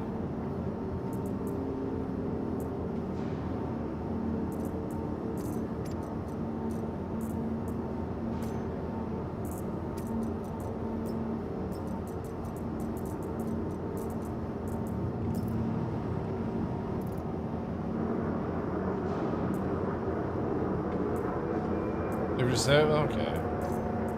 Why is this like fucking up so hard?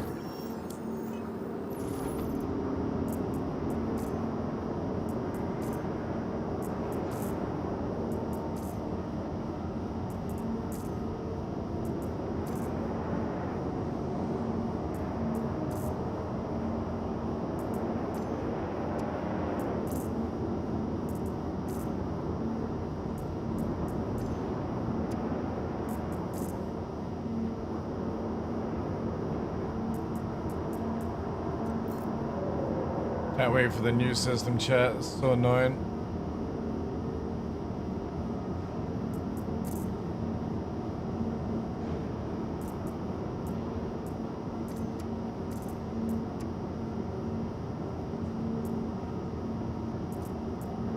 Where the fuck is all the guns?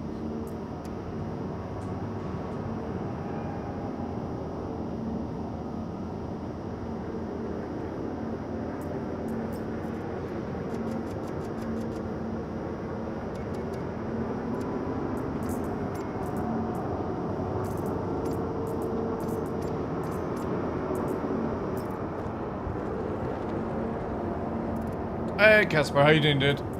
Welcome in.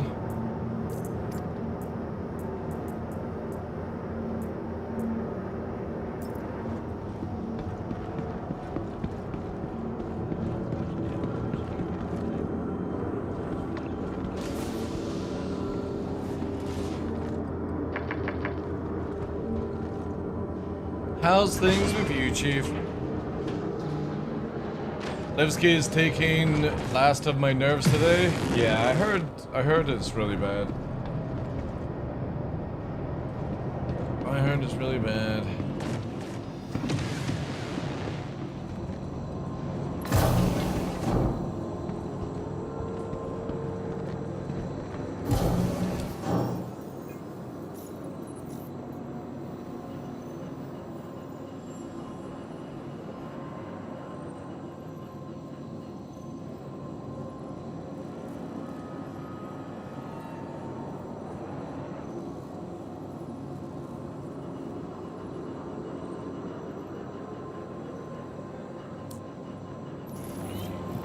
For the second time, they stored my ship mid-landing in my hangar.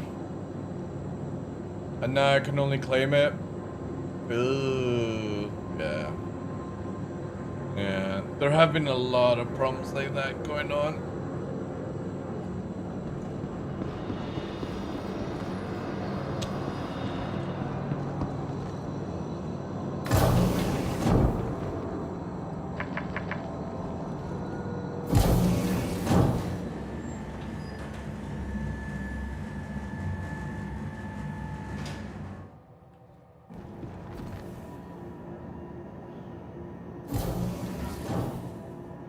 Is it stored now? I don't know.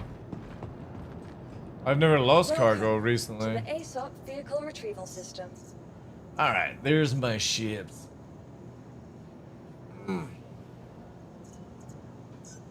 Vehicle select. Your vehicle has been delivered to the plane.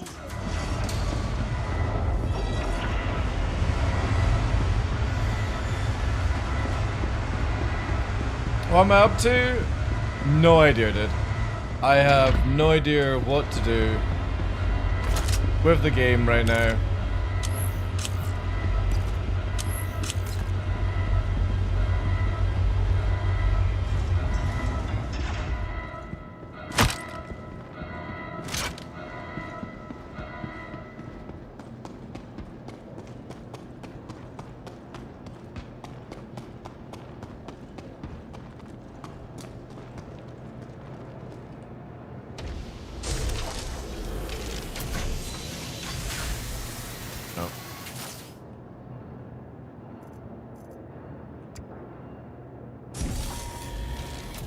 Yeah, I finished that with Cutler and crew on day one. We did like a 14-hour stream and just got it done.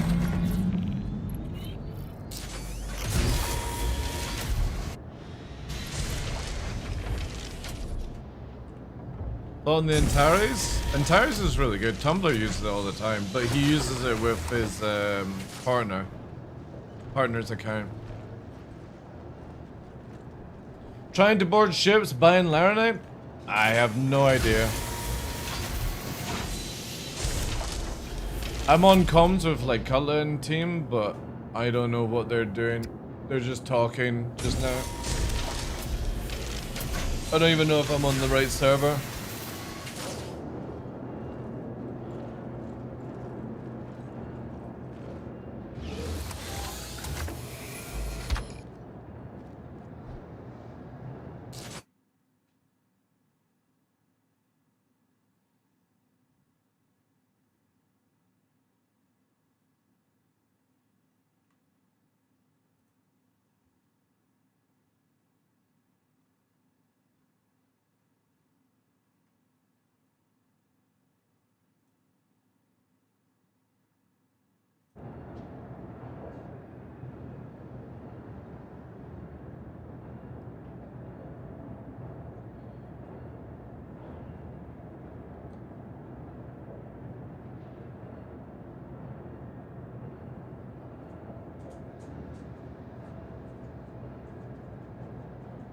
Looking forward to Fable?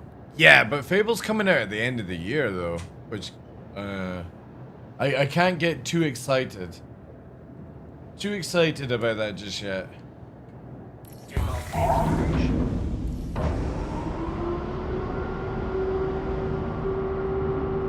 So why is my power fucked?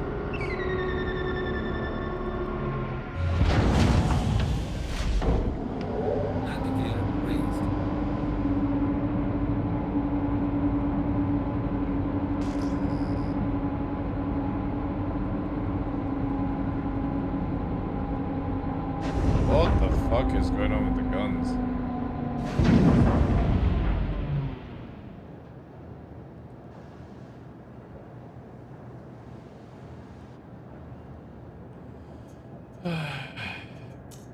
Never a dull day.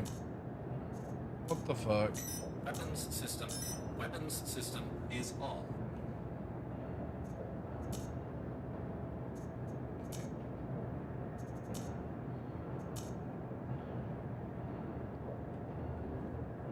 I swear this ship chat at times. Collision alert. Landing gear deployed. Landing system off. Welcome to Roberts Space Industries. Enjoy the ride. System check.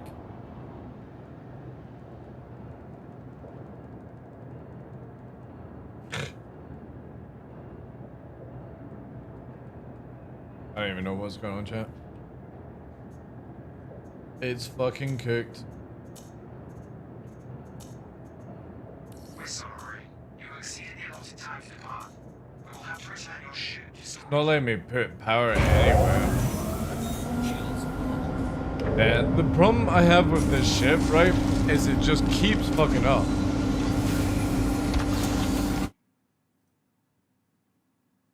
Totally.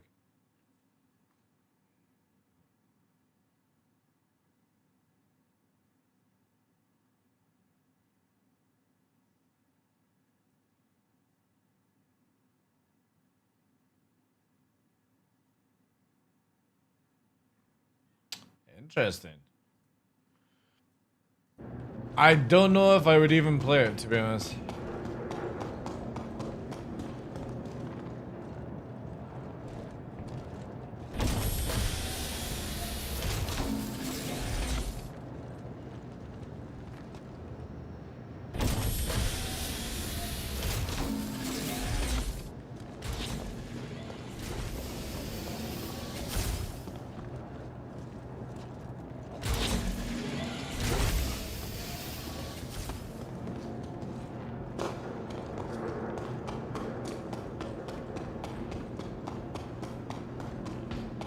See if storing and bring it back out fixes it. Welcome to the ASOP Vehicle Retrieval System.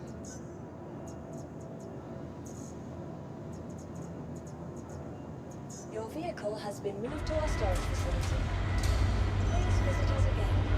Goodbye.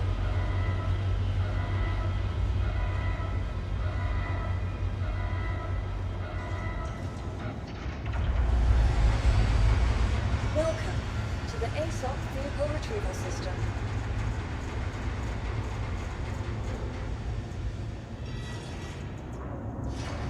Your vehicle has been moved to our storage facility. Vehicle select. Your vehicle has. Please visit us again. Goodbye. I mean, I do like the idea of the game. It does look kind of cool. But the thing is, though, I bought Tarkov right at the beginning, and I've never played it. I bought the big, like, $100 pack right at the beginning to found it. I've never played ever. I've never had time. And it would just be the same thing with that type of game. Like, for me, FPS shooters are cool, but I just don't like maps.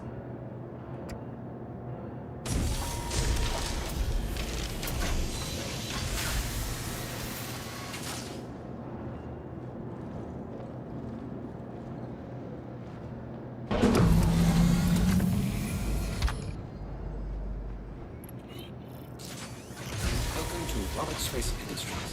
Enjoy the ride. System check. There we go. Now it's working again. How fucking bizarre, chat. This fucking ship, like... Takeoff complete.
Auto drive is now on. Auto drive is now off. Come on, game. What the fuck?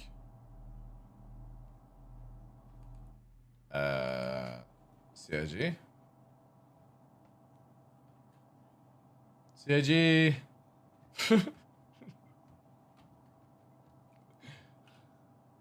Engines are off. Engines are on. God damn it.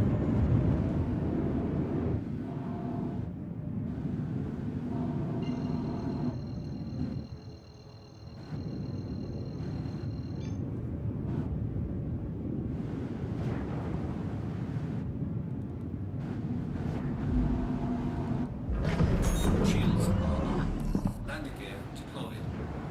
And landing pad assigned.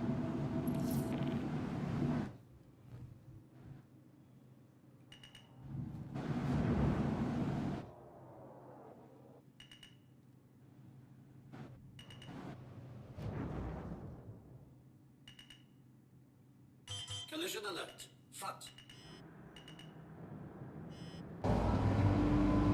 Landing complete. No business to say. Engines are off.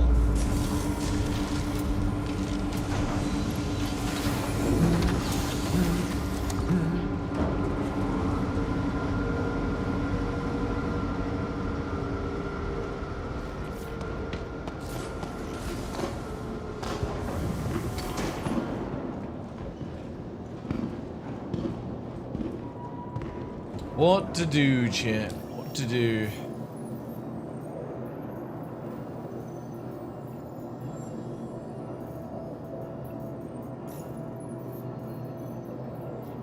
Could probably do it on an alt, actually. Oh.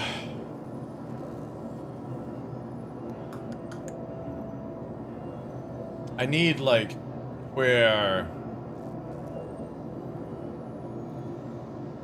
like 4/7 PTU was to be scheduled in and stuff.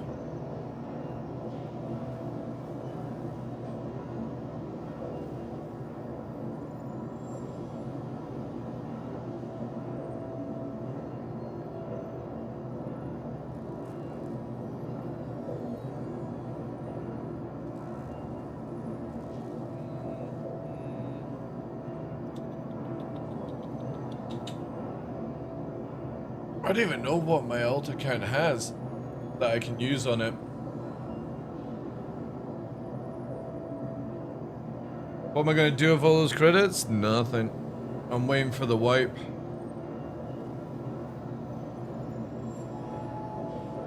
There's nothing I need to buy. I need a wipe to actually have gameplay back. Sadly.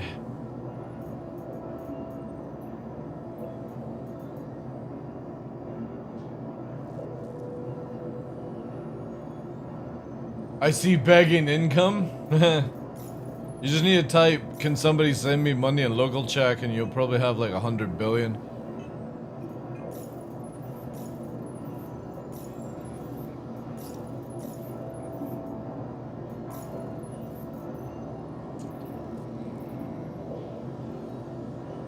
Give me a sec, chat. I want to log into my alt account and see what it actually has.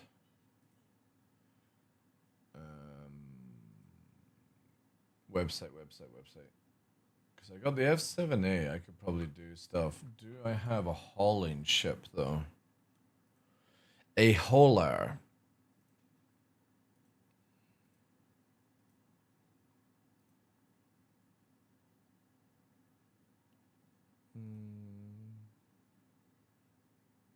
The wipe is meant to be around 4.7.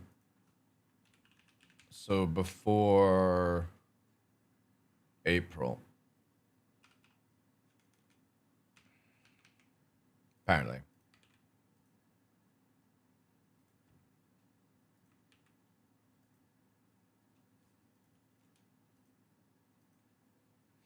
Alright, let me see, chat. What do I have on this account? My hangar. They are, yeah, if you so wish. There's many ways of playing the game now. All depends on who you're fighting. Oh, wait. I've got a Zeus MR. Do I have anything I could upgrade to? Oh, shit. Where is it? Ship upgrades. Can I actually do this to a...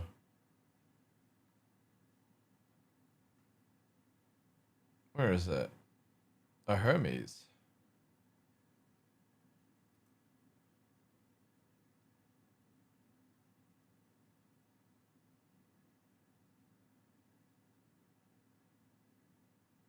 Ooh. Yeah, I actually might do this, right? Okay, so what we're gonna do, let me go here.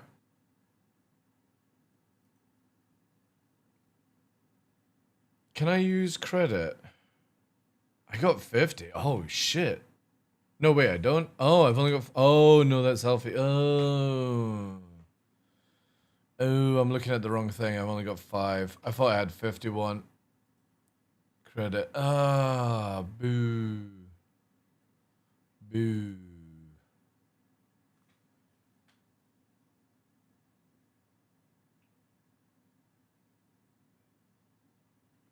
$30 to upgrade it. That's actually not too bad. That would then give me...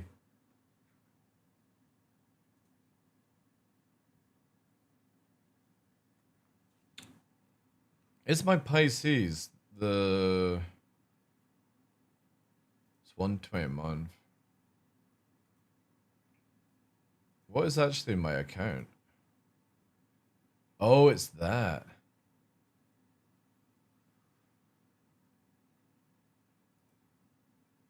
That's 120. I could... Chat, this is what I've got on this account. I've got... This is the pack, right? It's a Avenger Titan, 120 a month. Upgrade to Zeus MR. I got the giftable F7A on this account, which is an upgrade from the Mark. And I've got this.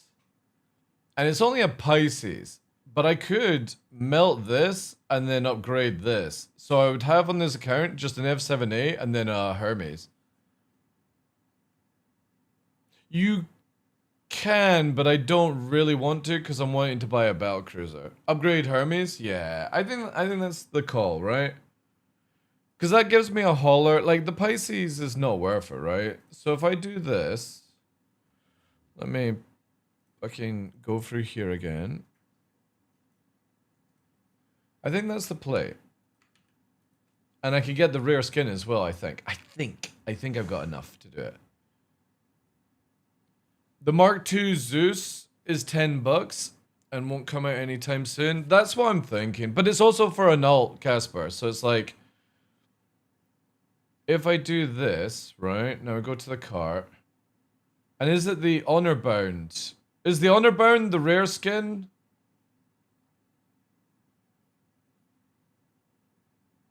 What's the... Well, let me go to here.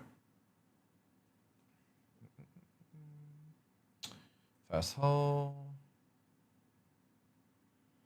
Just checking this out. We go here. The Hermes. What's the rare skin for it? Limit time offer is the Honor Bound paint. Alright, okay. So I'll get that as well. Might as well. Nice little rare skin. Honor Bound. Right. Let me see. Check out. It's 41 bucks. And I've got 70. Fuck yes. Alright, cool. So that is where we will upgrade to this. Proceed to pay. Jump the bottom. There we go. So I'm not spending a penny. But now we need to add this. Apply upgrade to the Zeus MR. Start pack. Put that there. Upgraded. So now. Let me just wait for it to load. So now, chap, we've got F7A for combat and a Hermes for cargo, and that's my package as well. Yeah, digital download. Can use that, and that then leaves me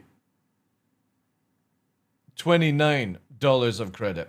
Awesome. 6. I think that's a really good thing. That's also another thing that I've not looked into, is I've not actually tested out the Hermes in flight. Let's get that bad boy. Let me log out this then. Because my other account only has... It only has an arrow, I think. I'm just checking this one now as well. Might as well whilst I'm here.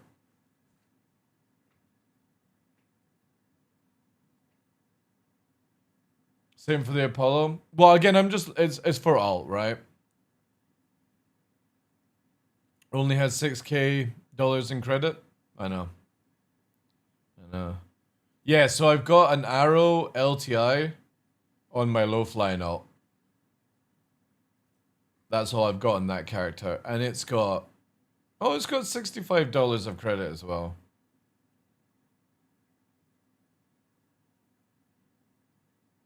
What could I do with 65 bucks?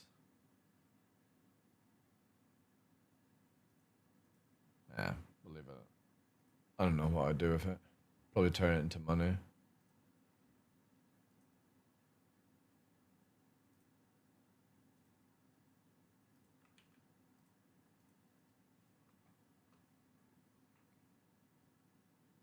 Yeah, okay. Yeah, I got 6.2 ready for the thing above. Ooh, I'll need to store this then. Welcome to the ASOP Vehicle Retrieval System. Your vehicle has... Let me go and test out them. Because I've not even looked at it yet. Is Tumblr still on the server? Yeah, it is, yeah.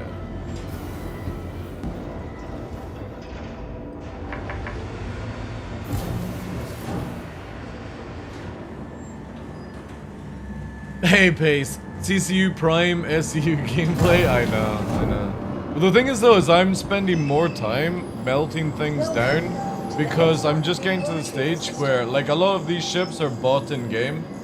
I don't actually own them. And CIG have given me the Hermes to showcase. I don't own that as well. Well, I do own my old now, though. She's a heavy girl. Alright, alright. Yeah, we'll give it a shot. I want to try the tractor beam thing, though.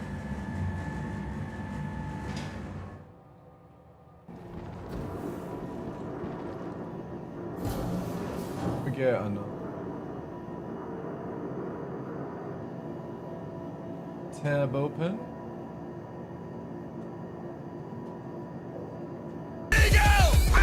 Woo! Iron Fuzz, thank you very much for 25 months. Oh, that actually reminds me, I need to get the thing to say the timer and stuff.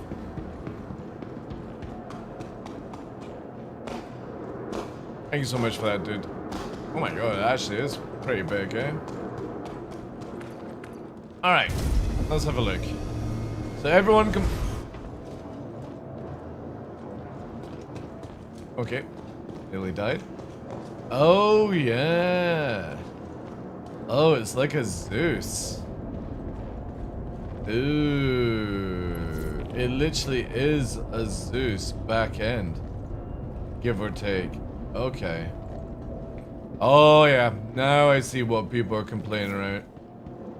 Yeah, I mean, to be honest, there's not much more they could have done with the model on it. Really. Good luck with the ship tractor beam. I was watching Cutler have a shot. Yeah, clap hands. Power on.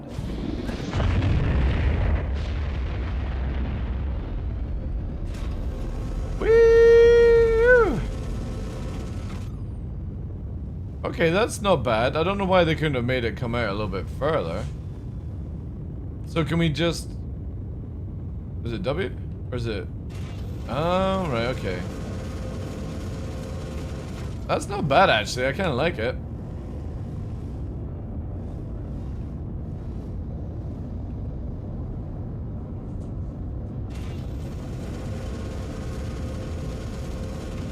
Yeah, it's a shame that they didn't have it extend just slightly further off. That would have been pretty cool. Okay.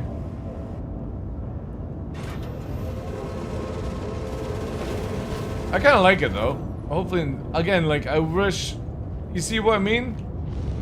They should have had it like go to here and maybe extend out a little bit. I love how the engines are on and all I did was turn on this fucking console.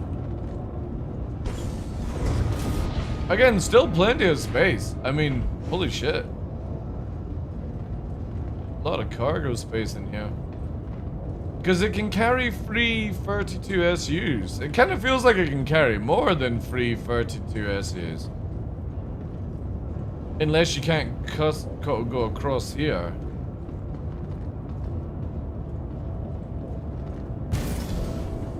Sick. So the same as this? Alright, cool. Alright. Let's get this fat girl in the air. Is it 832? Really? Holy shit, that's a bit of an upgrade than what they were talking about. That's not bad. What are we dealing with fucking power? Alright, let's lower down a few bits. We got... Yeah, on that. Let's juice this, juice that.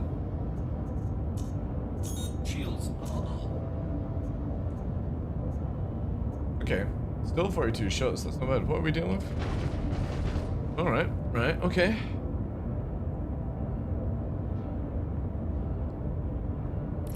Oh, it doesn't have lamp. Does this thing have VTOL? No. No primary VTOL.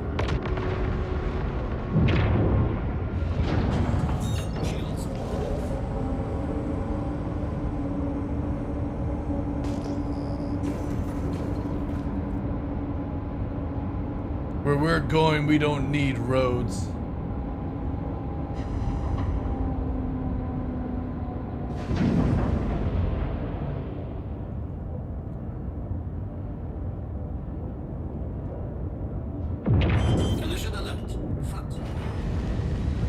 Oh yeah, it does have plenty of space. Landing gear raised.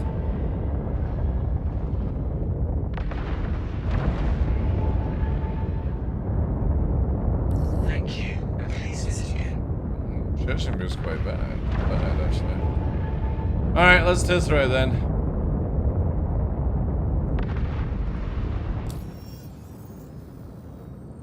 What can she do?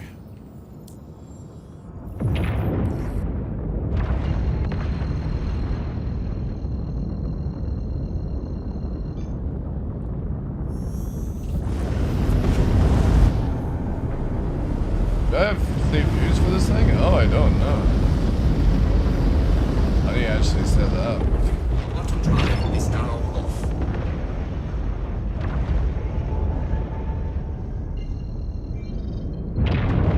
Actually, we'll do mighty moments so I can get views made. Also, do I have... Actually, it's not too bad. Auto drive is now on. Auto drive is now off. Oh my god, what the hell is going on with Daymar's textures?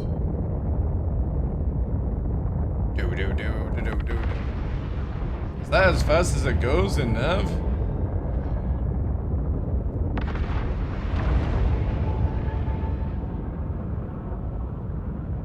Oh, damn. Also, what the fuck is going on with the textures?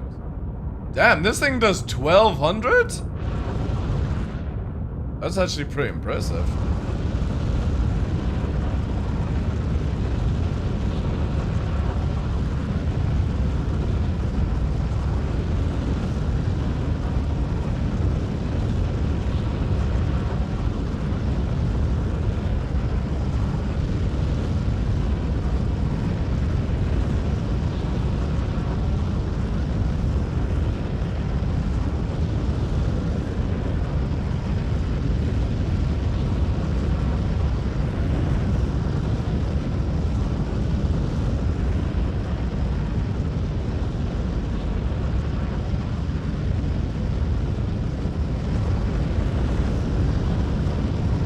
Problem is, I have no idea where we're going when it regards to textures.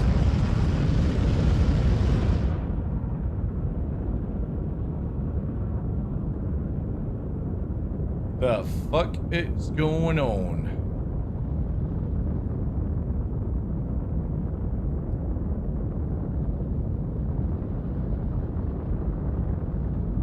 Is it actually going to render? I wonder.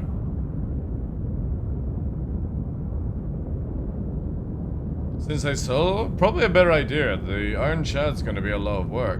What the fuck?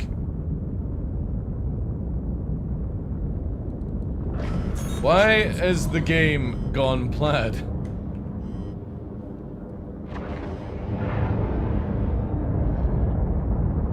Epic Tamar? Dude, it's weird. Why? I've not left the server.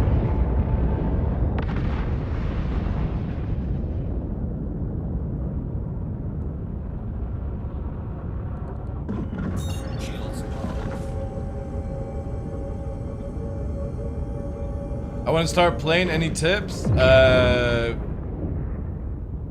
a safe word that is pain. I'm just kidding. If you're lucky, you'll have a good first time. The tips would be just, yeah, go easy. Again, you can get bugs like this. Look at this. Like, why is Daymar gone like this? Holy shit. Also, it's gonna crash. I can't see the fucking ground. Collision alert. Front. Yeah. Collision alert.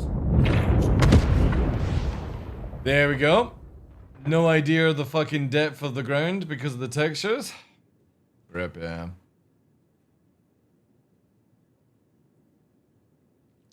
Quadruple, yeah, problem solved, yeah.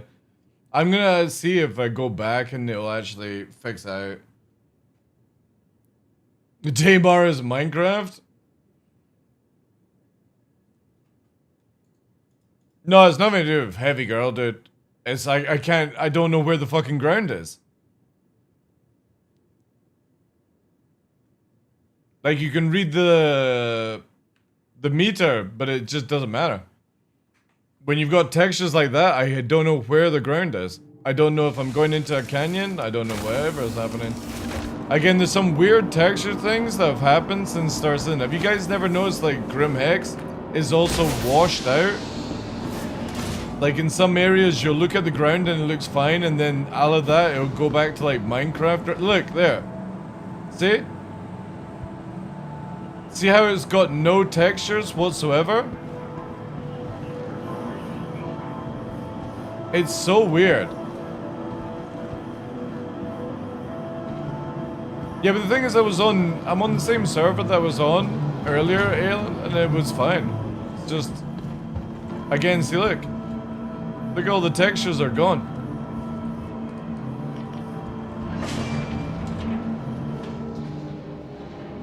Might be a server thing. Actually, you know what? I'm gonna do that. That sounds actually a good idea. Let me just go and get a claim on the ship. Oh yeah, I also. It's fine. It's only bottles of water. I don't care. Let me reclaim it, and then I'm gonna go and delete the shaders. Welcome to the ASOC vehicle retrieval system. I'll join the same server, and I should be able to see it.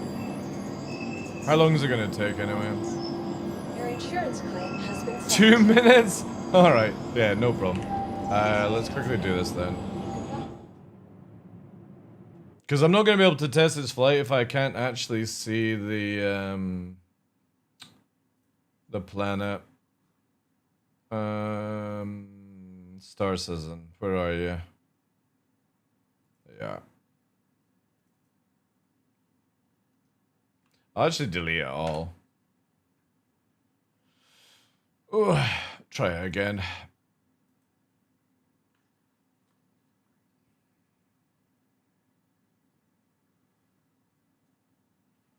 VSync caused me to cap out 11 FPS for some reason on the Vulcan Red.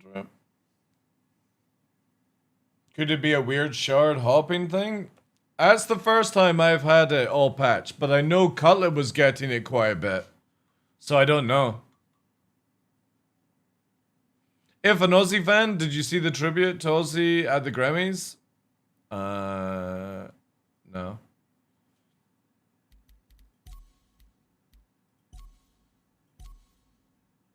Cutlet's on a fucking empty server. I'll join on that. Oh shit, I forgot to cache. Never mind. Or optimize. You can do it from the launcher now. I don't trust anything to do with the launcher, Grin. And the reason for that is somebody, I'm not blaming you, somebody else told me that you can do it from the launcher, and when I did that, it logged out and it reset all my fucking controls. And I had to do everything over again. So, no. I'm not going to press the launcher button, because whatever happened to me, it fucking didn't just remove the fucking shaders, it blew up everything to do with my stuff, so yeah. I will graciously do the old school method, right?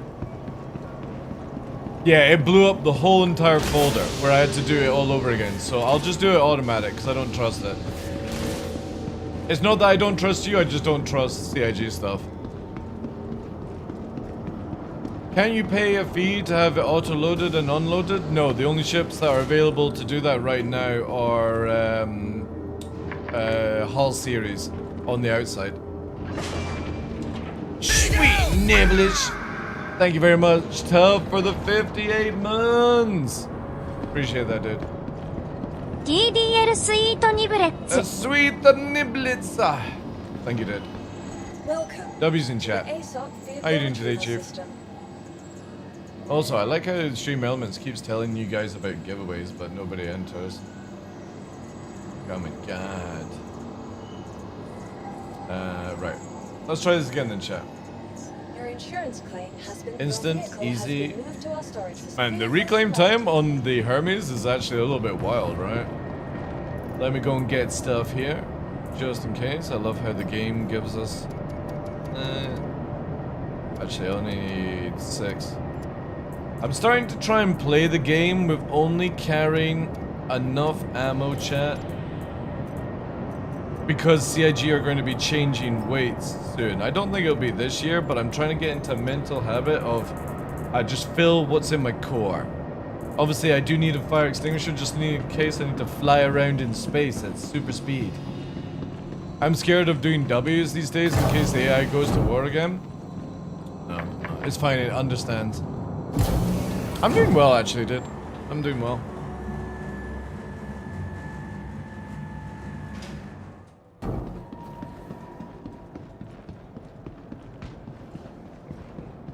Kind of feels like it's a little bit overkill for this ship in the hangar, but alright. Also, is there another? Oh yeah, there is another way to get into the Apollo, right? Let me quickly have a look at that. Oh, I like how it's got corners down here. And then we'll give it a proper test. As long as the fucking... Look at that. Oh yeah, sick. Oh shit. The fuck? Oh no. That's actually the thing. Nice. Nice and quick. The glass decontamination. Yeah, awesome. When you buy cargo, I thought you could pay a fee to have it. No, no. It's not added yet. Sadly.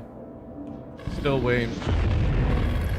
Still waiting for CIG to do it.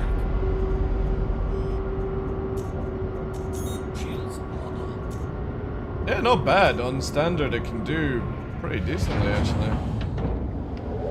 Pretty decently.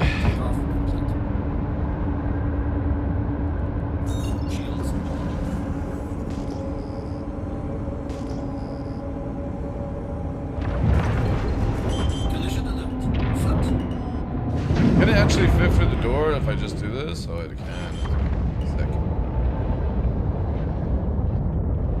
Alright, so she's a bit of a rocket, but she's a bit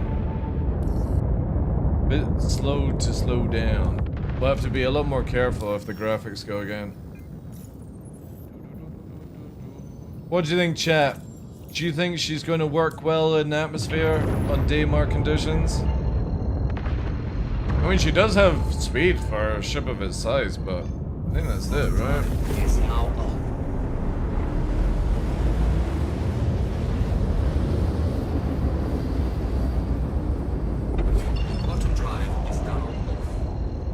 Exactly, Humphreys, yeah. Yeah, very much so.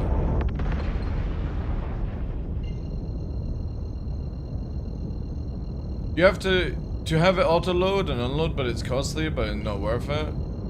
Oh wait, it's actually working? I thought only the Hull C could do it. Auto-drive is now on. Auto-drive is now off. Alright, at least we got textures, chat. The game looks legit.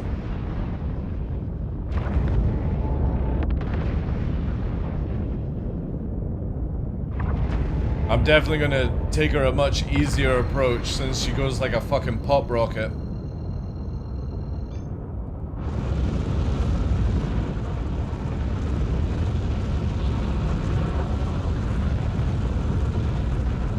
Can you actually do... Oh, you can. Oh, lovely.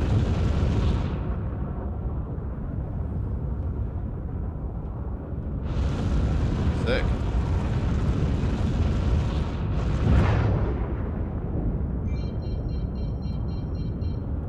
$1,200 meters a second is pretty fast, like, I have to say. But the thing is, though, is we're losing all these speeds in the game in the future, so it's like, what's the point? What's the point calling a blockade runner when in the future it ain't block raiding? Well, the loading is, I would say, on Zeus level of unloading. Like, it looked like the same sort of ramp entrances as Zeus, just a bit bigger. Cries in MSR? Yeah, I would actually like to see the MSR be useful again. I mean, it's tanky.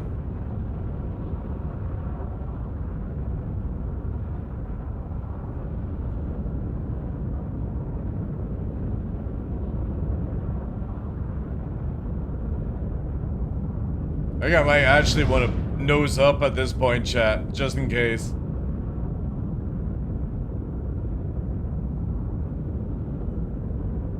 Alright, I'm gonna start slowing her down, because I don't want to go into SCM mode. I'll hit a fucking cap if I do. So we're gonna do a nose up trick, just to bring her in.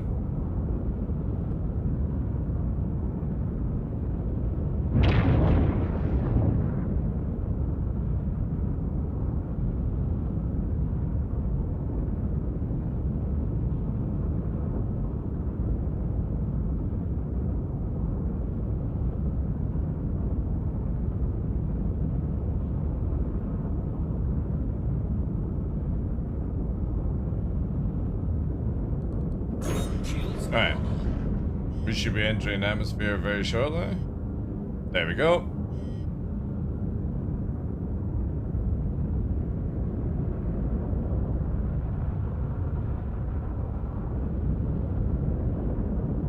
What's her afterburner? She's doing... Oh man, holy shit. She's doing 300, like...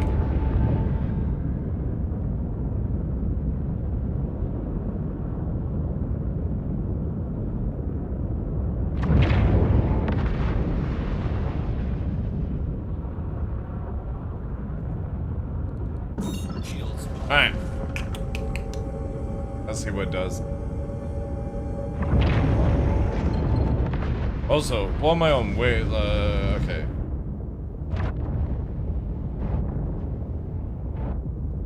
This is going to be a bit drifty, I think.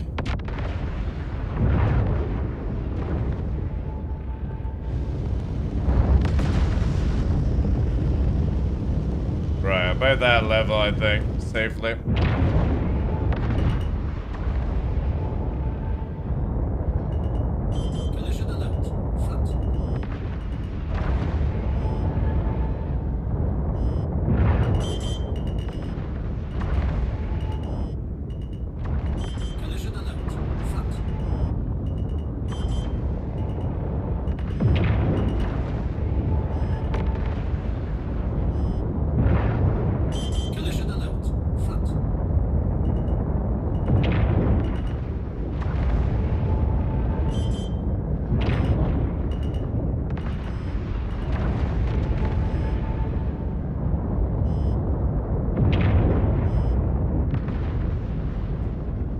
It's got no afterburner regen, like, really slow.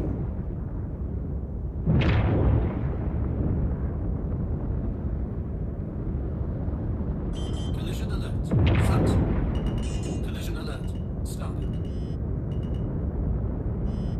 Collision alert. Halt. Do it!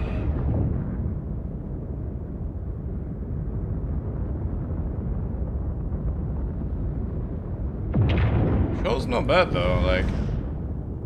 Yeah, it's a little bit of a... That's roughly about the height we're going, give or take. Thanks for the follow as well, dude.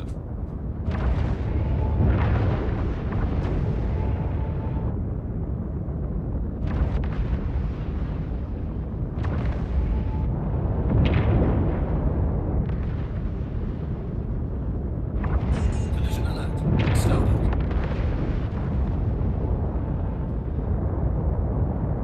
Collision alert. Front.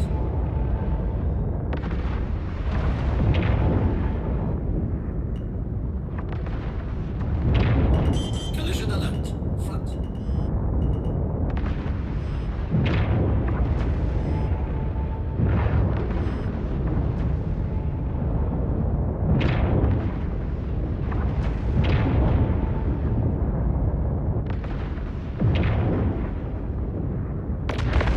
Collision alert. Started. Collision alert. Low.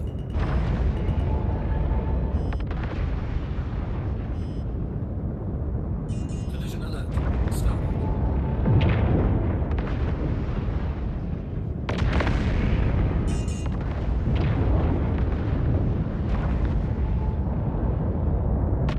Collision alert. Front. Collision alert. Halt. Collision alert. Front.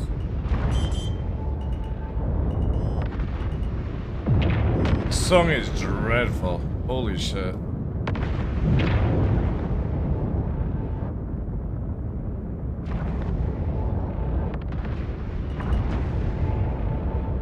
Also, I need a lockdown.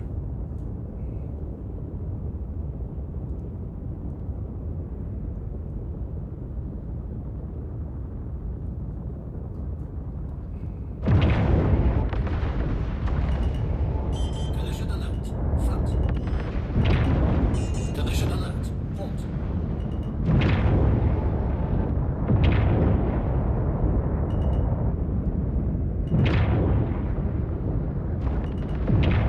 Collision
just no afterburner. That's the sad thing with it. Like, it regens so slow. But she actually feels really good for a big ship.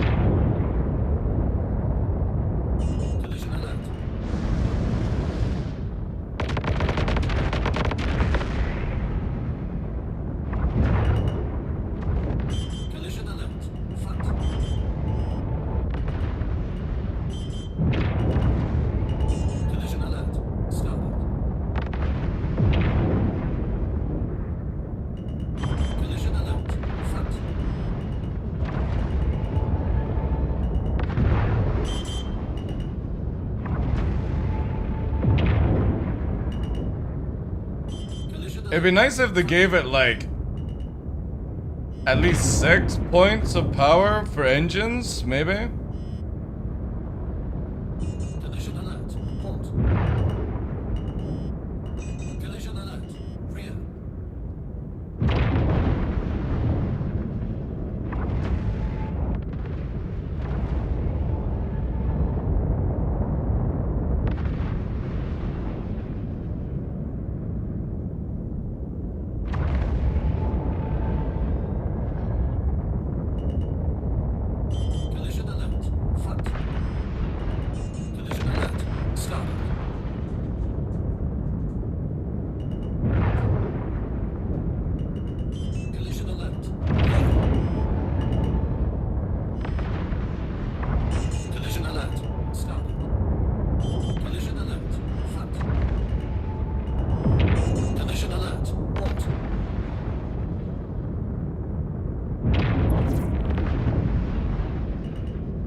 Same with me, Alan, yeah.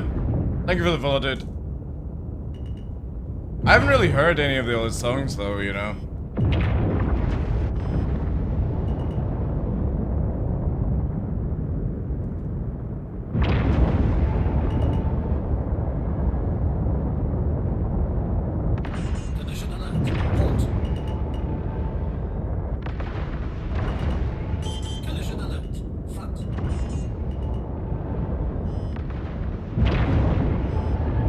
This thing's bigger than a Connie, right?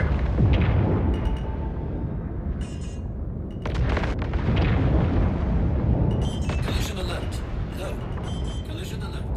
Front. Collision alert. Port. Ooh, a little bit bang there. It's the same size as the Connie? Alright. But even in width. Feels way heavier than a Connie should be. Collision alert. Front.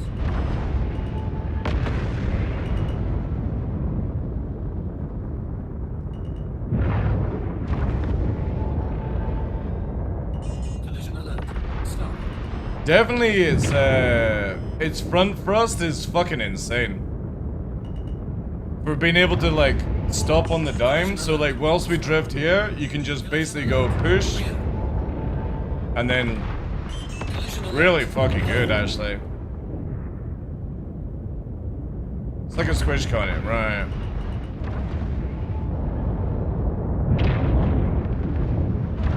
Obviously can't really get any faster, that's the nature of the ship, but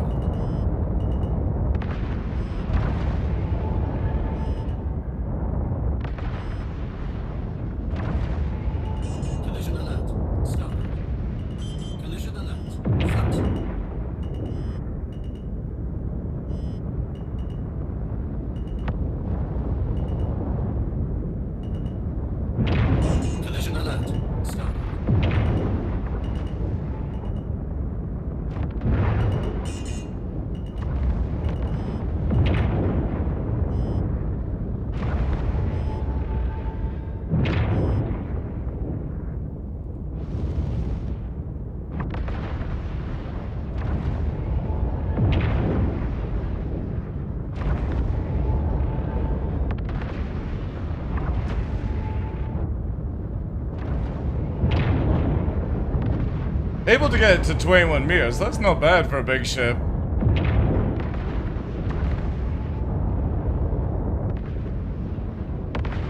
Collision alert. Starboard. Collision alert. Front. Collision alert. Port. Viable game? Yeah. I really wish CIG would just sell ships and then have it viable in game. Collision alert.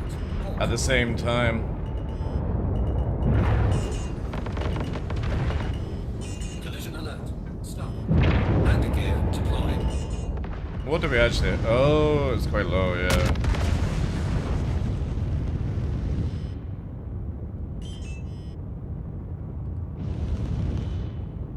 Collision alert.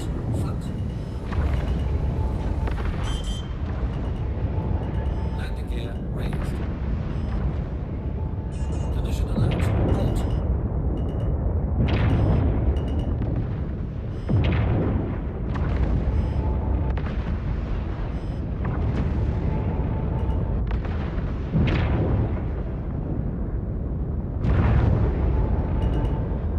Collision alert.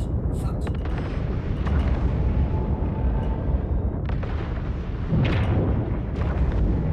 Collision alert. Front.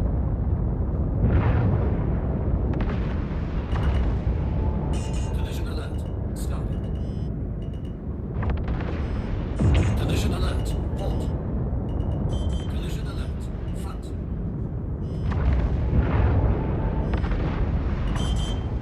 I'd say she's probably the first, like, hauling ship that I actually like to coast with. Collision alert. Front. It's not bad, actually.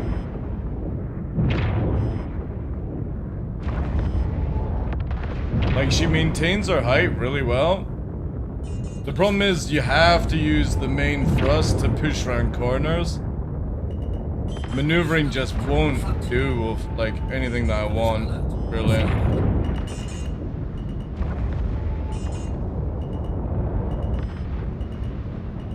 Collision alert. Front. Does it have armor?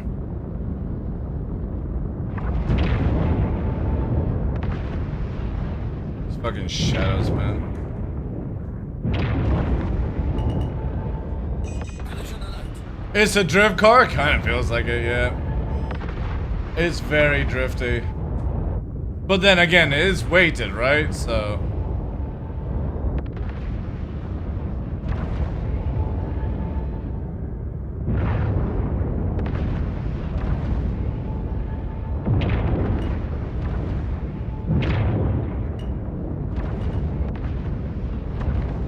Collision alert.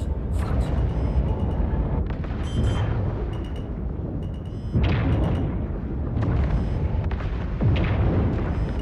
Collision alert. Front.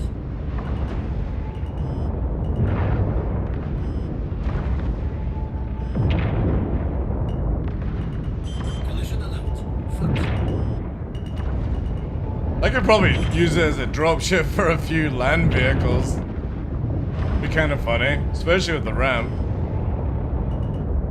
Collision alert. Front.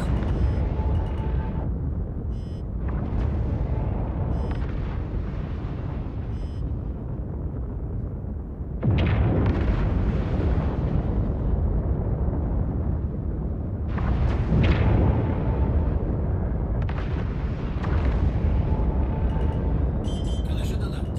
Front.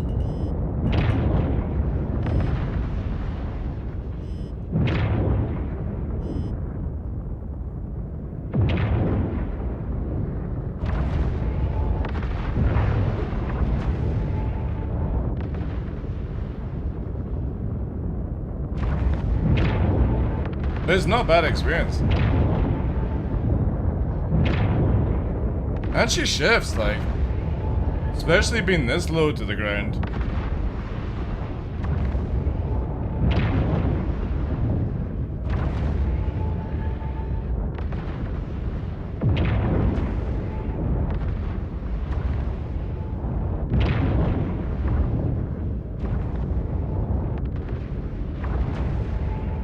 Does it have anything on the roof? No, it doesn't. Yeah. We'll add antennas, maybe. Collision alert. Front.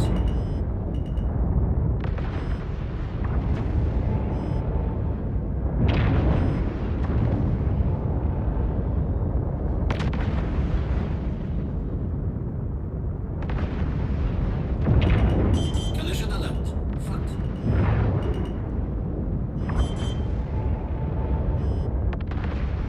Alright. She's got some moves.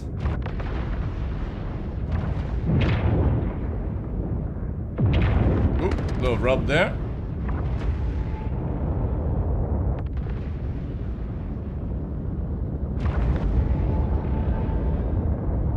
Collision alert. Starboard.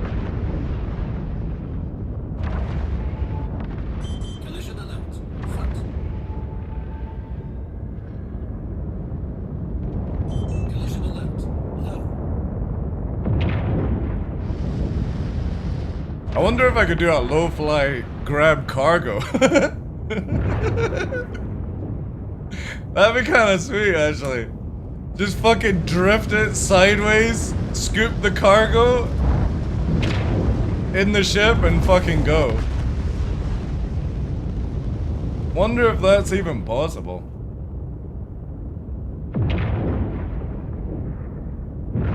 I mean, you can low fly grab ships with the SRV. Imagine. Oh, yeah. See, the thing is, you could have like a couple of ATLS at the back. Just fucking yoink. Yeah, that's like, again, I'm very impressed with its maneuverability under pressure. Obviously, the way I'm flying, we don't need to worry too much, but we haven't broken off anything. Everything looks in order, so just one little scrape. Obviously, you're never going to be fucking flying it like that, but yeah. That's always my way of testing ship's, like, capability.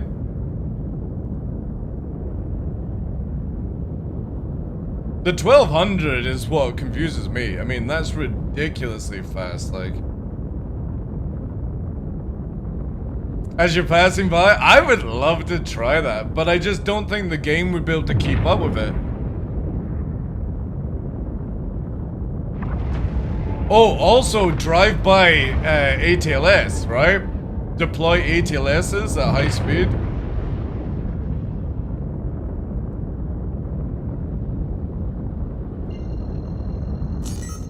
Uh-oh.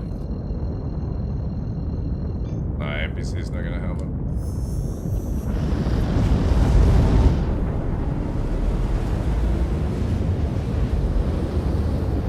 I kind of wish that they would make a combat version of the Apollo now, and it had like dual size 5 turret on it. Can it outrun a Mantis? No, there's nothing that can outrun a Mantis. The Avenger Titan with Speedblade and the Scorpius are the only ships that will give a Mantis for its run, but they're so fast that the Mantis will die before backup arrives. And if you don't get that dampening on quickly, those two ships are gone. I don't think it's fast enough for that. It's fast enough to, like, deal with anybody else, right? No, Gladius with a speed blade doesn't do it. Neither Arrow. You have to be able to do 1400 to be a Mantis. And only Avenger Titan and Scorpius can achieve it with Blade. And you have to be out of its 12-meter bubble before you do that, right?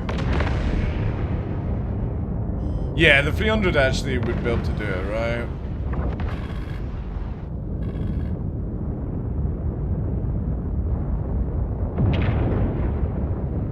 But as it goes for a cargo ship, it feels good. It generally feels nice to fly. Thing is, I never really tested out the Apollo, so is it similar to the Apollo or is it a little bit better?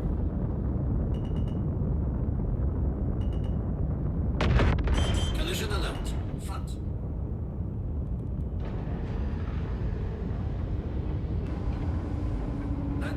It's snappier and smaller? Oh, really? Is the Apollo, the other one smaller? I got misfiring engines, chat, from the abuse. This poor thing has just been swung around the desert. It is nice to fly, though. I love how, like, for height map as well, especially with the guns, like, just poking out.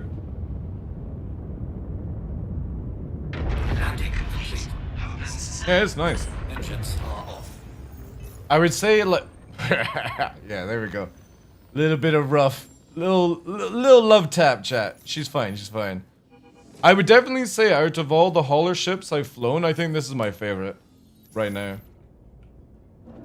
Just for the practicality. Like, obviously the Iron Shad is a different story, but let's say like 1 or 2 people cargo, I genuinely think this is the best cargo ship in the game.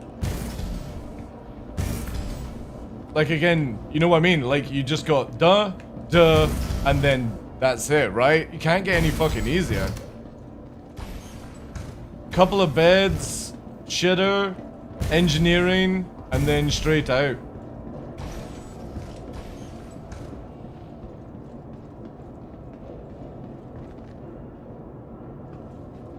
A strip interior, yeah. Yeah, because these are like the medical bays, right? If you think about it, these areas are where the medical bay goes. A little bit bigger, though. It kind of feels like the medical bay is not as long as this, so maybe it is stretched out slightly.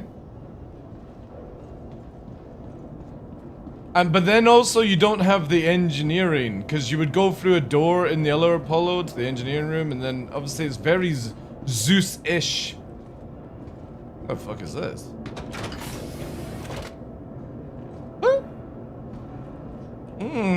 We're getting computers soon? Yeah, again, like, Zeus CL back. I love this track system here. I just wish it went out a little bit further. I think CIG could have easily made it where this went to there, so you could actually, like, pull things in.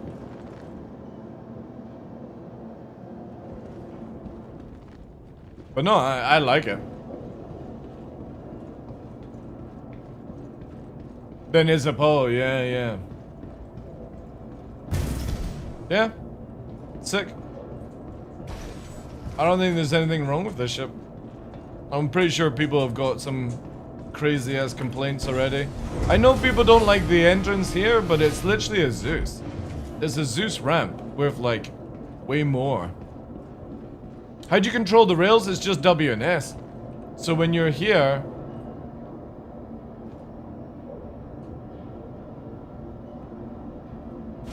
right? You go into remote turret if you press W. Or is it S? S to go forward down here to the back of the ship. And then it's W to go to the top. Or is it S again to... Yeah, so it's just S. It's just the same as the Scorpius.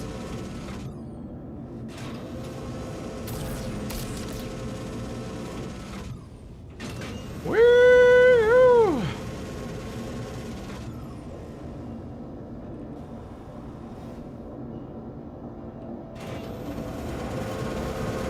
Wait, can I make it move from here? Oh, I can! That's sick.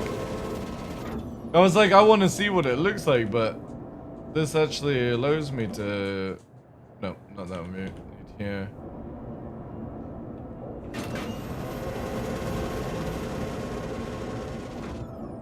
Yeah, it's good. And does it stay... Does it reset by itself? Oh no, it doesn't, does it? It doesn't reset. Maybe it needs a side door? I mean, that would have been cool, actually. Yeah, that would have actually been pretty cool. Like, just one of these blocks, you could have had it. But then the question would be is it, does it have space on the outside?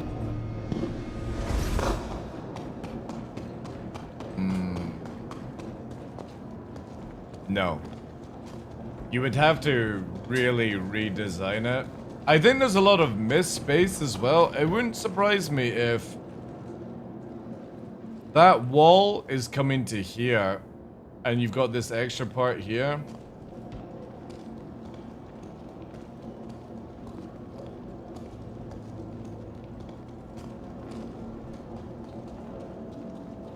Yeah. Are you sure this is the same size as a Connie? This feels way bigger than a Connie.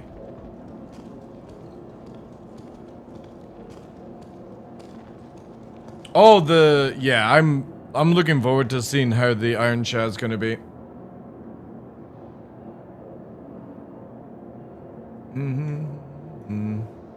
Ooh.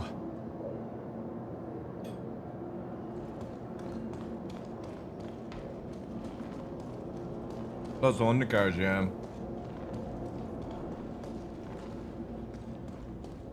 I kind of feel there's a lot of wasted space as well, but whatever. It is nice looking, eh?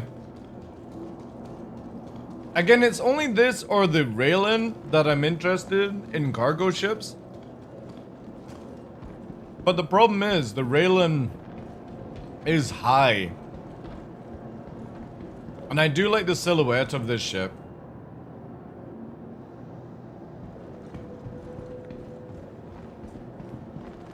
The doors piss you off?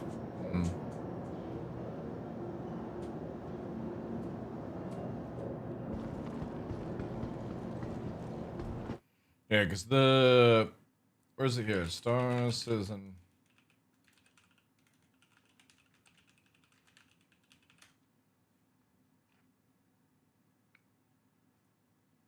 Is this it?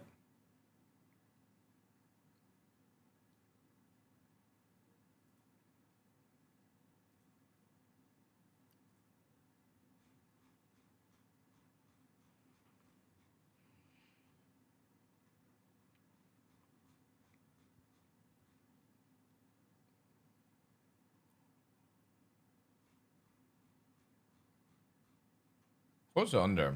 Oh, is it G? Attack.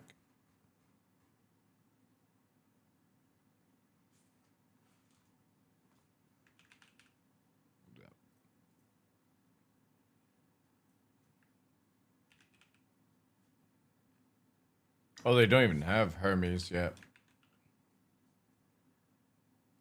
I'll just use the Apollo. I need... No.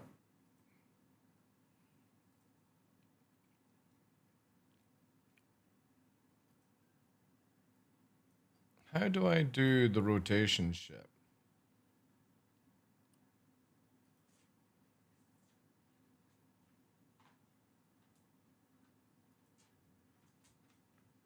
What's the buttons to make this rotate?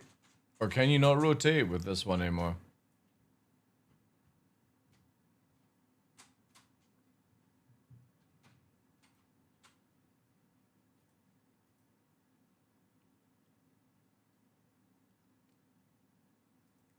There we go. Oh. Oh, wow. Okay, so it's actually smaller.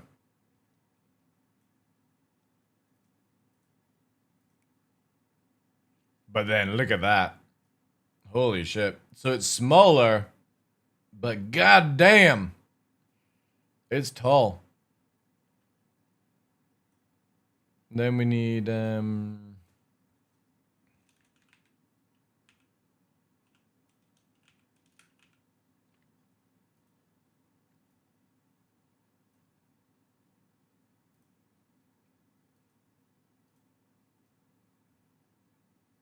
oh yeah, they are the same size, aren't they?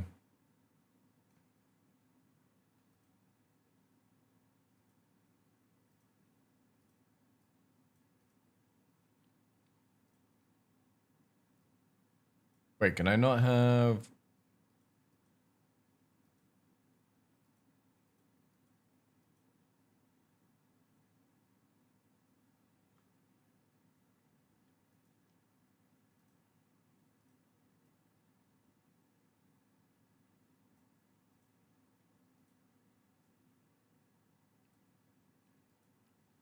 That's crazy.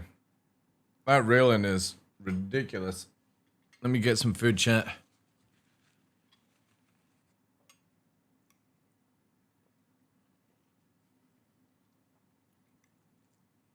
Moving vehicles is cargo? Yeah, but in CIG's eyes, you've already got like the Hercules and other stuff, right?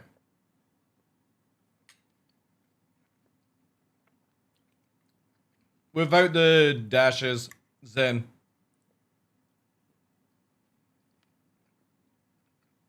Just space 100. But I doubt you have 100 points, dude. Do exclamation mark points beforehand.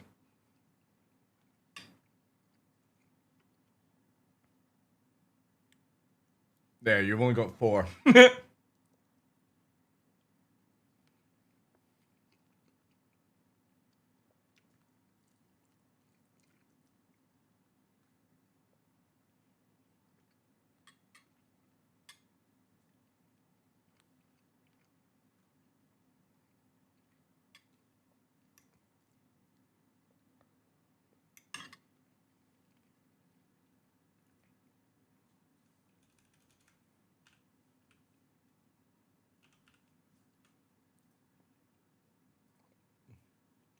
God damn. Oh wow, I didn't realize the Iron Chad was that big. That is a big one.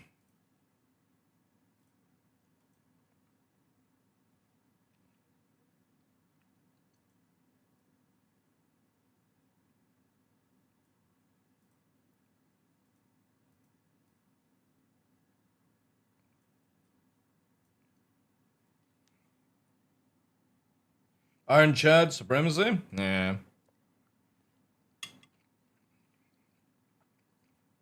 But you also need a lot of cargo, right?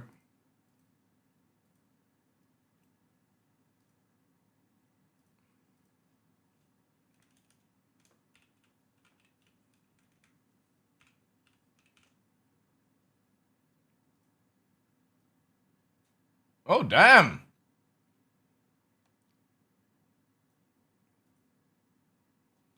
Interesting. I wonder if that's even possible.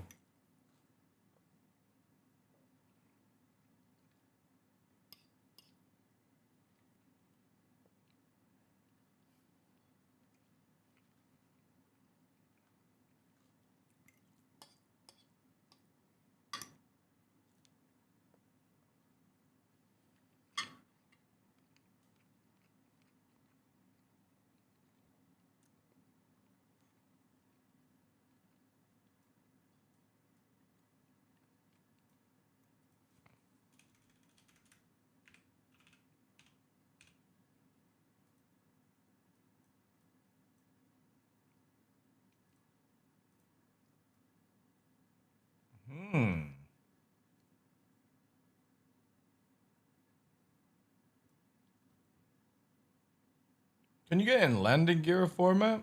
No.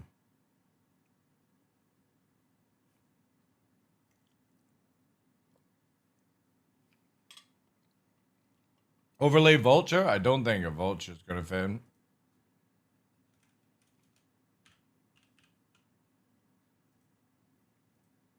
Maybe.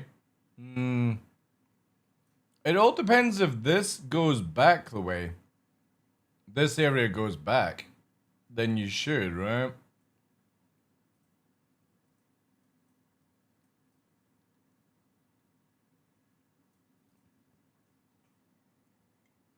Is it designed to hold salvagers? Really? Okay. I guess that top goes further back then.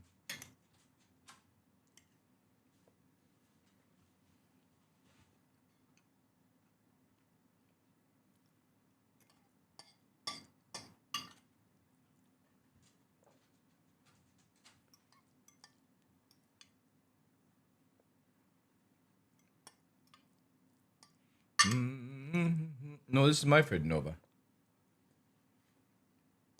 I meal prepped it.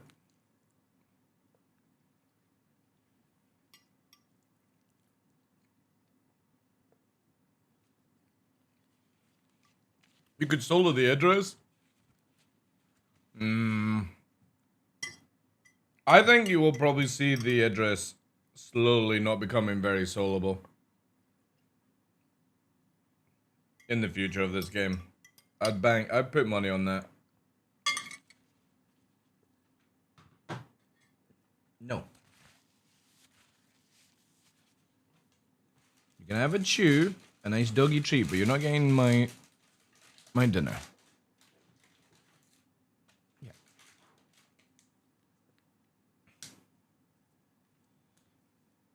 You'll get more stuff next week.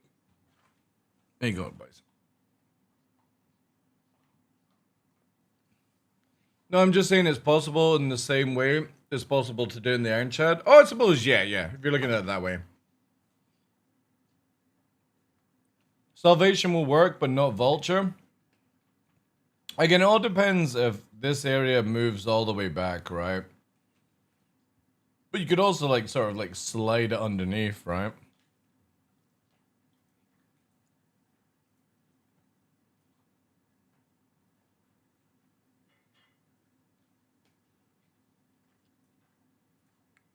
I mean, technically, it's got the space. Rub it in, yep.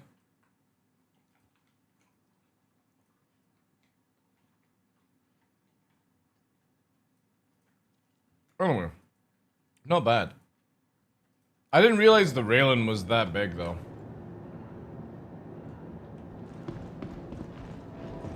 Welcome to the ASOP Vehicle Retrieval System.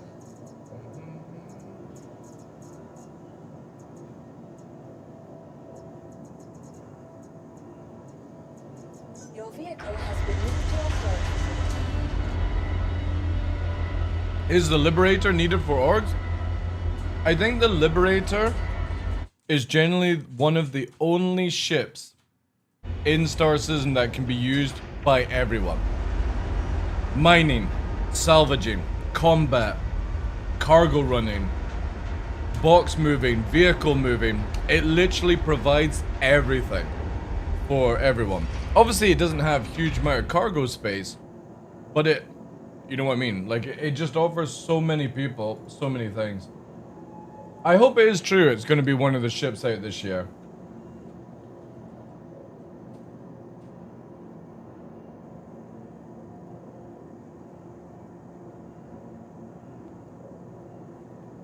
Regardless, the mothership Ironclad Idris will be completely defenseless in combat until you launch said fire, yeah. Same crazy. Like, Liberator, Kraken. It's kind of like all we really need, yeah. Yeah, if they were out. But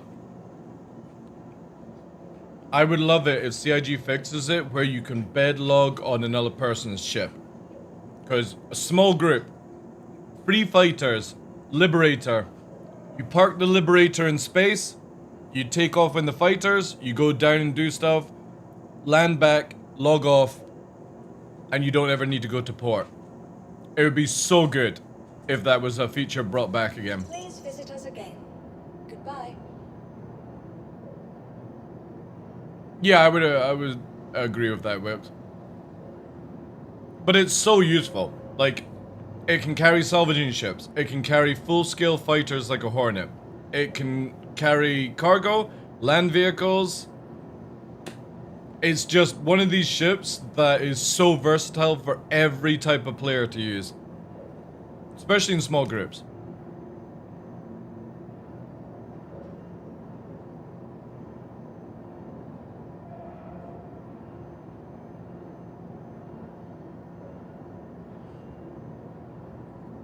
You could also look in the future that it might be very expensive to run an Idris on fuel. When a Chad might be a little bit less, you know? We don't know these things, you know? I'm pretty sure CIG will start scaling up fuel when economy comes into this game. Whenever that is.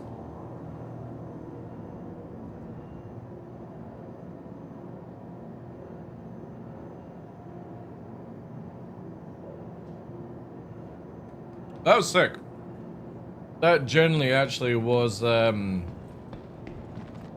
nice ship to fly.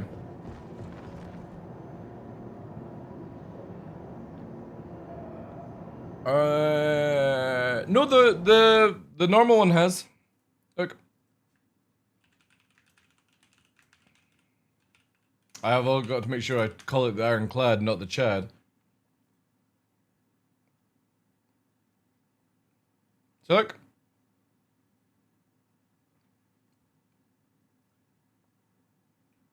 It's really good.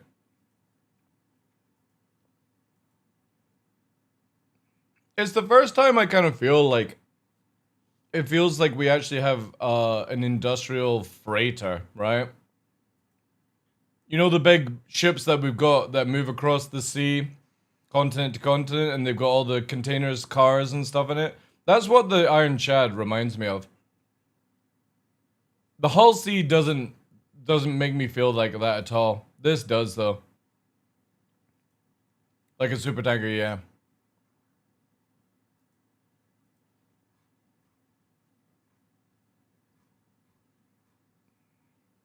And it's not bad, like, it's caked and stuff.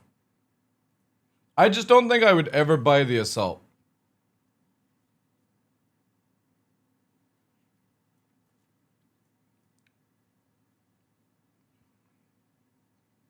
But maybe if you're doing like a lot of tank deployment, you know.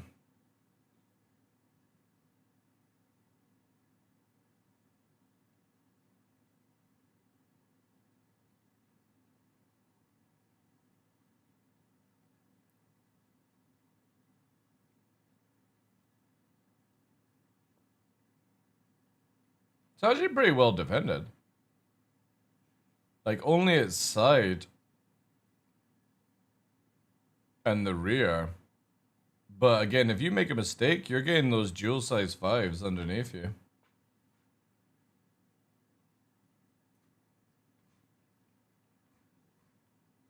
Lost in the rhythm.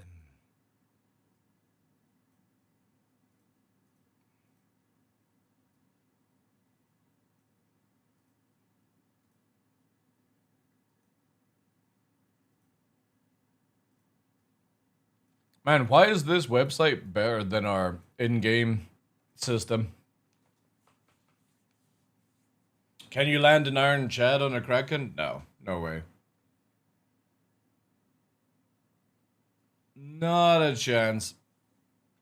Yeah, Caterpillar would probably be the biggest ship-ish. I mean, you could probably do an Apollo.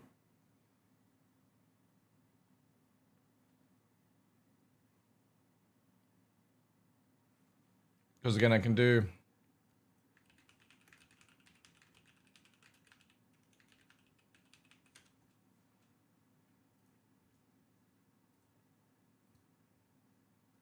in the rhythm.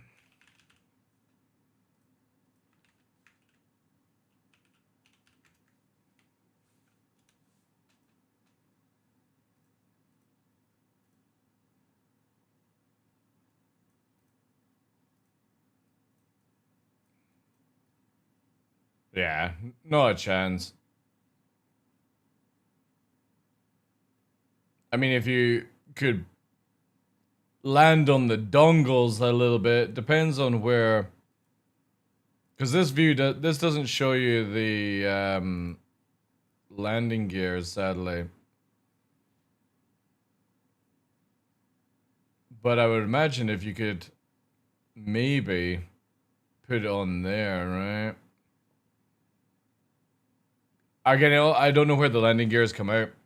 It might be possible. But you've got to that amount there, give or take.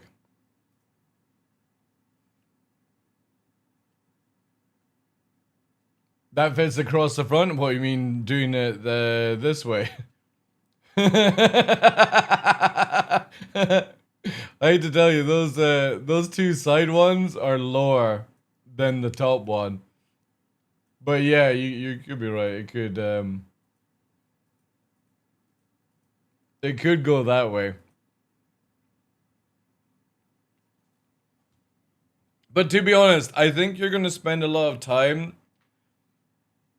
unloading the Kraken as it is. Do you really want to unload another, like, Iron Chad worth of cargo?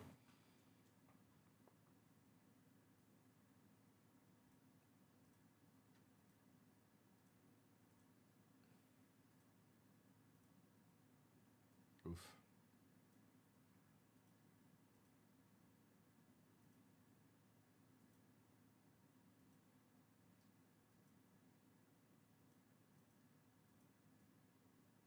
Can you not make it where it's head-on view?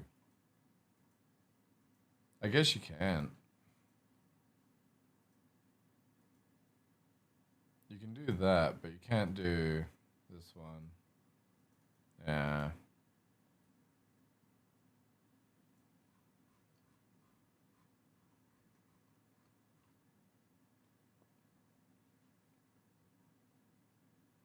Also, it depends if we are actually getting the Kraken in this format as well.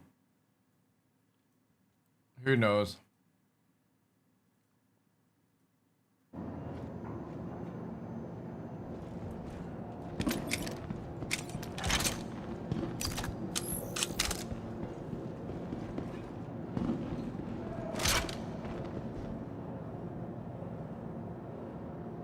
Looks like 4 small, 4 medium. Oh, you mean with the landing pads? Yeah, you're meant to be able to get like 6 fighters easily on the top of it with plenty space for extra stuff, and then you've got the internal base as well.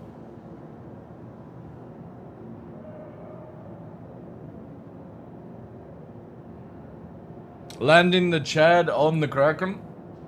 How about I low fly the Kraken and somebody lands a Chad on the top at the same time as it moving? No, that would be impressive.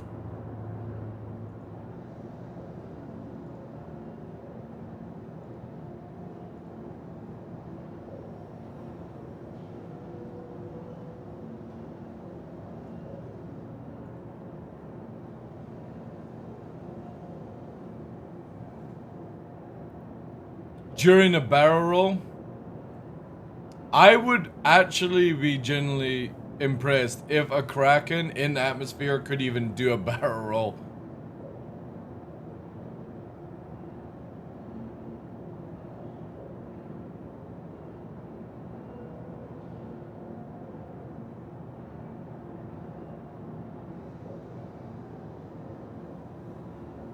Yeah, that's true.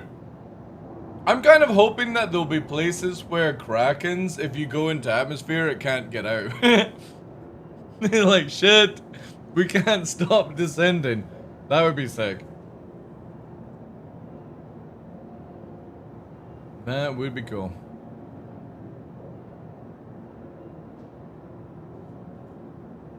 Use them like tugs? Yeah.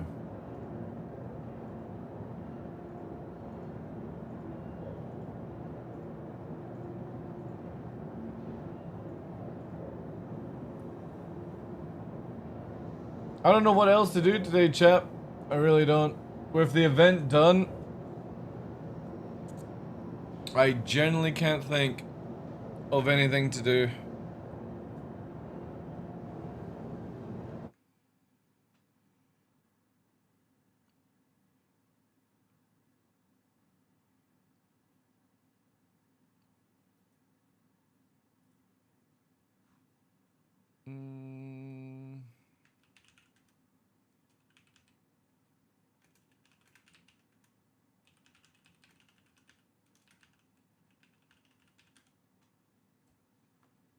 Hop on Fortnite? Yeah, no, I'll pass. I'll pass, actually.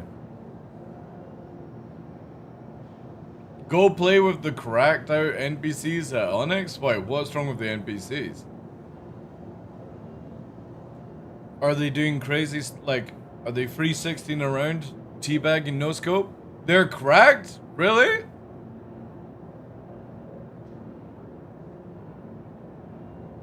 Or is it just a bug? Or are they actually, like, overtuned? A lot of countries are banning Roblox. Good. It's full of pedophiles. Thank you for all the follows today, guys. Appreciate that.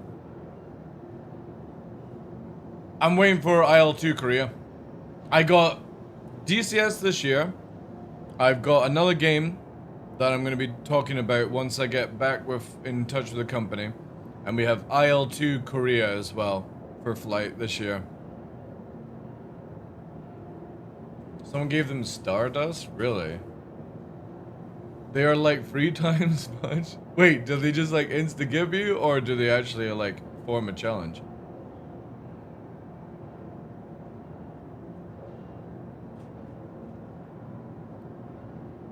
Whoops. BFM? No. Oh. I still need to contact them. I still need to contact them about some things.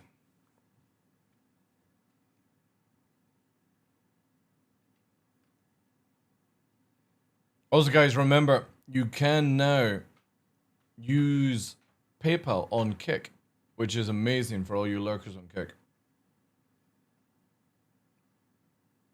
Let me see what the dashboard's like.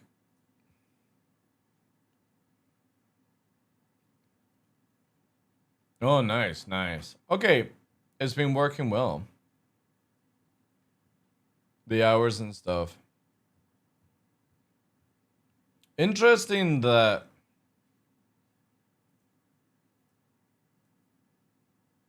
the highest hours is 3 hours. That's very...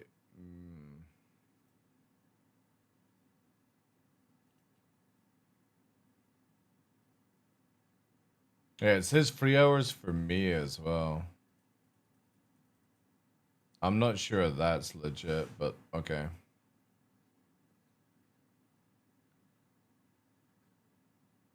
Maybe the bot doesn't take into account.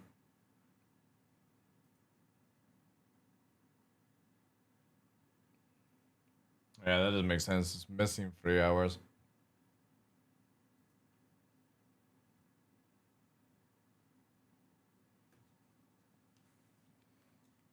They are smarter than players, charge you like a well-organized squad, and keep coming? Really? I wish more mainstream pages use something similar to Rumble Wallet. They base their site's currency off the price of gold, meaning not only can you support careers, but you can leave your money in something stable. That's actually quite cool. Never heard of... I do know what Rumble is, but I've never heard of the way they... Like, I've never looked into their money-making ways.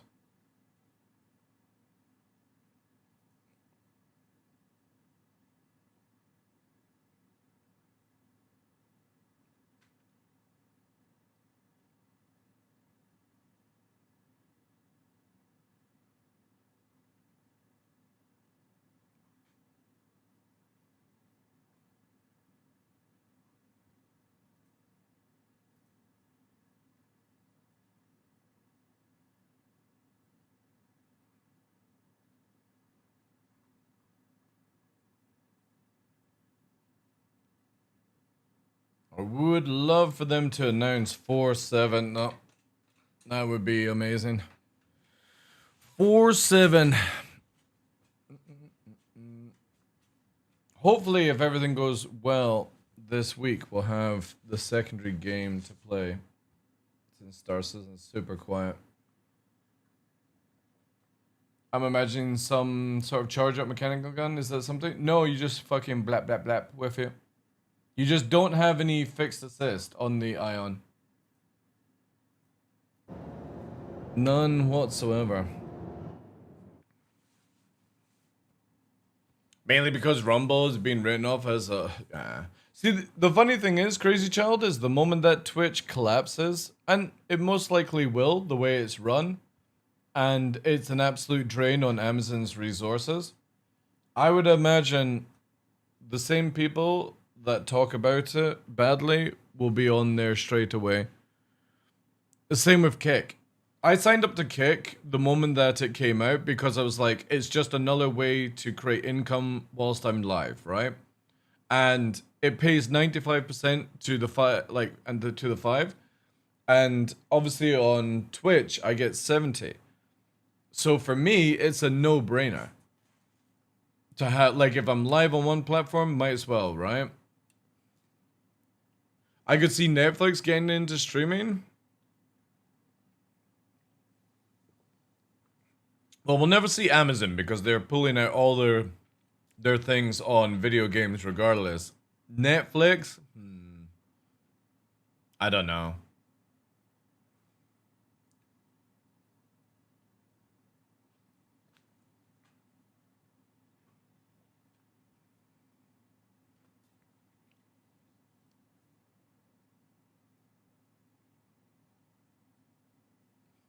For an entire day. I don't know that story. I've never had any problems with Netflix. Netflix does chase the money. Oh, by the way, any Gundam fan, does anybody know where Hathaway episode 2 is being streamed? Is it going to Crunchy or is it going to Netflix? Does anybody know? Because I'll have to subscribe, I guess. Also, definitely tempted to play a little bit of 40k Space Marine this week with the Tech Marine being brought out. Also, is anybody interested in watching a playthrough of Crimson Desert?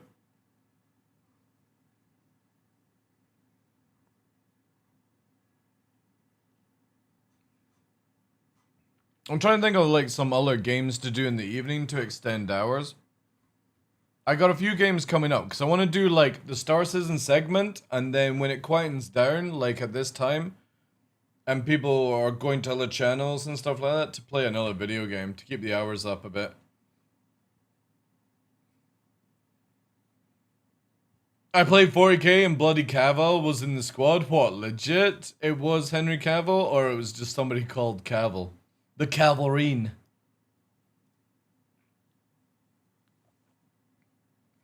Oh, you guys are actually going to be playing it. I didn't think many people in the community would actually be interested in a game like that. But I suppose if you played Black Desert, you know. The legends are true. The Cavalrine.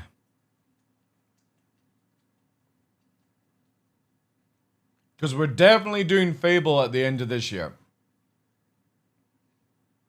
That is on the cards. I have a really cool game coming up in March to showcase. We're going to be doing that with Henkin. It's going to be pretty stupid.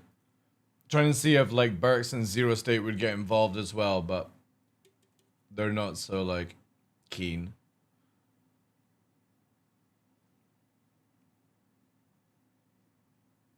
Yeah, I'm thinking about it. The only thing that puts me off what's it called? God, I just said the name. Puts me off Crimson Desert is the mechs and flying sort of stuff. I like that. I like the idea of like the dragon, but yeah, it's typical Black Desert. Just doesn't make any sense, you know. Geogerson, no, I've not known. And then obviously we got DCS with the I want to learn the Eurofighter when it comes out. Because there's never really been a game that offers the Eurofighter in that kind of detail to learn. It's going to be sick.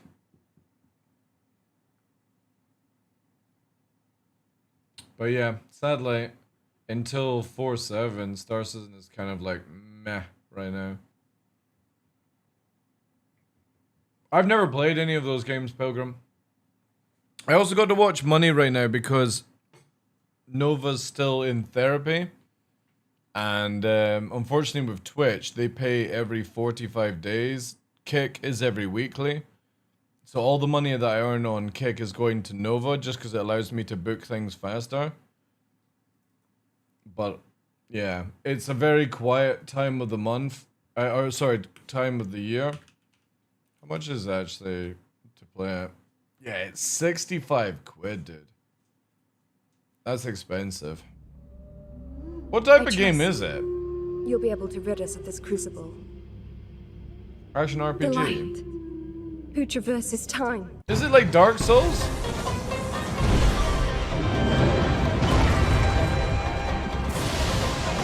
Souls like, alright, okay. Digital pre-order bonus. Oh, it's coming out on in 3 days. Okay. Oh, I guess people were playing the demo. Right. Early purchase bonus. Ew.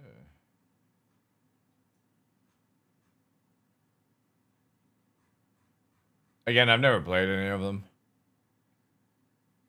But a bit now of more open world. Scum is such a... Scum's another game.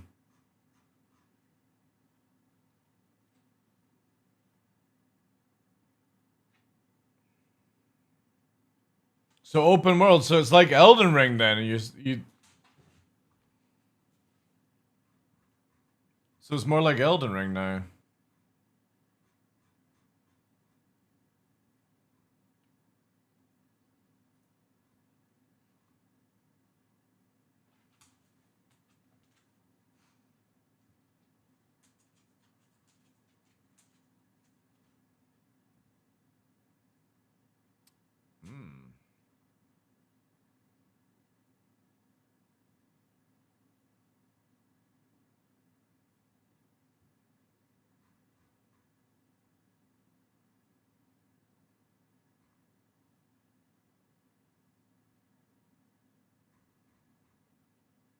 Holy shit.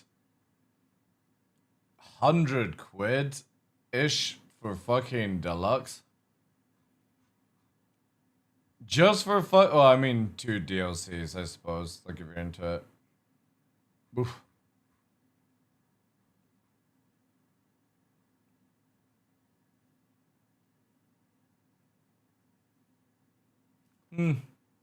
Yeah, I think because of the price of it, it would be a hard pass right now. Again, I've got stuff coming up for us, which is going to be kind of funny, actually. I'm just hopefully hearing back from the company for hearing back from them today or tomorrow. If I don't hear back from them, I'll just go ahead with what I was planning.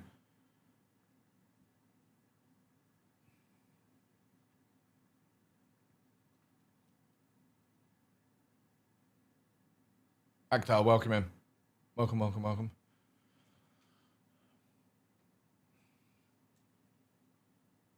See if you like it. I'm pretty sure I would like it. It's just the price, dude. Like, it's a lot of money for a game that I'm not that interested in. You know, it's not even, like, if it doesn't pique my attention before somebody tells me about it, then it's kind of like, yeah. I love how people are giving bad reviews on High Guard, but they're also playing High Guard.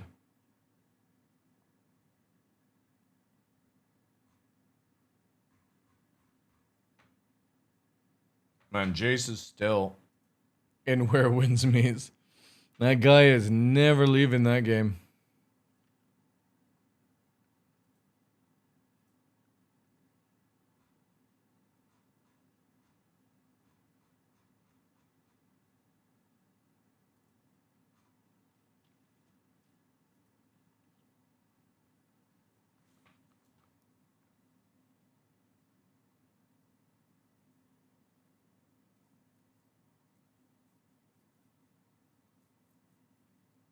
Upgrade path, Daisy.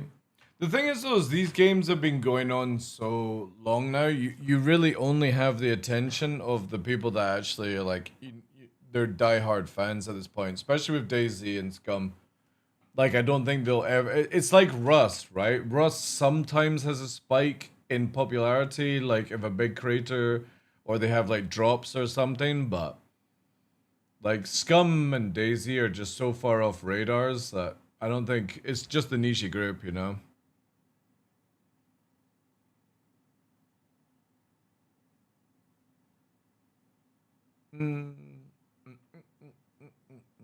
There's Karen as well. That's a good game. Yeah.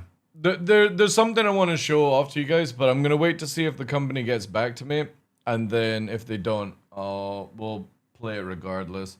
I kind of wanted to see if they would give some giveaway like clients and stuff, but I want to check it out.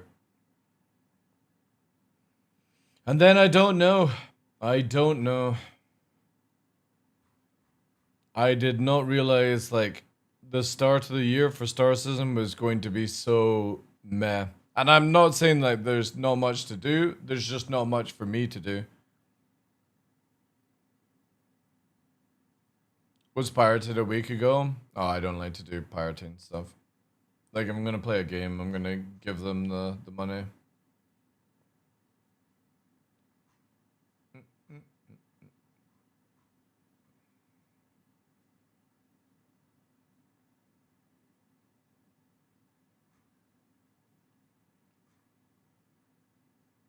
Seen for other games what we have.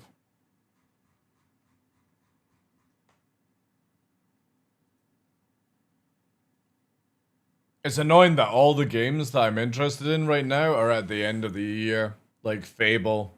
Fable's going to be... Oh my... I'm worried about how much time I'm going to play Fable.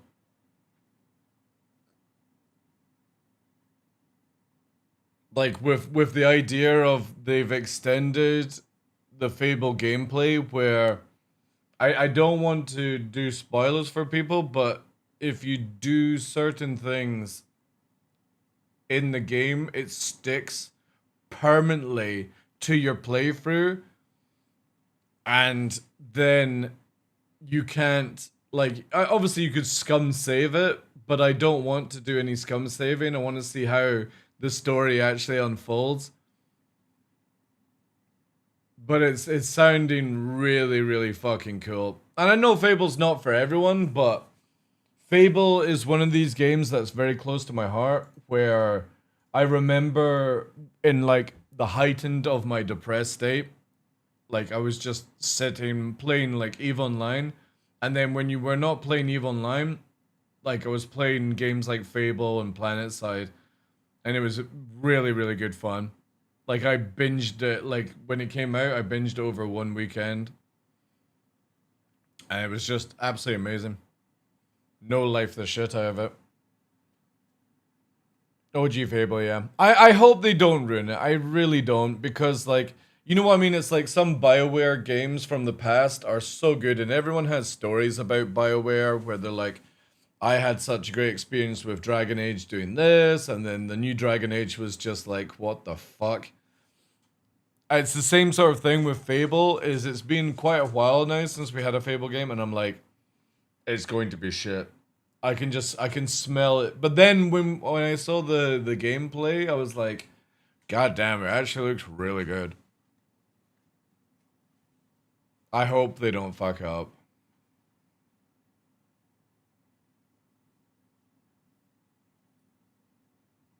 But we'll see. We'll see. Anyways, let me give all the people who have been hanging around some extra points. I have to do it this way, chat, but I can give it to you. And it's only people that are here, so... There's a little cheeky 5. Q to 5 loyalty payout. And that... should have gone through. Look at, some of you guys have got some juicers of points already. Your stream froze? Oh no, Pagan! Oh no. No. No.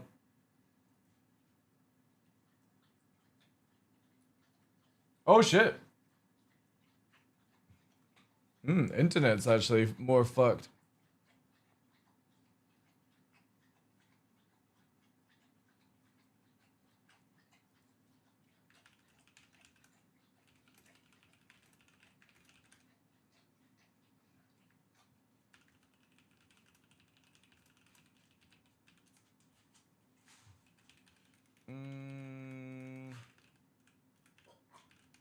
Oi. Stop being silly. It's back. We're back. It's up again.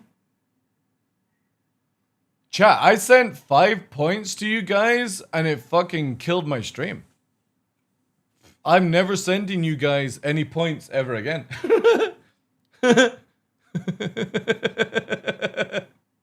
was trying to be nice. I clicked the 5 points button and it fucking killed everything to a certain degree. It might just be Twitch. Remember that you've always got YouTube and Kick to double check if need be. Did I press it? No. I think it just may be...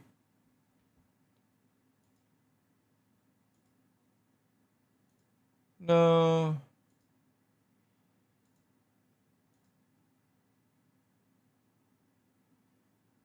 Testbot has said it was fine on Thingy Bob.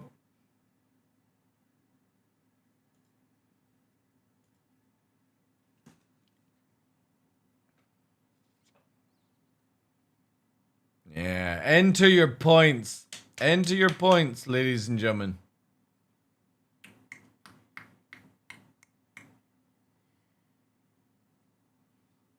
Yeah, this is a bad version, BDSM. This is gonna trigger you. Pilgrim, please! It was at this moment that he knew. He fucked up.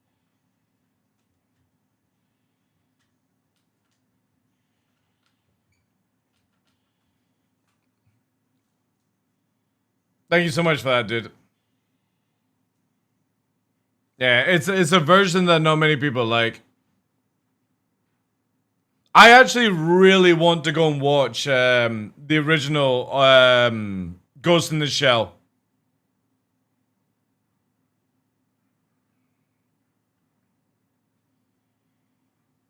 Thank you so much, dude. Appreciate that. Thank you, thank you, thank you. Thank you, thank you. Alright, guys. Awesome.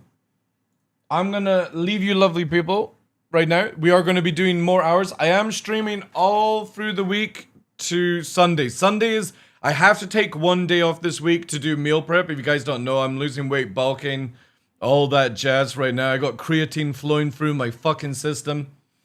I'm back up to being able to do 50 press-ups without collapsing into a heap. We have to get to 100 by April, which is a challenge and a half. And I'm talking about 100 in a straight line. It's an absolute killer, but that's my goal right now. But I do meal prep. My fridge is full of... I got all these sort of things at the start of the year. So, I need one day to do meal prep, sadly. Hello, Mr. Beast! Hello, hello. Not seen that in ages? Oh, you're talking about, Ghost in the Shell. Yeah, I kind of want to watch the original Ghost in the Shell. There's a new Ghost coming out? Really? That's sick. Also, we'll probably end up watching the Joe, Scar Joe version as well, but not for the plot line at all, you know? Oh, really? Trailer dropped? Have you got it? Wait. Is there a movie or is it anime? Alright, before we go, chat, let's check this out. Ghost in the Shell? Oh! This?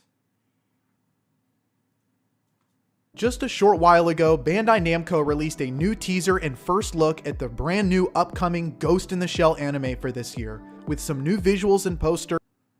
Damn! Is it a carry on from where it was left off? Or is it just reworked?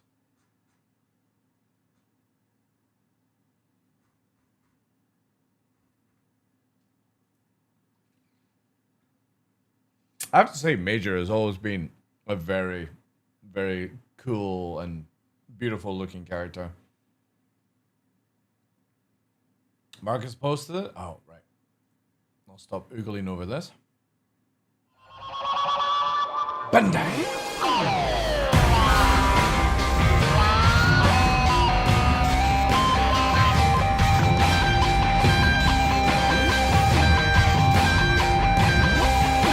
Is it a rework?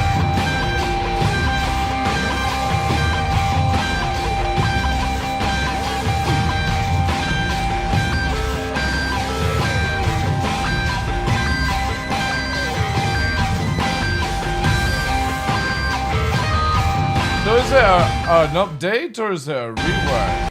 Like, or sorry,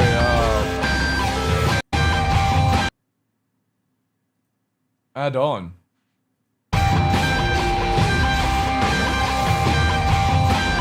It's been a long time since I've watched Ghost in the Shell, like the original, so I have no idea if this is just updated. Well, Ghost in the Shell is super old. Like, yeah. When did Ghost in the Shell actually come out? 95. Yeah, it's whew. The old anime. So good though. Yeah, I need to watch this again.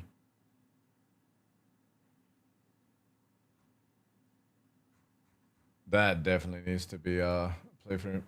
So yeah, is the new one updated or is it just going to be? Because if it's just updated, I'll wait until that comes out then. But if it's like a follow-on story, they are following. Okay, all right. Then wait. Oh look. Scarlett Johansson with boobs.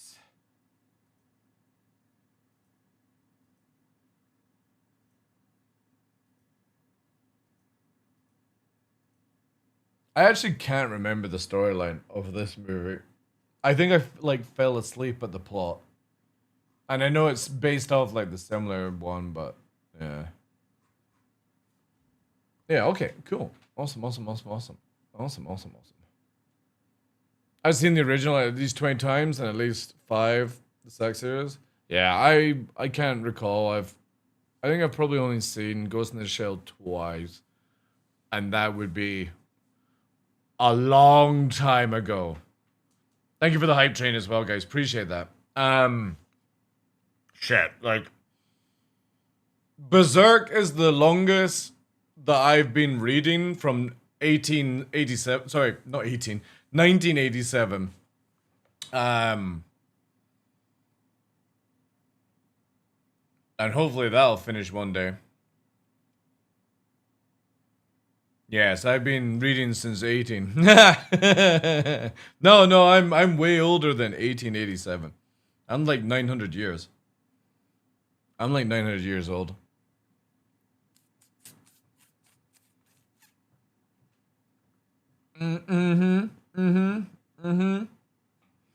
Alright, cool. Awesome, great. I'm gonna head off. I don't think I owe any raids to anyone. Let me just check my list.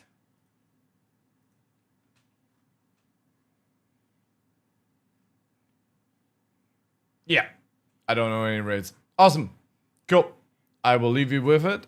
And I will see you tomorrow, guys. Appreciate it. Thank you for being here. Mr. Beast, pleasure as always. Test Battle, BDSM, Zen, Pilgrim Plays. Thank you for all the subs today, guys. I do appreciate that.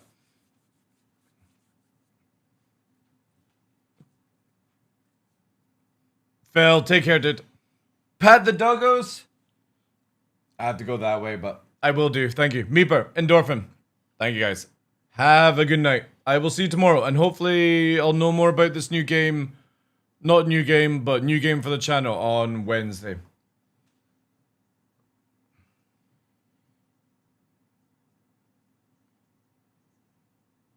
Oh, also on Wednesday, I'm taking Nova to his hydrotherapy in the morning, so I might be a little late on Wednesday.